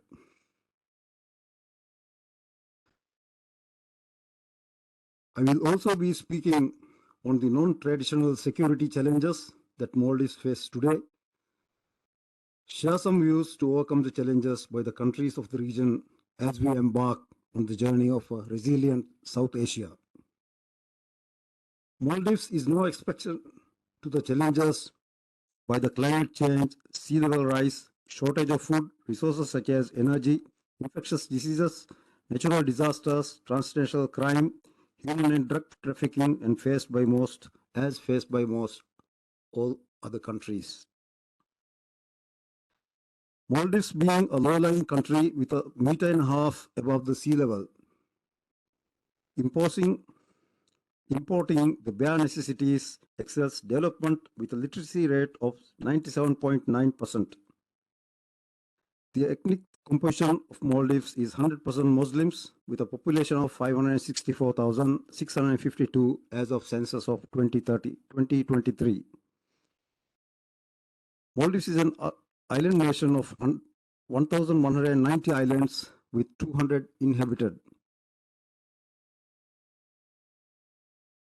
Friends, bear with me that we live on an island nation with 1.5 meters above the sea level.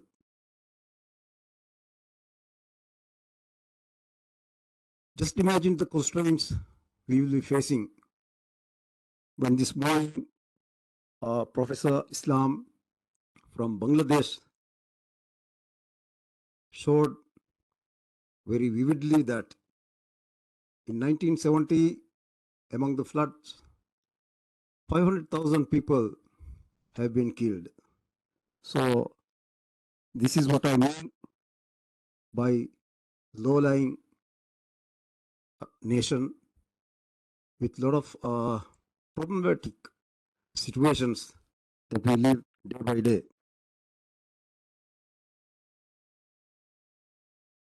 Tourism is the largest industry in the Maldives, contributing 60% of the Maldives foreign exchange receipt, accounting 58% of the GDP. There are more than 100 tourist resorts operational, more than 50,000 people directly and indirectly working in the tourism industry. Should the countries of South Asia and Southeast Asia desires to invest on tourism industries of Maldives, definitely it will boost the economy of Maldives with lucrative paybacks. The second industry that contributes to the GDP is the fisheries. It contributes about 6.5% of the GDP and it is low. However, it remains one of the biggest source of employment, and fish products accounts to the almost 98% of the Maldives export. More than 20% of the labor force of Maldives is employed in the fisheries sector. There is development in the fisheries sector, and vessels of 100 feet long, with a complement of 35 crews accommodation, is in the process of engaging the fishing fleet. Maldives is also a member of Indian Ocean Tuna Commission, exporting 140,000 metric tons annually. The major constraints we face in the fisheries industry is that we have to pay 23 tax to the European market. Likewise, the tourism industry, the fisheries sector too, will be a feasible opportunity for the regional countries to assist Maldives to boost the economy with lucrative paybacks. Maldives Bureau of Statistics has released temporary results of census 2022. According to MBS statistics, the expatriate population has increased 3,527 in the past 8 years. As per the temporary results, the total number of expatriates living in the Maldives is 97,160 compared to 63,637 expats in 2014 census. The government of Maldives is working hard to solve the issues of undocumented expatriates living in the Maldives. This is an area where our regional countries can help Maldives to ensure the expatriates living in the Maldives are documented. And I was told that there are more than 50,000 people, expats in the Maldives, documented. Maldives too experiences the negative spillover effects of globalization. Let me share some incidents that can be categorized as terrorism or extremism. 29 September 2007, a homemade IED explosion at Sultan Park in the capital injured foreign tourists. 9th October 2007, more than 70 masked men carrying swords and iron rods captured a policeman and held him in custody at Darul Khair Mosque on Himindu Island. The Iranian soldiers raided the mosque, leading to an armed confrontation between the assailants and the security forces. The assailants were neutralized, captured, and tried in the court. 2nd April 2009, Pakistan Army raided the training camps in Waziristan tribal region, and 9 Maldivians were arrested, who were later extradited to Maldives to undergo de-radicalization. 2nd October 2012, Dr. Hashim Ali, MP of PM for Ungufar constituency, was struck to death and body was found in the stairwell of his residence. 8 August 2014, journalist Ahmad Rizwan Abdullah was abducted and yet It has to be investigated about what has happened to him. 25th April 2017, Bogo Yamin Rashid was struck to death. 6 May 2021, assassination attempted on former President and Speaker of the Parliament, President Rashid, by an IED timely detonated while he was embarking his car outside his home area in the capital. President Rashid was critically injured. 21st June 2022, the Yoga Day disruption. An angry group disrupted a Yoga Day event at the National Stadium at Male, organized by the Indian Culture and Indian High Commission in association with the Ministry of Youth, Sports, Community Empowerment of the Maldives on the occasion of the International Day of Yoga. The Maldives have been marking Yoga Day since 2015. The Maldives was among the 177 countries that co-sponsored a resolution at the United Nations in 2014 declaring June 21st as the International Day of Yoga. The government of Maldives strongly condemned the incident. The Ministry of Foreign Affairs Maldives said in a statement, and I quote, "Such malicious acts of violence aimed at disrupting public safety and undermining security of individuals and the diplomatic corps will not be tolerated," unquote. The government of Maldives has charged 38 people on various grounds, including terrorism, for storming and disrupting the International Yoga Day celebration. Finally, national efforts to counter terrorism and counter violent extremism has been well going underway in the Maldives, even prior to the establishment of the National Counter-Terrorism Center, NCTC. The NCTC was established through a presidential decree 2016/3 on 25th February 2016. The NTC is placed under the direct supervision of the Minister of Defence. The government of Maldives is trying hard to bring back the stranded Maldivians and families who has requested to be brought back from Syria. Definitely, I am certain that matters of national security will be dealt accordingly by regional countries and needs not to be amplified. In conclusion, I wish to seek views on how to tackle and address a mega tsunami situation in Maldives.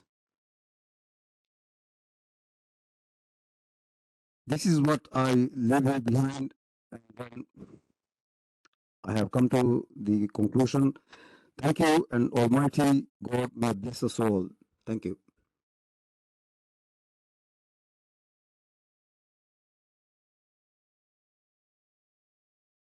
Thank you, Major General Musa Ali Jalil, for sharing your perspective from Maldives, and a perspective which is shared by small island states across the Caribbean, the Indian Ocean, and the Pacific. In my last assignment, I was High Commissioner in New Zealand. I was concurrently accredited to 4 very small Pacific countries like Samoa, Vanuatu, the Cook Island, and Niue. Niue has one of the smallest population in the world, not more than 2,000. During 2 years of COVID devastation, I could see how hard hit the tourism sector was for them, because the flights were not going, and all these economies depend on tourists coming from Australia, New Zealand, and from the so far as the extremism and terrorism is concerned, Indian presidency in G20 will certainly is going to champion this cause through not only through the engagement process T20, but also through the governmental channels. I believe one of the agenda items for the foreign minister's consideration would be extremism and terrorism. Thank you very much for your views. And now next is Mr. Sunil Kesi from Nepal. Floor is yours, Mr. Sunil.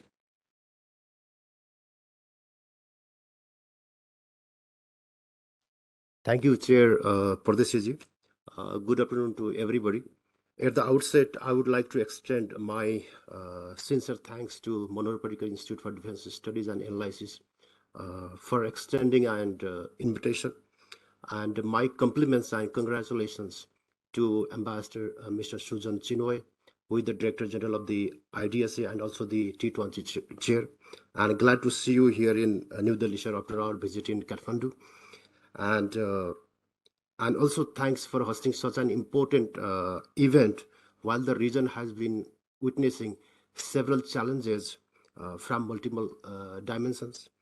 And I'm very much delighted to be here and share my thoughts before an informed gathering of the South Asia Conference, the flagship event of the Government of India to promote the regionalism, being hosted by MP-IDSA.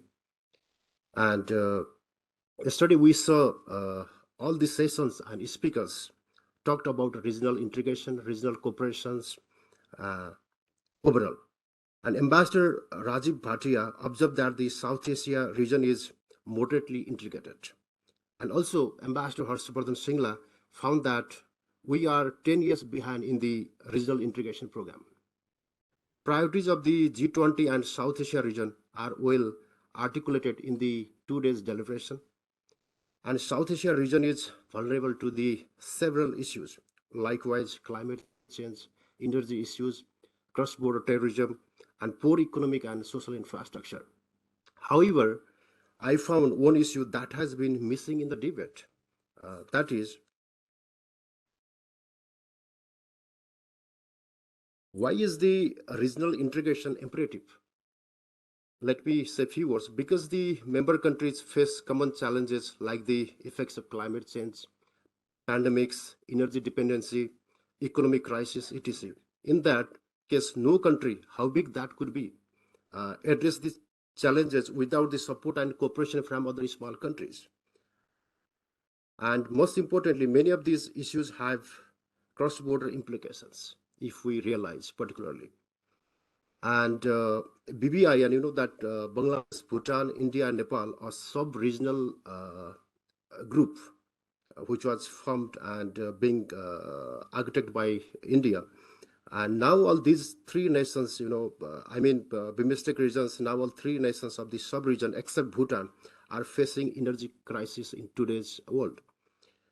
The crisis will undoubtedly depend if the generation of green energy today fails to manage power generation, transmission, and distribution, both for industrial and domestic use. We all know that hydropower is the best source of energy in today's world, followed by solar power, that any other fossil fuel-based energy from both cost effectiveness and environmental safety, adding one more jingle, that is Tamosomaya Jyotirgamaya. Therefore, green energy would play a key role in establishing a resilient South Asia, if I believe, because I'm also into the energy ventures. So we believe that, green energy could be one of the finest commodity to integrate to our region. That is what we believe. So why to go for regional integration? The region needs immediate action for regional integration because of pressing issues are discussed earlier. And how to go for the regional integration, and who will take the initiatives? That's the question here. So to go for a robust regional integration, the region first needs a forum. And there are successful examples like the EU and the ASEAN, which even discussed in yesterday's deliberation. Interestingly, currently in South Asia, we have SAARC and other forums which are not doing well. Even SAARC is defunct and the BBN is stuck, and BIMSTEC is not progressing as we expected. And we had a big hope from the BIMSTEC. In this scenario, how would we achieve regional integration? Can bilateralism become a way forward to regionalism? That is another question. Or do you need another new forum for this? That is also another question. I think these questions also were asked in the concept note, if I am correct. Therefore, we should focus on some low-hanging fruits as a confidence-building measures. And then Pardesiji and one of my colleagues from Bangladesh were talking about the mistrust. what I believe is that, most of the South Asian countries have been facing the trade deficit with India. And I would particularly say that, mostly in between Nepal or, sometime we face that is the trust deficit, and how we can, make it trust sufficient. That is another question, because I think sometimes we face most of the trust, deficit, like the trade deficit. So therefore, we should focus on low-hanging fruits like BBI, and could be like sub-regional economic like energy integration, by having new transmission lines between India and Bangladesh, for facilitating power trade between Nepal and India and Bangladesh as well as Bhutan. In August 2022, both Nepal and Bangladesh have requested India to facilitate Nepal-Bangladesh power trade cooperation by allowing Nepal to export around 40 to 50 megawatt of electricity to Bangladesh by using the existing transmission lines between India and Bangladesh. And following are the current India-Bangladesh transmission lines. One is Bahrampur, India, that connects to Behermara, Bangladesh, that is 400 kV lines along with 1000 megawatt, back-to-back terminal at Behermara. And another is Suraj Maninagar, Tripura in India, to Komilla in Bangladesh, that is another 400 kV transmission line. And upcoming is Katihar, India to Parbatipur, Bangladesh, and Borongnagar, India, that is 765 kV double circuit, which is the proposed transmission line. It is a low-hanging, fruits, because the energy trade is already happening bilaterally in the region. If we talk when PM Sarvado Deva was in India in the month of April 2022, at that time India had allowed Nepal to export 364 megawatt of power, and over the last 5-6 months, we earned around 7 billion INR as a revenue, and which has helped us to balance the payment for the petroleum products which we have been importing singly from India. I think that's the one good beginning among the bilateral power trade. But we had the surplus of 700 megawatt, and we were asking India to allow 452 megawatt. If that could have happened, then we would have made around 11 billion INR. That could have helped to boost our economic growth and other energy that got wasted in Nepal. And during the winter season time, we import electricity from India around 300 megawatt, which got started recently. And if you talk about the data, by next year, we'll be having the surplus of another 1200 megawatt. And if we able to supply that power to India, we'll be making around more than 22 billion INR. If some portion of the power goes to Bangladesh, we'll be making more amount of money due to the unit price, because we are selling to India in around 7, and in Bangladesh there is around 9 rupees. So there is a quite good differences, and we have been eyeing the Bangladesh as a good market for our power. And even if you see in the first week of January, Bangladeshi energy minister was in Delhi, and he talked very straightly that he wanted India's feasible energy cooperation for for Nepal, Bangladesh power trade, and that is what they are aiming to invest for 683 megawatt Sunkosi third project. And government of Nepal has already given the environmental assessment, and I think the government of Bangladesh is doing the assess. And if this 40 to 50 megawatt power trade happens between the two countries, I think it will prove the it will prove one of the game-changing examples of the sub-regional or regional economic integration. And I hope that very soon it should happen, because it has been 4 months that government of Nepal and Bangladesh are requested to India's NTPC. And by 2025, we don't even need to import electricity from India in the winter season. So by 2025, we'll be having the good surplus. And I think, currently government of India has made quite a good number of investment for, as per the Satluj investment, like 3 projects around 25 megawatt, and NHPC recently taken over the license for 750 and another around 450 megawatt projects, and India is aiming for 10,000 megawatt by 2025-30. I think that will be a good beginning, and I think that power will go to the region, and that will help Nepal, to become the net energy exporter. That is what we believe. And also, Nepal needs to sell surplus energy to the new markets like Bangladesh is there, and Myanmar, and possibly to Sri Lanka by 2030, if the digital infrastructure could be created. Let us hope for that. And Bangladesh needs energy for its industries as well. And both India and Bangladesh want to increase the share of renewable energy substantially in the upcoming years. The Indian government has set an ambition plan to generate 500 gigawatt from non-fossil energy-based sources by 2030, meeting 50% of energy requirements from renewables. Likewise, Bangladesh wants to increase the share of renewable energy in the country's power mix to around 40% by 2050, from less than 3% now. Water-rich Nepal could help both countries achieve their dreams, according to our officials.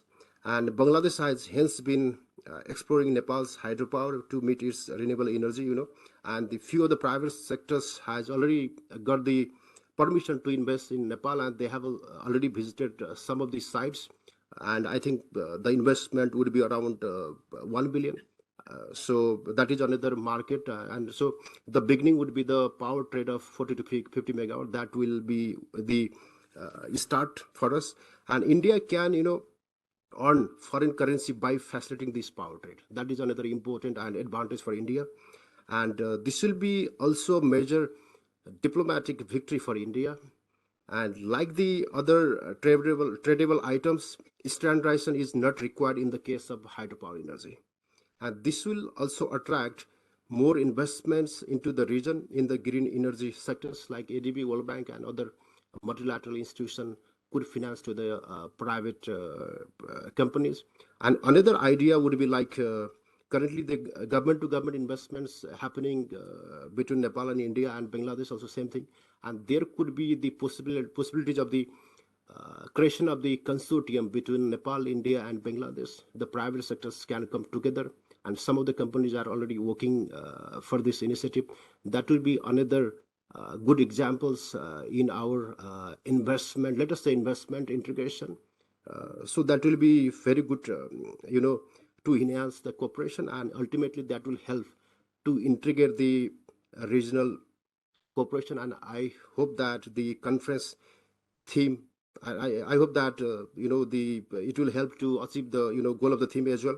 And the to take the prompt action to remove non-tariff barriers in the bilateral trade, is suggested by Ambassador Harshvardhan Singla study. There is already a robust trade infrastructure in the region for bilateral trade and regional trade. Adoption of the motor vehicle agreement under the BBN framework would improve cross-border trade substantially. Last but not least, India needs to send a message to its regional partners, neighbors, that is keen on multilateralism or regionalism, by bringing changes in existing hydro energy export-import guidelines that were issued in 2018 and in 2021, which will encourage the bilateral energy trade. Thank you once again. Thank you. Thank you, Sunilji, for sharing your perspective and how energy cooperation can boost the regional integration in our region. Next is Ambassador Bernard Guntilike, who is the chairman of Pathfinder Foundation in Colombo. Ambassador, floor is yours.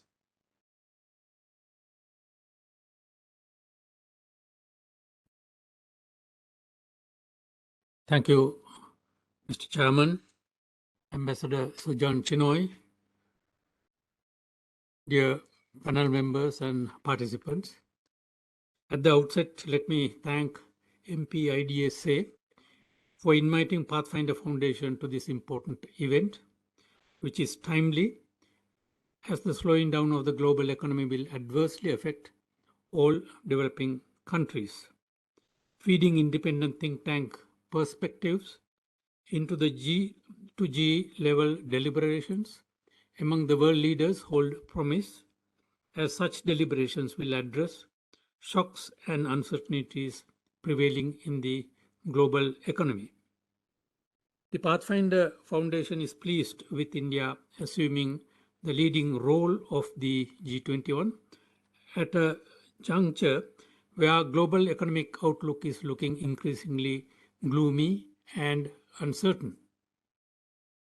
We are confident that India, with its enormous pool of resources consisting of intellectuals, academics, and think tanks, possess the capacity to and the ability to steer the discussions in the G20 and play a proactive role in the global economic recovery, closely working with the world leaders. We had 2 rewarding days of discussion focusing on various subjects. This being the final session, we should assess what we could realistically achieve during India's presidency, bearing in mind the duration available is less than 11 months, and the next summit will be held in just 9 months' time. The concept note circulated earlier has several issues for deliberation, and I wish to dwell on a few issues reflecting South Asia's most pressing economic problems. The fact that South Asia is one of the world's least integrated regions was highlighted by several previous speakers who pointed out that Southeast Asia, Europe and the Americas had succeeded. In contrast, South Asia has failed, with intra-trade trade accounting to barely 5% of its total trade, compared to ASEAN region, where the intra-regional trade makes up to about 25%. This issue of meager integration has been very well discussed and documented, yet it remains an important issue to be addressed. South Asia, where poverty is widespread, is also home to about 1/3 of the world's extremely poor, next to sub-Saharan Africa. There is a consensus here that despite the enormity of the responsibility, South Asia should begin to focus on the matter and take concrete steps to achieve that objectivity. India's leadership augurs well for the region to move in that direction. During our sessions, we devoted considerable time to discuss debt sustainability and debt crisis. About 50 countries, primarily climate vulnerable nations, are presently facing debt crisis.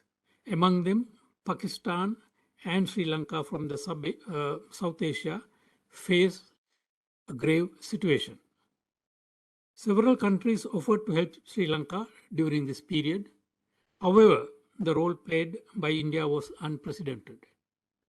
As the crisis was accelerating, creating havoc in the country, India stepped in swiftly and made funding close to $4 billion available to rescue its neighbor in distress. The latest news is that India has come up with assurances to satisfy the demands made by the IMF, taking Sri Lanka a step closer to the involvement of the International Monetary Fund. Indian External Affairs Minister's visit to the island will take place during the next 48 hours, which will lead to a conclusion of MOU relating to renewable energy, which was the subject of today's discussion, and discussion about development of Trincomalee district, which has a strategic port located in the eastern province. I was heartened by the statement made by the Deputy High Commissioner of Sri Lanka yesterday, referring to the timely infusion of resources by India and proposing a template to be developed by G20 to help vulnerable countries and vulnerable economies. As I said earlier, energy security has taken considerable importance during our discussion. It was revealed that electricity grids in Bhutan, Bangladesh, India, Nepal are interconnected, and how those countries are reaping the benefit of their proactive relationship. Yesterday, Foreign Secretary also spoke of the proposed grid connection with India, which will facilitate two-way electricity trade supported by renewable energy projects close to the Gulf of Manohar. India is expected to surpass its target of producing 50% of electricity from non-fossil fuel by 2030.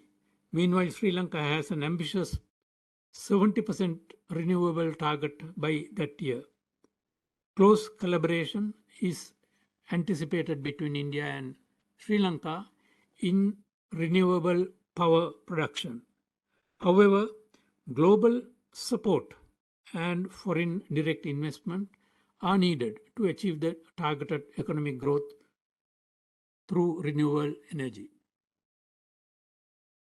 Coming back to the issue of economic integration, South Asia has not been able to reach its full potential for various reasons. However, it has institutional frameworks such as SAARC, BIMSTEC, and bilateral free trade agreements. Limitation on productive capacities such as productive resources, entrepreneurial capabilities, and production linkages among the countries in the region are the main obstacles to harness economic benefits. The extent to which South Asian economies wish to deepen their economic integration is left mainly to the countries themselves. Leaving political baggage aside, building the productive capacity of each country will pave the way for enhanced integration. During yesterday's discussion, there was a suggestion for realignment of South Asia towards BIMSTEC. A matter requires deep reflection. We are currently experiencing the adverse effects of a war in Ukraine, which is tens of 1,000 miles away from South Asia. Just imagine the repercussions we will be forced to face due to possible implosions of some SAARC members due to their current economic conditions.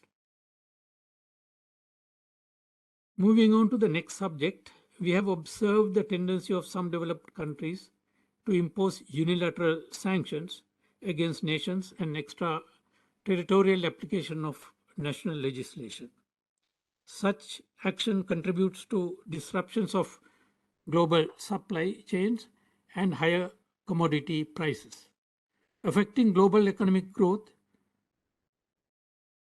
will be the result of such action.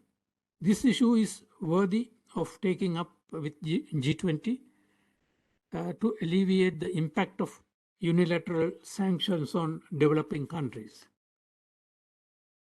There were references during our discussion on expanding rail and road connection within the region, and Foreign Secretary highlighted the importance of people-to-people connectivity. The ferry service between Rameshwaram and Talemanna that connected the two countries operated from 1916 until mid-1980s. And then it went into disuse during the conflict we experienced for nearly 30 years. The railway track was reconstructed by India, and it was inaugurated by Prime Minister Modi in 2014. Commissioning the historic ferry will facilitate two-way traffic by pilgrims, with Indians traveling south on Ramayana and Murugan trails, and Sri Lankans going north on Buddhist pilgrimages. With both sides agreeing on people-to-people connectivity, the time is right for us to focus on this historic connectivity. Then, of course, there is some relevance to this particular situation with regard to the subject of mistrust, what we discussed a little while ago. Although this is not a new project, but something that has been in operation since 1916, as I said earlier. However, there seems to be mistrust on the part of both sides that lasted for a while. But I think with the new developments taking place and the relationship which we are building, it is hoped that we will be able to commence this railway link or the ferry link shortly. Finally, as the only South Asian country in the G20, India could play a significant role in the economic development of our region. In fact, India can significantly strengthen and improve global architecture and governance on all major international economic issues. In his speech, G20 speech rather, Prime Minister Modi highlighted, today's era must not be of war. G20 is not a forum to address security issues. However, we have experienced how security issues influence the global economy. G20 leaders can use this sentiment and India's long-standing relations with Russia to seek an amicable settlement to the war in Ukraine, which had caused immense despair in that country and threatened global security. In conclusion, Mr. Chairman, Pathfinder Foundation looks forward to being associated with T20 group during the G20 Presidents of India. Thank you.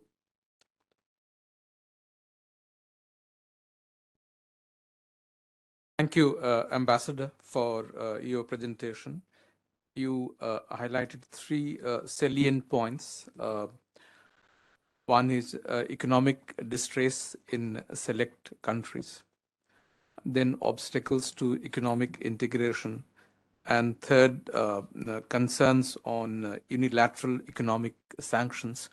All three issues are pertinent for G20 agenda. Now, I give the floor to our last speaker of the session, a colleague from Myanmar, Dr. Jo Neng, Managing Director of Mandalay Technology. Chairman, thank you very much. I'm wondering why I am always the last person to speak in both workshops I'm in. And then DG, Ambassador Chenwai will say, 10 minutes, only 10 minutes. Not again today, please. My chairman will say, so like 10 minutes, what is it left? Oh my God, come on. But anyway, good news is that today we don't have lunch waiting outside and dinner waiting outside right now. So I have much time, as much as I can. So I will go for half an hour. Is it okay, Ambassador? Please excuse me for this thing. Just now I had I met with a fellow researcher from IDSA outside Zonai. We had a few chats in between times, tea time, lunch time. So he told me that Zonai, you are good. Oh, why am I good? Whenever I talk with you, and it's funny, and I have smile. You know, our job is, our profession is very boring. Oh, really? Is it? No, ask yourself, okay? So I think no, we should have fun, even in think tanks, even in the job profession of our the academic or researcher. So, and again, I try to make it funny and telling these jokes because Sunil Casey took all my words because I note down and then he started with congratulating IDSA, congratulating Ambassador Chennai. No, that is what I was going to do. Yeah, my notes. Huh? And then he mentioned about the low-hanging fruits, one after another. Oh my God, I made my notes for low-hanging fruits. So what else do I have to say? I don't know. Everything he took already. So, but let me share with a story that once I was in a forum with Aung San Suu Kyi, our leader, and looking at her, listening her speech, I was thinking Aung San Suu Kyi should not be only our Myanmar leader. She should be in the regional stage. She should be in the global stage, leading regional bodies, leading the international bodies, global bodies. And then what happens now? She has been busy with our Myanmar local stuff, busy with all those internal affairs, and she is now stuck up there, somewhere in a corner where we don't know actually. So I want to congratulate actually India. I want to congratulate India presidency of G20. It's not a small job. It's really a challenging job. You have challenges ahead. And also I want to congratulate Ambassador Chenoy again here because I came to learn that India has more than 500 think tanks. And then out of those 500 think tanks, Ambassador Chenoy has been elected or appointed as the T20 chairmanship.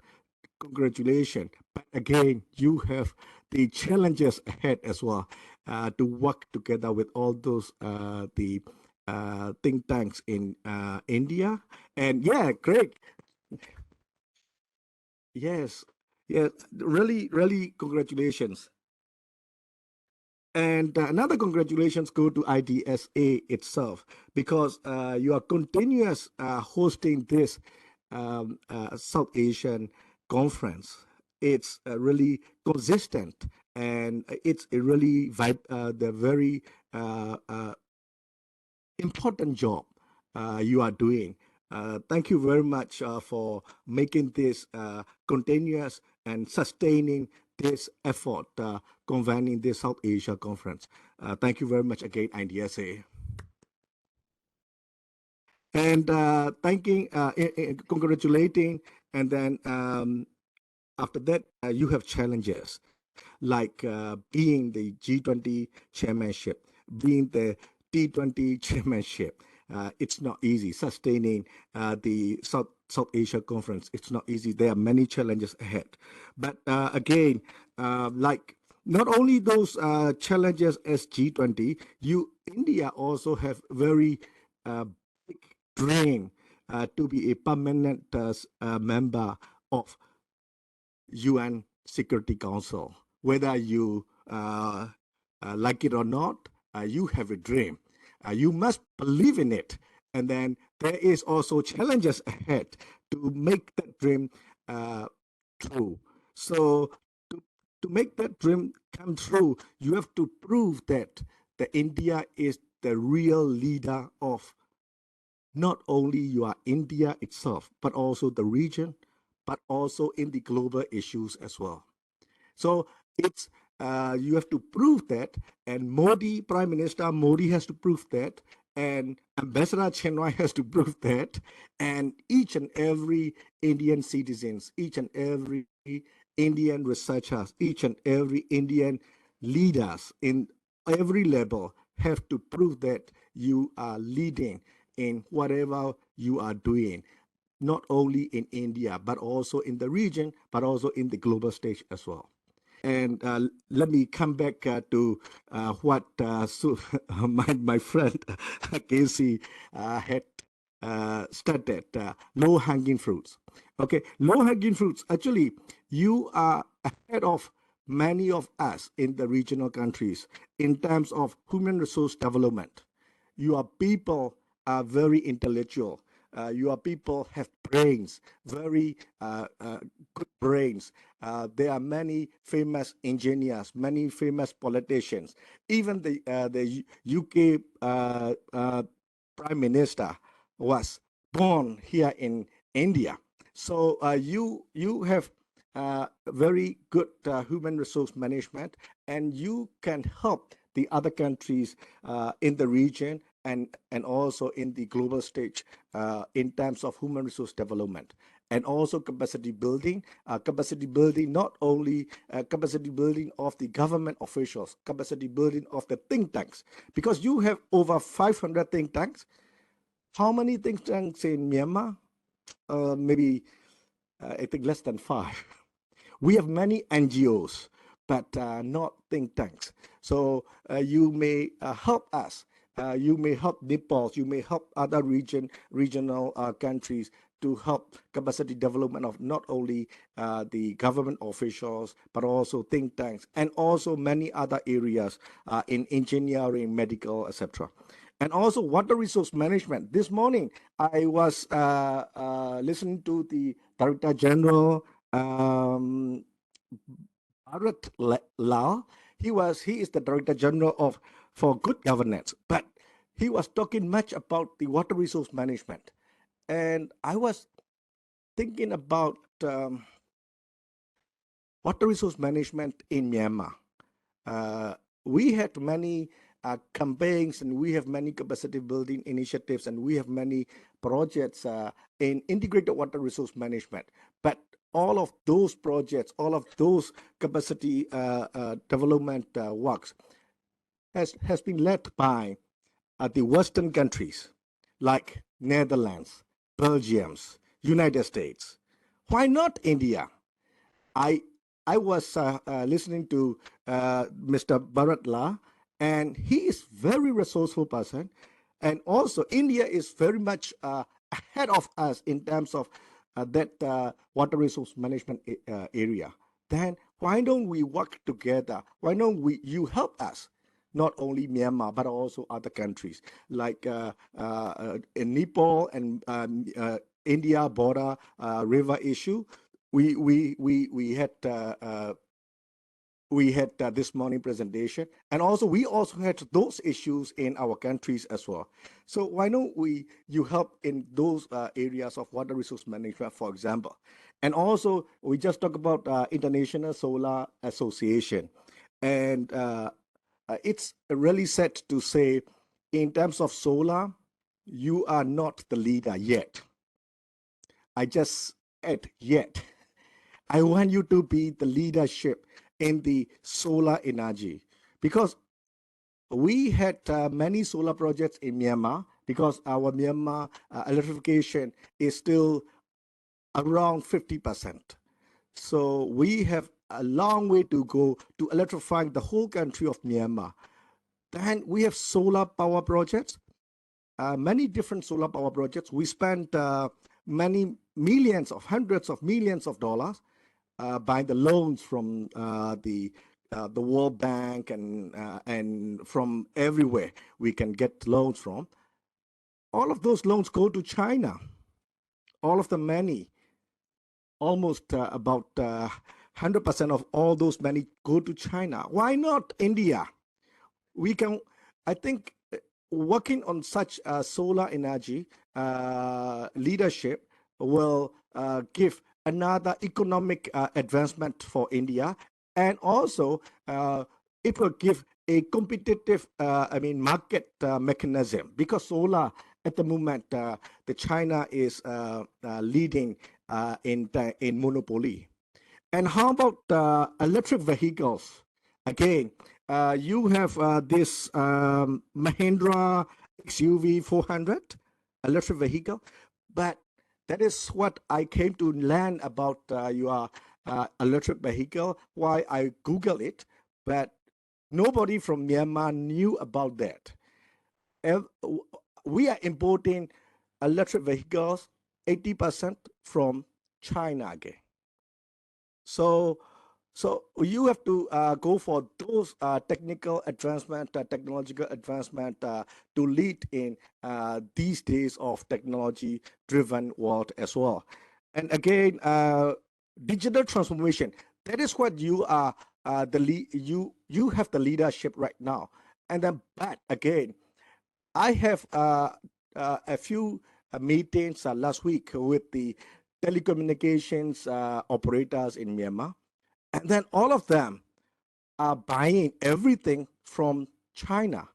You know, two companies, Huawei and ZTE. I want Indian Huawei and Indian ZTE to be in Myanmar to fight with China. We want that kind of a dynamic market mechanism, and we want you to be in the global markets. We want you to be competing against other people because I know you are capable, you are able to do so. So I think in terms of technology, uh, uh, in terms of leadership in technologies, you have technology advancement in digital transformation and IT, but you have to go out, you have to do marketing, you have to market yourself, and you have to play a role, a leading role in those areas as well. So, and education and healthcare, you are leading, but you can do more, I believe. And education, in terms of the capacity of all these individual of Indian citizens, you are far, far more than other country citizens in the region. So you have better education, but you go out and you do marketing of your education.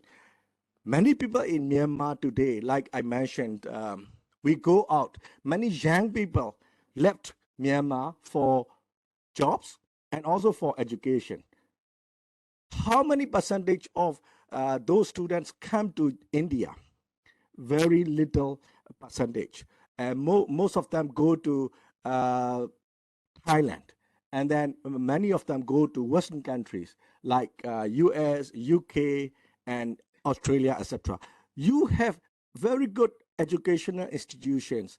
I believe that you can attract many people, many students from around the region, and then you should promote your education, your India as an education hub, like again in healthcare hub as well, because many of our people go to Singapore, US, Thailand for healthcare.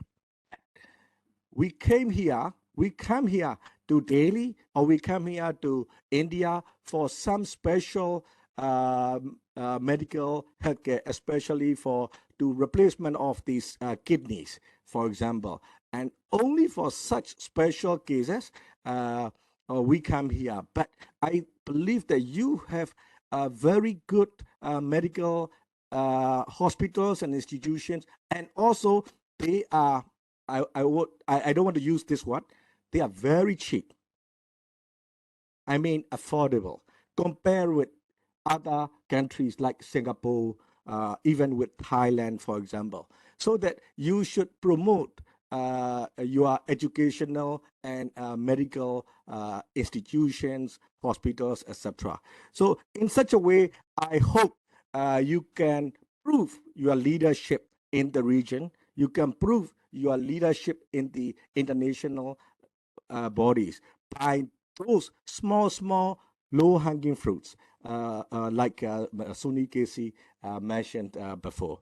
And I would like to conclude with the priorities in India's G20 presidency, which are mentioned all of your documents: inclusive, equitable, sustainable growth, digital public infrastructure, tech-enabled education, health.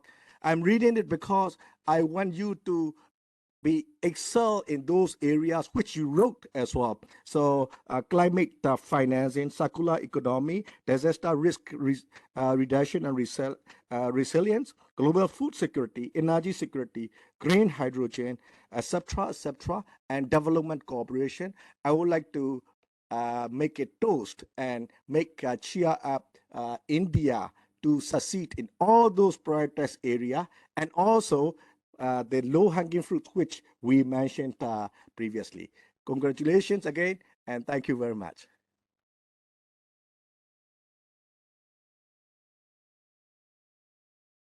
Thank you, Dr. Nang.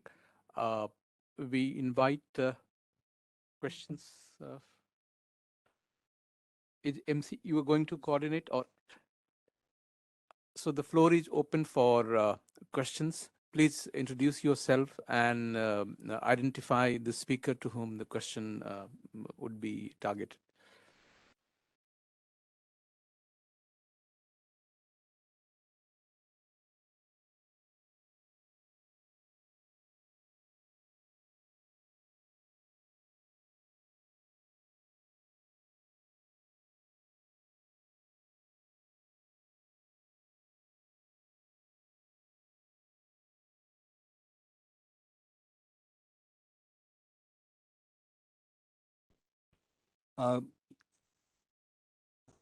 Thank you very much for a very enlightening session. I would just like to ask about the issues of the economy and the financial system within South Asia. What could be a model for within our central banks when we go through periods of financial turmoil and all that, especially when we are going through major financial issues? Our financial institutions also need to be, as India, came to know that India played a stellar role in coming to the rescue of Sri Lanka. Should we not have an institutional body, a financial institutional framework, where we actually look into financial matters and have a more organized approach when it comes to financial issues and difficulties and stuff like that? Thank you. The question was directed to maybe chairperson T20.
Good afternoon.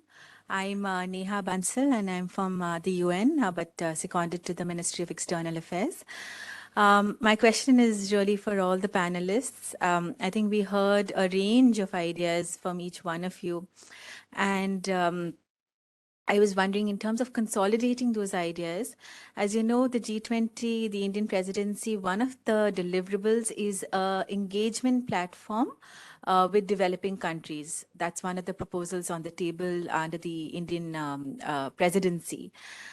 From your experience, from your area of work, what would be the contours of that platform, that would really be beneficial for your country? Is the question. Thank you.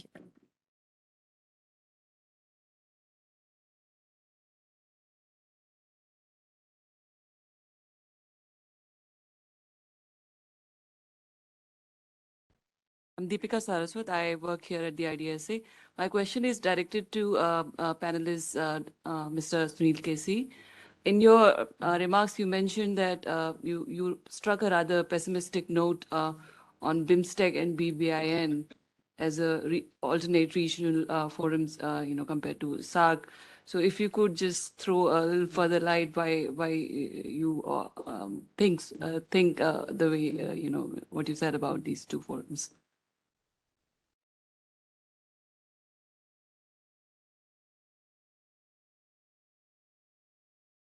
Thank you. So I have a small question for Ms. Choudhan of Bhutan about wetlands. When you're looking for nature-based solutions, I suppose this is possible only where you can come up with nature-based solutions, like mangroves, for instance. We were discussing mangroves as against building, sort of concrete bulwarks against tidal waves or cyclones, etc. But if it is not mangrove country, you cannot simply think of mangroves as a solution. So I suppose technology does have a place in this.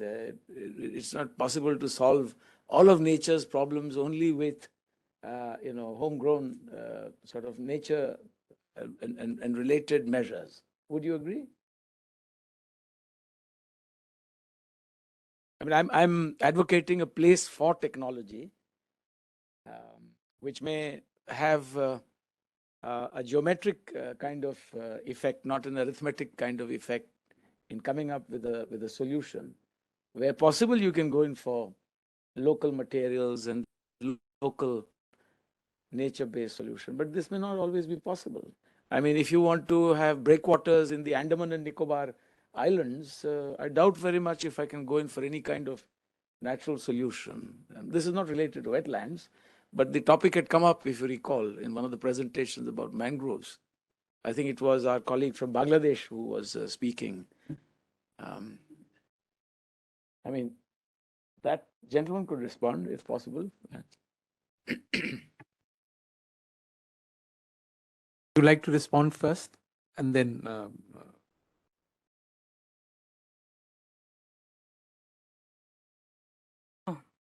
Yeah, so I couldn't properly grasp the question, but what I understood was, can we use technology instead of nature-based solutions where nature-based solutions are not possible? Is that right, Ambassador?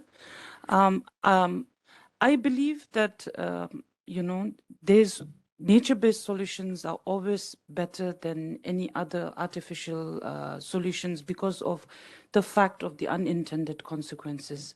Because when you introduce something foreign, something technological savvy, if you do the proper analysis and you have all the checks and balances in place, then yes, you can achieve that. But then if you don't do that, then you will have unintended consequences that is far much worse than the disaster itself. So you'd be dealing with a bigger problem down the line. I hope I answered your question. Thank you.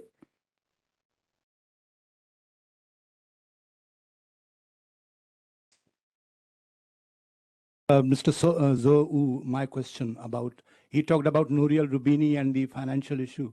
If he could address this issue at a regional level, financial funds or whatever. Thank you.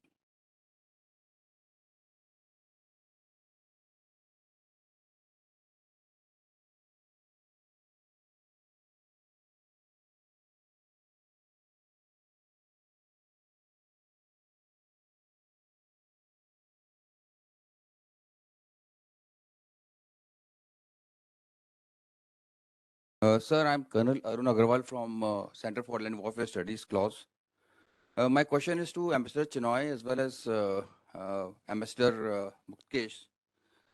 Sir, we have been hearing a lot of arguments regarding the India's presidency and how India can bolster and facilitate various issues in the regions. So my question is, can we use this 1-year period of presidency to come up with a new regional alliance or a regional organization? Because 1 year may not be able to fetch so many things. And I also feel that if we come out of the clutches of SARC, where few of the member nations even had issues regarding, definition of terrorism. So they were not standing with India on those issues, on the trivial issues of security. So how can they, participate or contribute towards poverty and other issues? So can we have a regional alliance which can be a fallout of this G20 presidency, from where India can take on, and then all of the nations can, take this on for the betterment of South Asia? Thank you.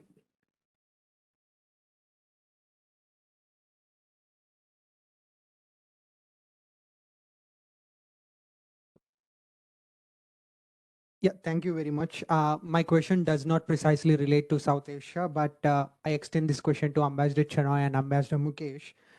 Certainly, G20 is going to be independent India's biggest event, and certainly we see signboards, logos everywhere, including even places like public toilets.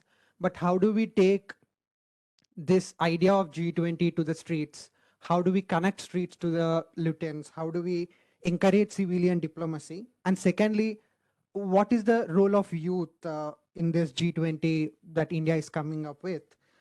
Besides initiatives like University Connect, what more can the youth do to participate in this G20 framework? Thank you.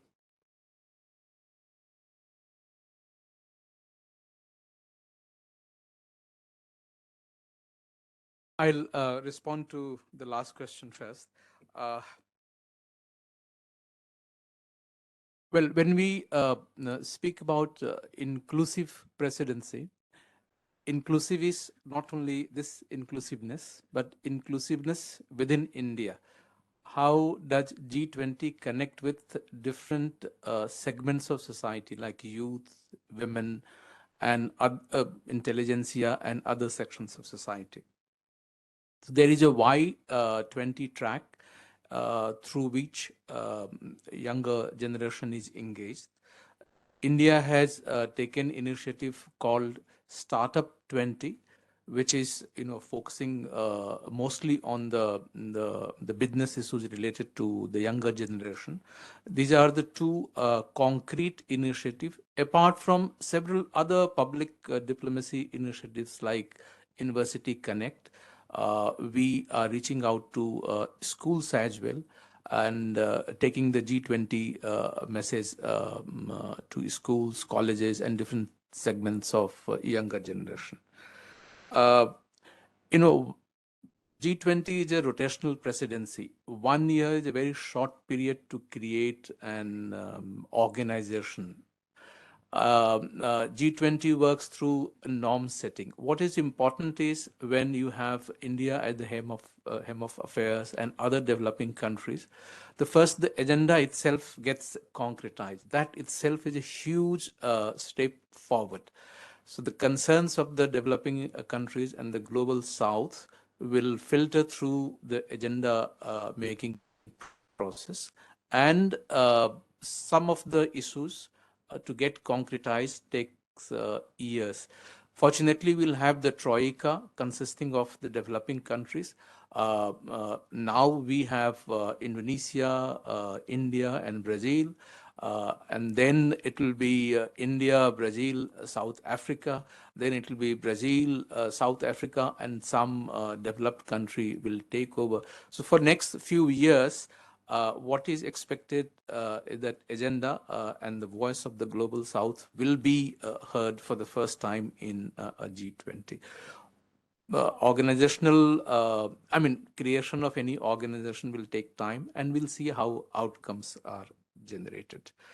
The question, there's one question, how we can create an engagement platform for developing countries, and our presidency is eliciting views from like-minded countries.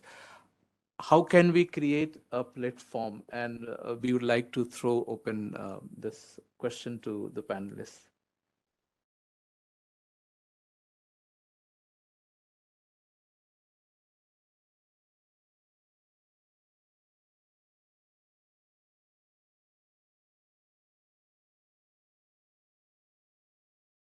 Thank you for asking the questions and get yourself engaged in the conversation.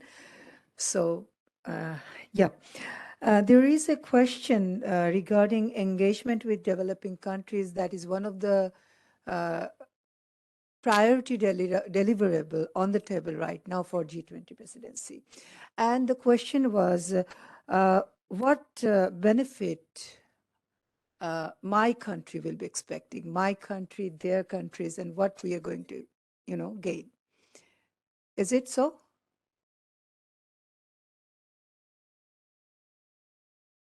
Yeah.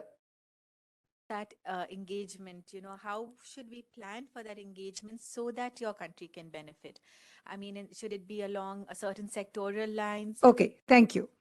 So when you ask how other countries will benefit, then you will ask what is there for India as well. So it's not the countries other than India, but also India and other countries. So there must be mutually benefiting issues that have to be popped up and we work on. Can I make my position clear? And I said my position because I'm not a government representative from Bangladesh. I mentioned in my delivery that we are think tanks. And I definitely love to represent Bangladesh, and I do represent, but I don't represent the diplomatic, perspective that the government used to deliver. And we think, our thought process goes beyond that. And we can easily connect a mass people, one common person in India, in Sri Lanka, in Myanmar. And that's the beauty. We can vividly see the region, if not homogeneous, the chair rightly mentioned, but in a harmonious manner. Yeah. So the mutual benefit must be there, and everybody needs to think on that. And one question was regarding how the financial architecture, involving central banks, can, lead to to mitigate some of the problems. Let me give one example. In 2008, the SAARC Food Bank was very much functional at that time. What was the concept? Concept was signed was agreed in 2006 in SAARC ministerial program that every country will try to enhance their capacity to store food. And when necessary, in times of crisis for any countries, the other countries will mobilize their food so that the region will not be in food insecurity. And what was the experience in 2008 for our country? In 2007, 15th November, there was a storm called Ayla. No, it is not Ayla, it is Sidr. And almost 8 to 10% of our almond rice that was standing on the paddy field on that time, it was destroyed. So almond consisted of 44% of our total paddy basket, and out of that, 10% was, destroyed. So, our central bank, we did have $6 billion at that time, and that was quite okay. So we thought that we will go to the rice exporting countries, and we can have, rice before the second major harvest in May. So we went to Delhi, we went to Thailand, we went to Myanmar, we went to Australia, for Vietnam, and we couldn't collect 1 metric ton of rice before our major second harvest onsets. Okay, why that is so? Was India not willing to give us the food? Was there any crisis with Myanmar at that time? Was there any problem with Australia? No. What happened? In northern part of India, there was drought and monsoon at the same season. The first half was drought, and the last half they have experienced with flood. So the northern part of India, they didn't get adequate production. So what India would do? India would first secure their citizens' right on food security, right? Bangladesh would do the same. But unfortunately, it happened at the same time. And climate change is such a thing, it might happen in all the areas of the globe. And globally, most of the countries may be in the same problem.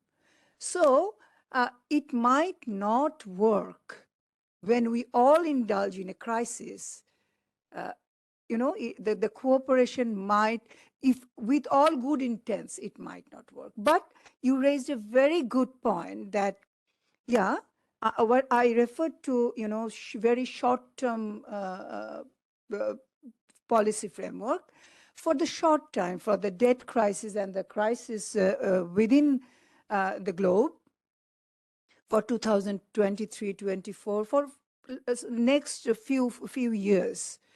The central banks can have, very close collaboration so that we, in terms of crisis, we can help each other, and that might be beneficial, having seeking any assistance from IMF. So this kind of, that is not completely cooked up in my mind, but thanks for raising that flag. Yeah, that we can start thinking, thanks.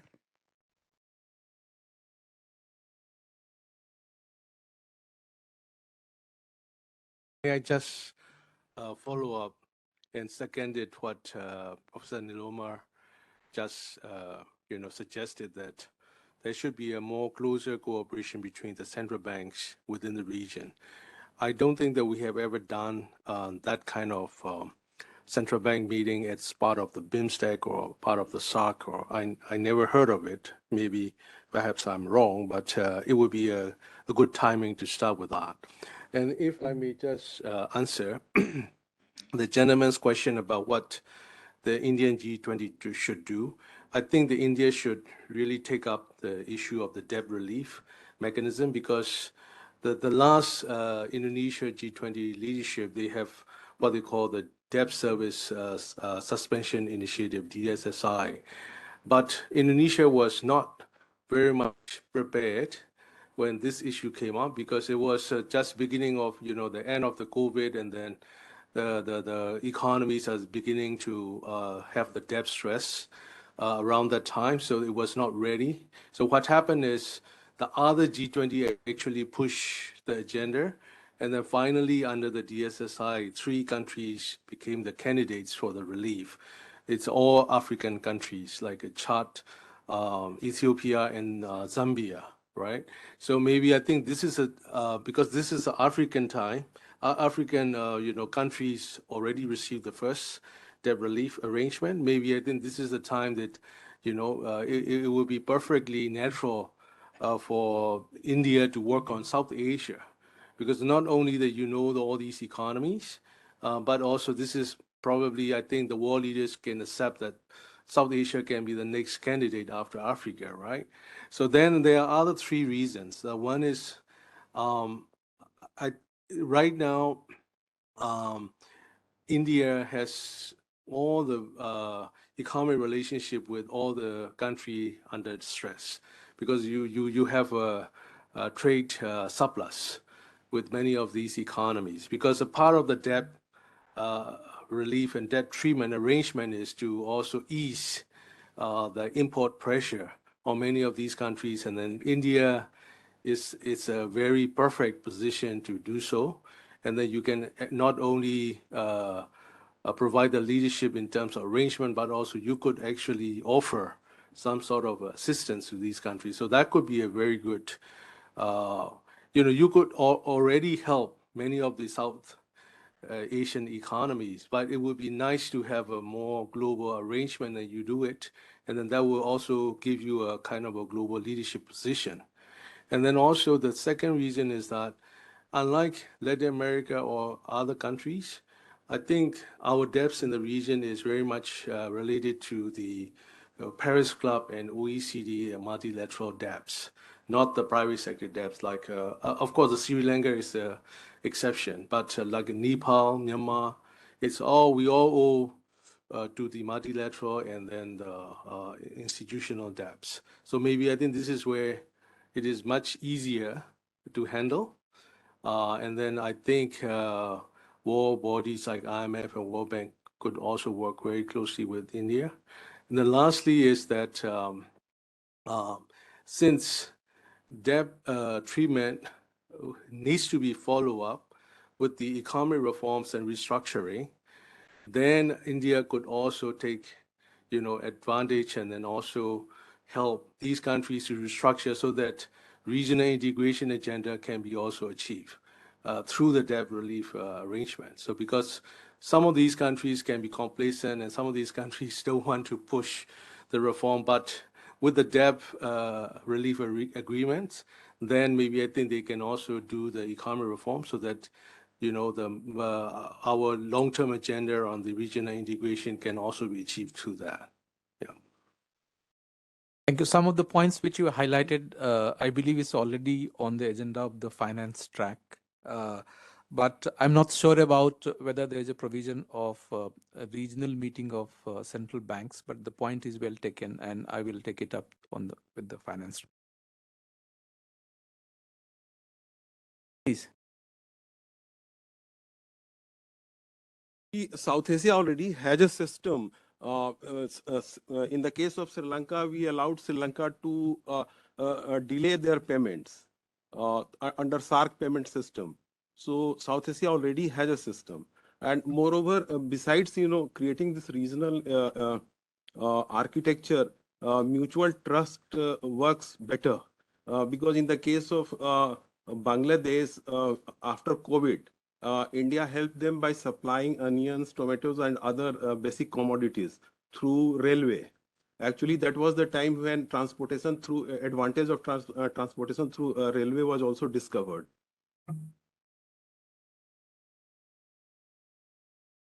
Input. Yes, please. Thank you, Chair. One of the ways to increase the trust amongst the countries, particularly in South Asia, and you talked about low-hanging fruit, and Dr. Nilormi talked about the disasters which take place, and she mentioned a couple of examples. So I think the non-traditional threats, particularly in the BIMSTEC region, we need to institutionalize this structure. Right now, it is happening at a bilateral or maybe trilateral level.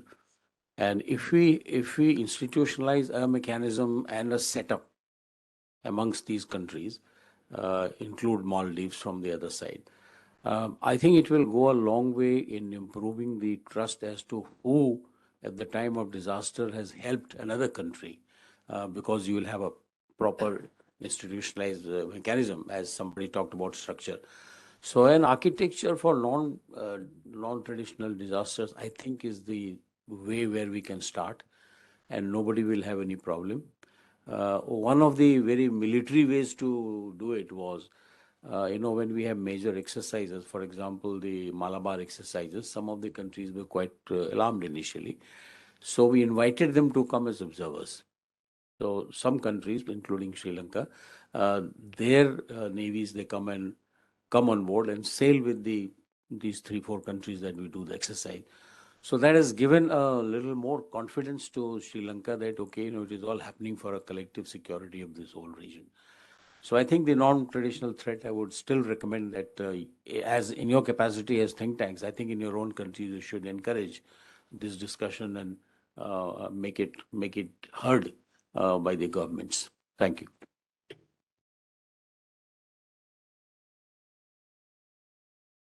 you. Yes, please. Thank you, Chair. Since yesterday, many delegates and from presidency, we are hearing that regional integration, regionalization is a very important point, and couple of times the examples were cited from European region, European Union or so. We may not be going towards that end where EU is now formed as one single entity something. But is G20 presidency is thinking or sort of chartering some way out that South Asia will be or is going to proceed in that way of regionalization? Is there any early message for us that we could further think about and expect something out of it? I don't think the G20 is going to sort out regional integration for South Asia. It's for the member countries of the South Asia to come up and look for a solution. Solution has to be evolved and crafted regionally. G20 has a global agenda, and whatever the benefits or implications, ramifications of regional integration, those things are discussed, but they will not be prescriptive about any region how to go about its own integration. That's my understanding of the process. But thank you for raising this point. If any other panelists would like to make final comment. To answer her question. So, let me give you, because see, if I look from the Nepalese perspective, because energy is one of the finest commodity to expand in the regional market, If I talk in that line, like let us say like the BBIN, which is one of the, which could be the most important sub-regional economic growth group, like the when we were like in 2015 in Bhutan, I think in Bhutan at that time we signed the agreement for the MBA. Then after that, Bhutan had the reservation on the provisions. Then it is stuck in somewhere else. So nothing happened on the MBA. So that what I feel from my personal capacity is that when we form the regional group or sub-regional group, we have to go with the each component. Let us not focus in the in many components. If we finish one component, then let us talk about the another components. Like what we have been doing all the time is like we are discussing in many issues at one time. For example, if now like with the help of India, if India takes a lead in BBIN to move out this power trading business within the region, it could be one of the example, and it would help BBIN to strengthen and enable the organization to go in the next level. So this is what I think personally. Thank you.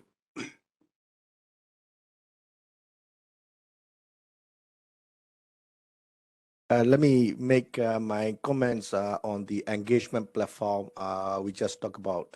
And I was thinking about this 1 year of Indian's presidency in G20 as a very good engagement platform for India with the other countries around here in South Asia or even in Asia Pacific, etc., because there will be many meetings and conferences and workshops and over this 1 year period.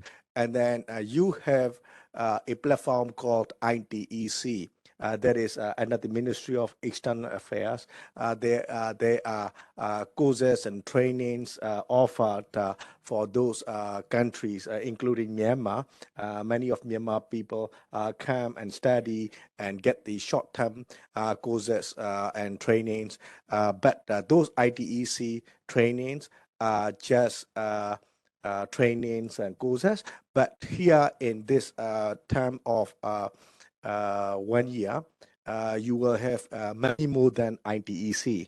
You will have engagement around B2B and track 2 engagement, and also C20 engagement. Like yesterday, this morning we had C20 coordinator.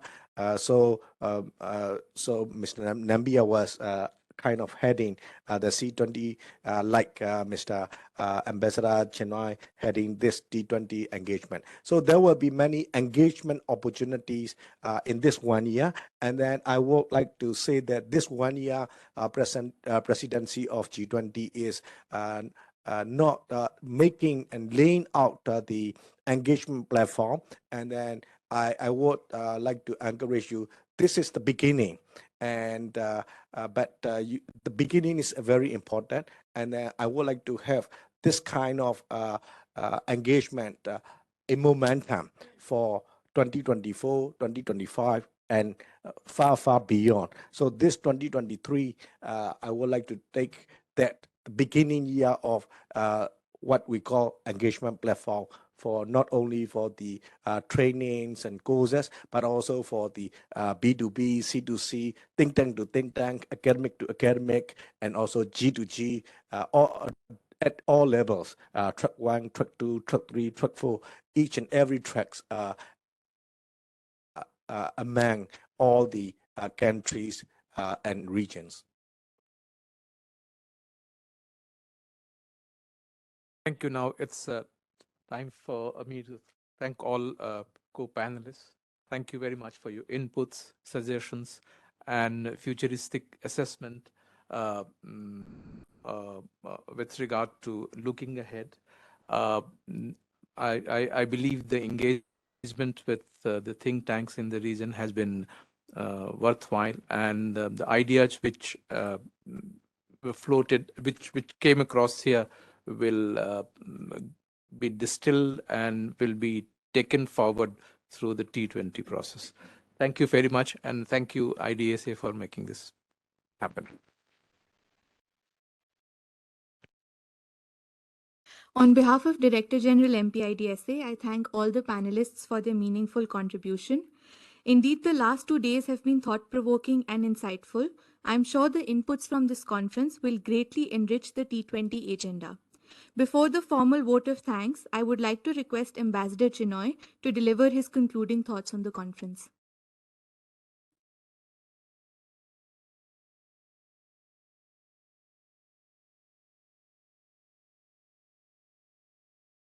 So our 2 days of intensive deliberations have come to an end.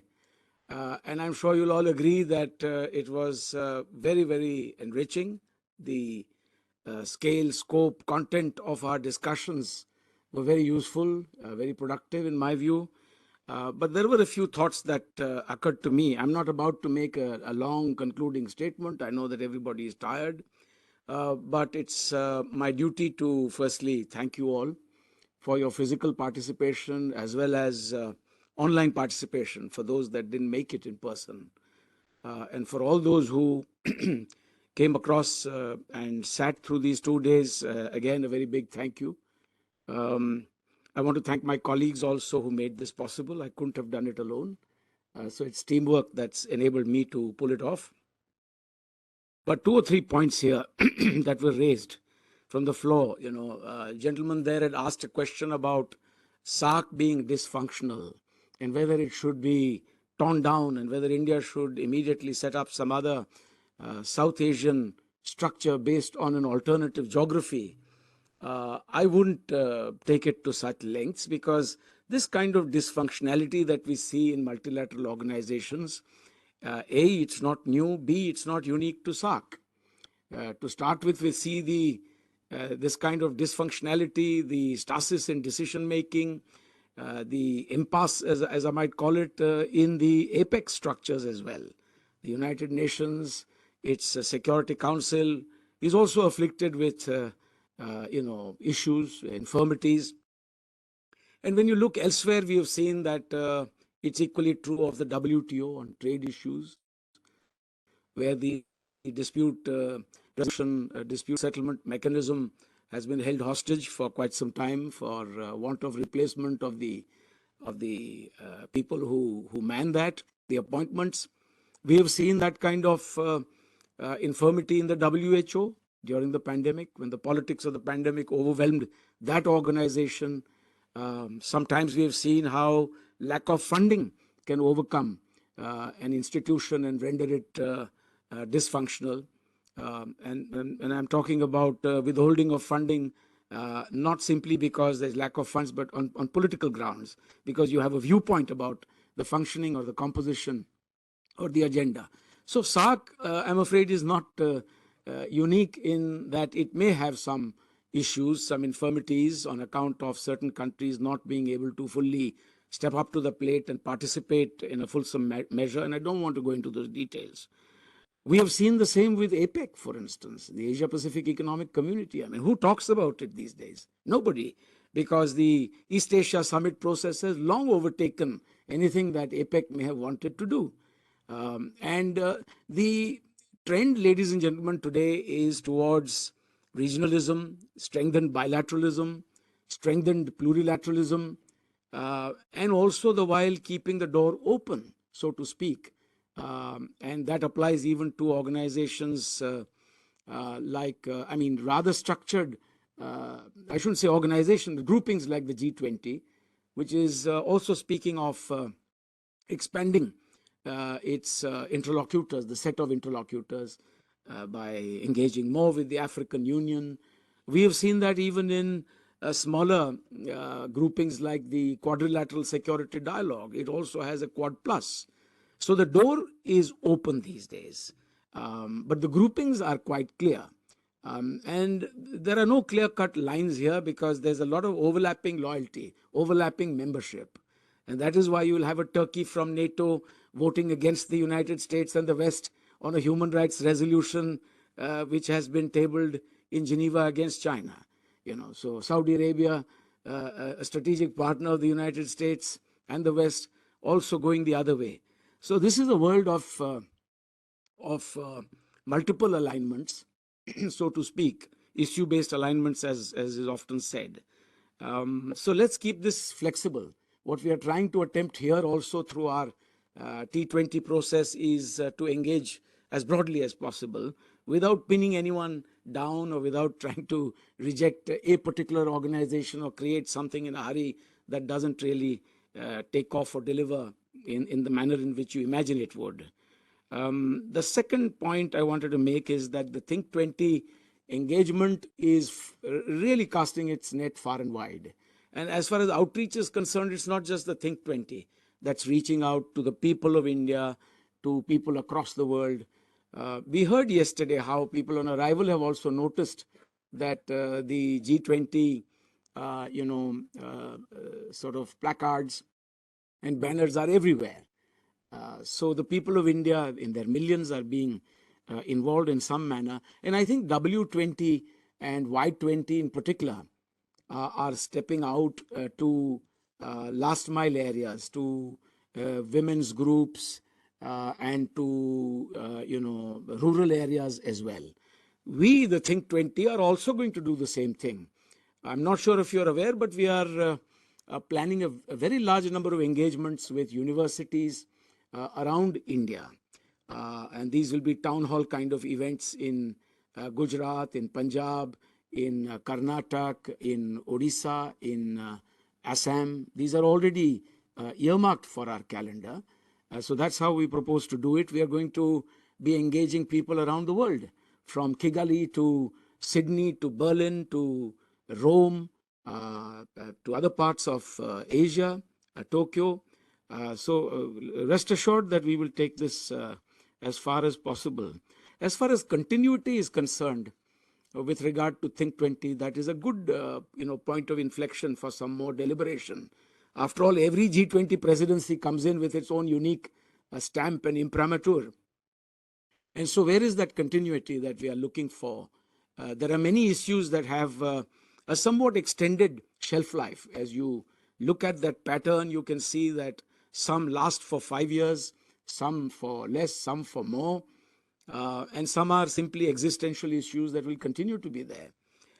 We have seen how Germany, for instance, after its presidency, came up with a kind of loose-knit structure, think tank affiliated structure called the Global Solutions Initiative. It is related to the G20. They have tried to create a certain permanency to it, that even after Germany handed over the baton to the next, this Global Solutions Initiative has tried to engage the G20 presidency of the day and the various engagement groups as well. Rome, Italy also did something similar on a slightly more conservative scale. And so we are toying with this idea in India, between me and my colleagues also. If there is merit in doing something of a similar nature, kind of setting up a little association among ourselves that would take G20 issues further into the future and provide a docking point, an engagement point as well. Now, some housekeeping chores, and I'll end. As per past practice, we will bring out an edited volume that will include presentations made at this conference. And I hope this has your encouragement and concurrence as well. And therefore, I request you all to please send in your articles and papers by March this year. We will have to copy edit and publish it thereafter. We also are toying with the idea of creating a virtual group of alumni, if I can use that term, of our South Asia conference, since people have acknowledged that this is something that's been consistently happening year after year. And what is the point in simply meeting and parting and then being only episodically in touch with one another? Why not remain in some kind of a constant touch? We can throw ideas at each other and deliberate. All the more important for us to do so during our presidency. So we will be getting back to you on that shortly, on how we might manage that kind of South Asia conference of the IDSA alumni group, you know. And so with that, I simply want to once again wish you all good health and success.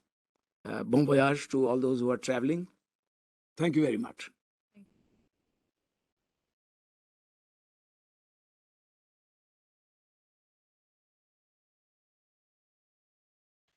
Thank you for your insightful remarks, sir. May I now request our conference coordinator, Dr. Gulbin Sultana, to deliver the vote of thanks.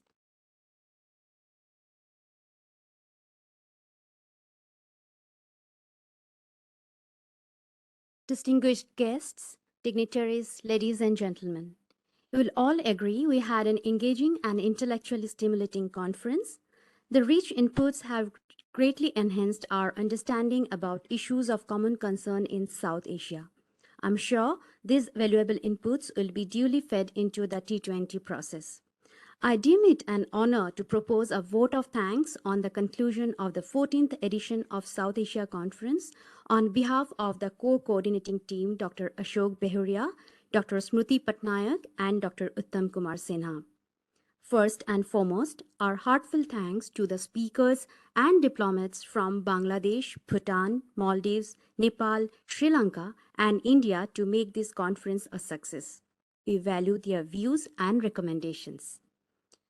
We are grateful to our special guests, Sri Amitav Kant, Sri Harsh Shringla, Dean Sonobe, Ambassador Vijay Nambiar, Sri Bharat Lal, Ambassador Muktash Pardeshi, and Ambassador Abhay Thakur. Despite their busy schedule, found their time to grace this conference and share their valuable insights. We thank the Ministry of External Affairs and Indian embassies in Bangladesh, Bhutan, Maldives, Myanmar, Nepal, and Sri Lanka for facilitating the participation of experts and scholars from these countries. We are thankful to the G20 and T20 secretariats for their cooperation. Our sincere gratitude goes to all the chairs for moderating the sessions efficiently. I thank our Director General, Ambassador Sujan R. Chinoy, for his vision, guidance, and active involvement in the entire process to make this conference a success. We thank TDG General Bipin Bakshi for his guidance and support. We thank our AD, Colonel Rajiv Agarwal, and the administrative staff for their cooperation. We would like to thank our colleagues in South Asia Center and Non-Traditional Security Center for their unstinted support. My heartfelt thanks go to Ms. Mayuri Banerjee and Mr. Niranjan Oak for assisting the coordinating team, and to the wonderful two MCs, Ms. Sindhu Dinesh and Ms. Ruchita Kumaria for, Ms. Richa Kumaria for anchoring the 2 days conference.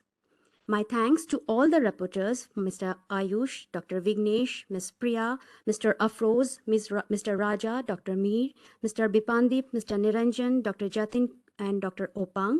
My special thanks to Dr. Priyanka Singh, Dr. Deepika Saraswat, and Dr. Mudassir Kumar for leading the team of the reporters. I thank all the LOs and the ushering teams.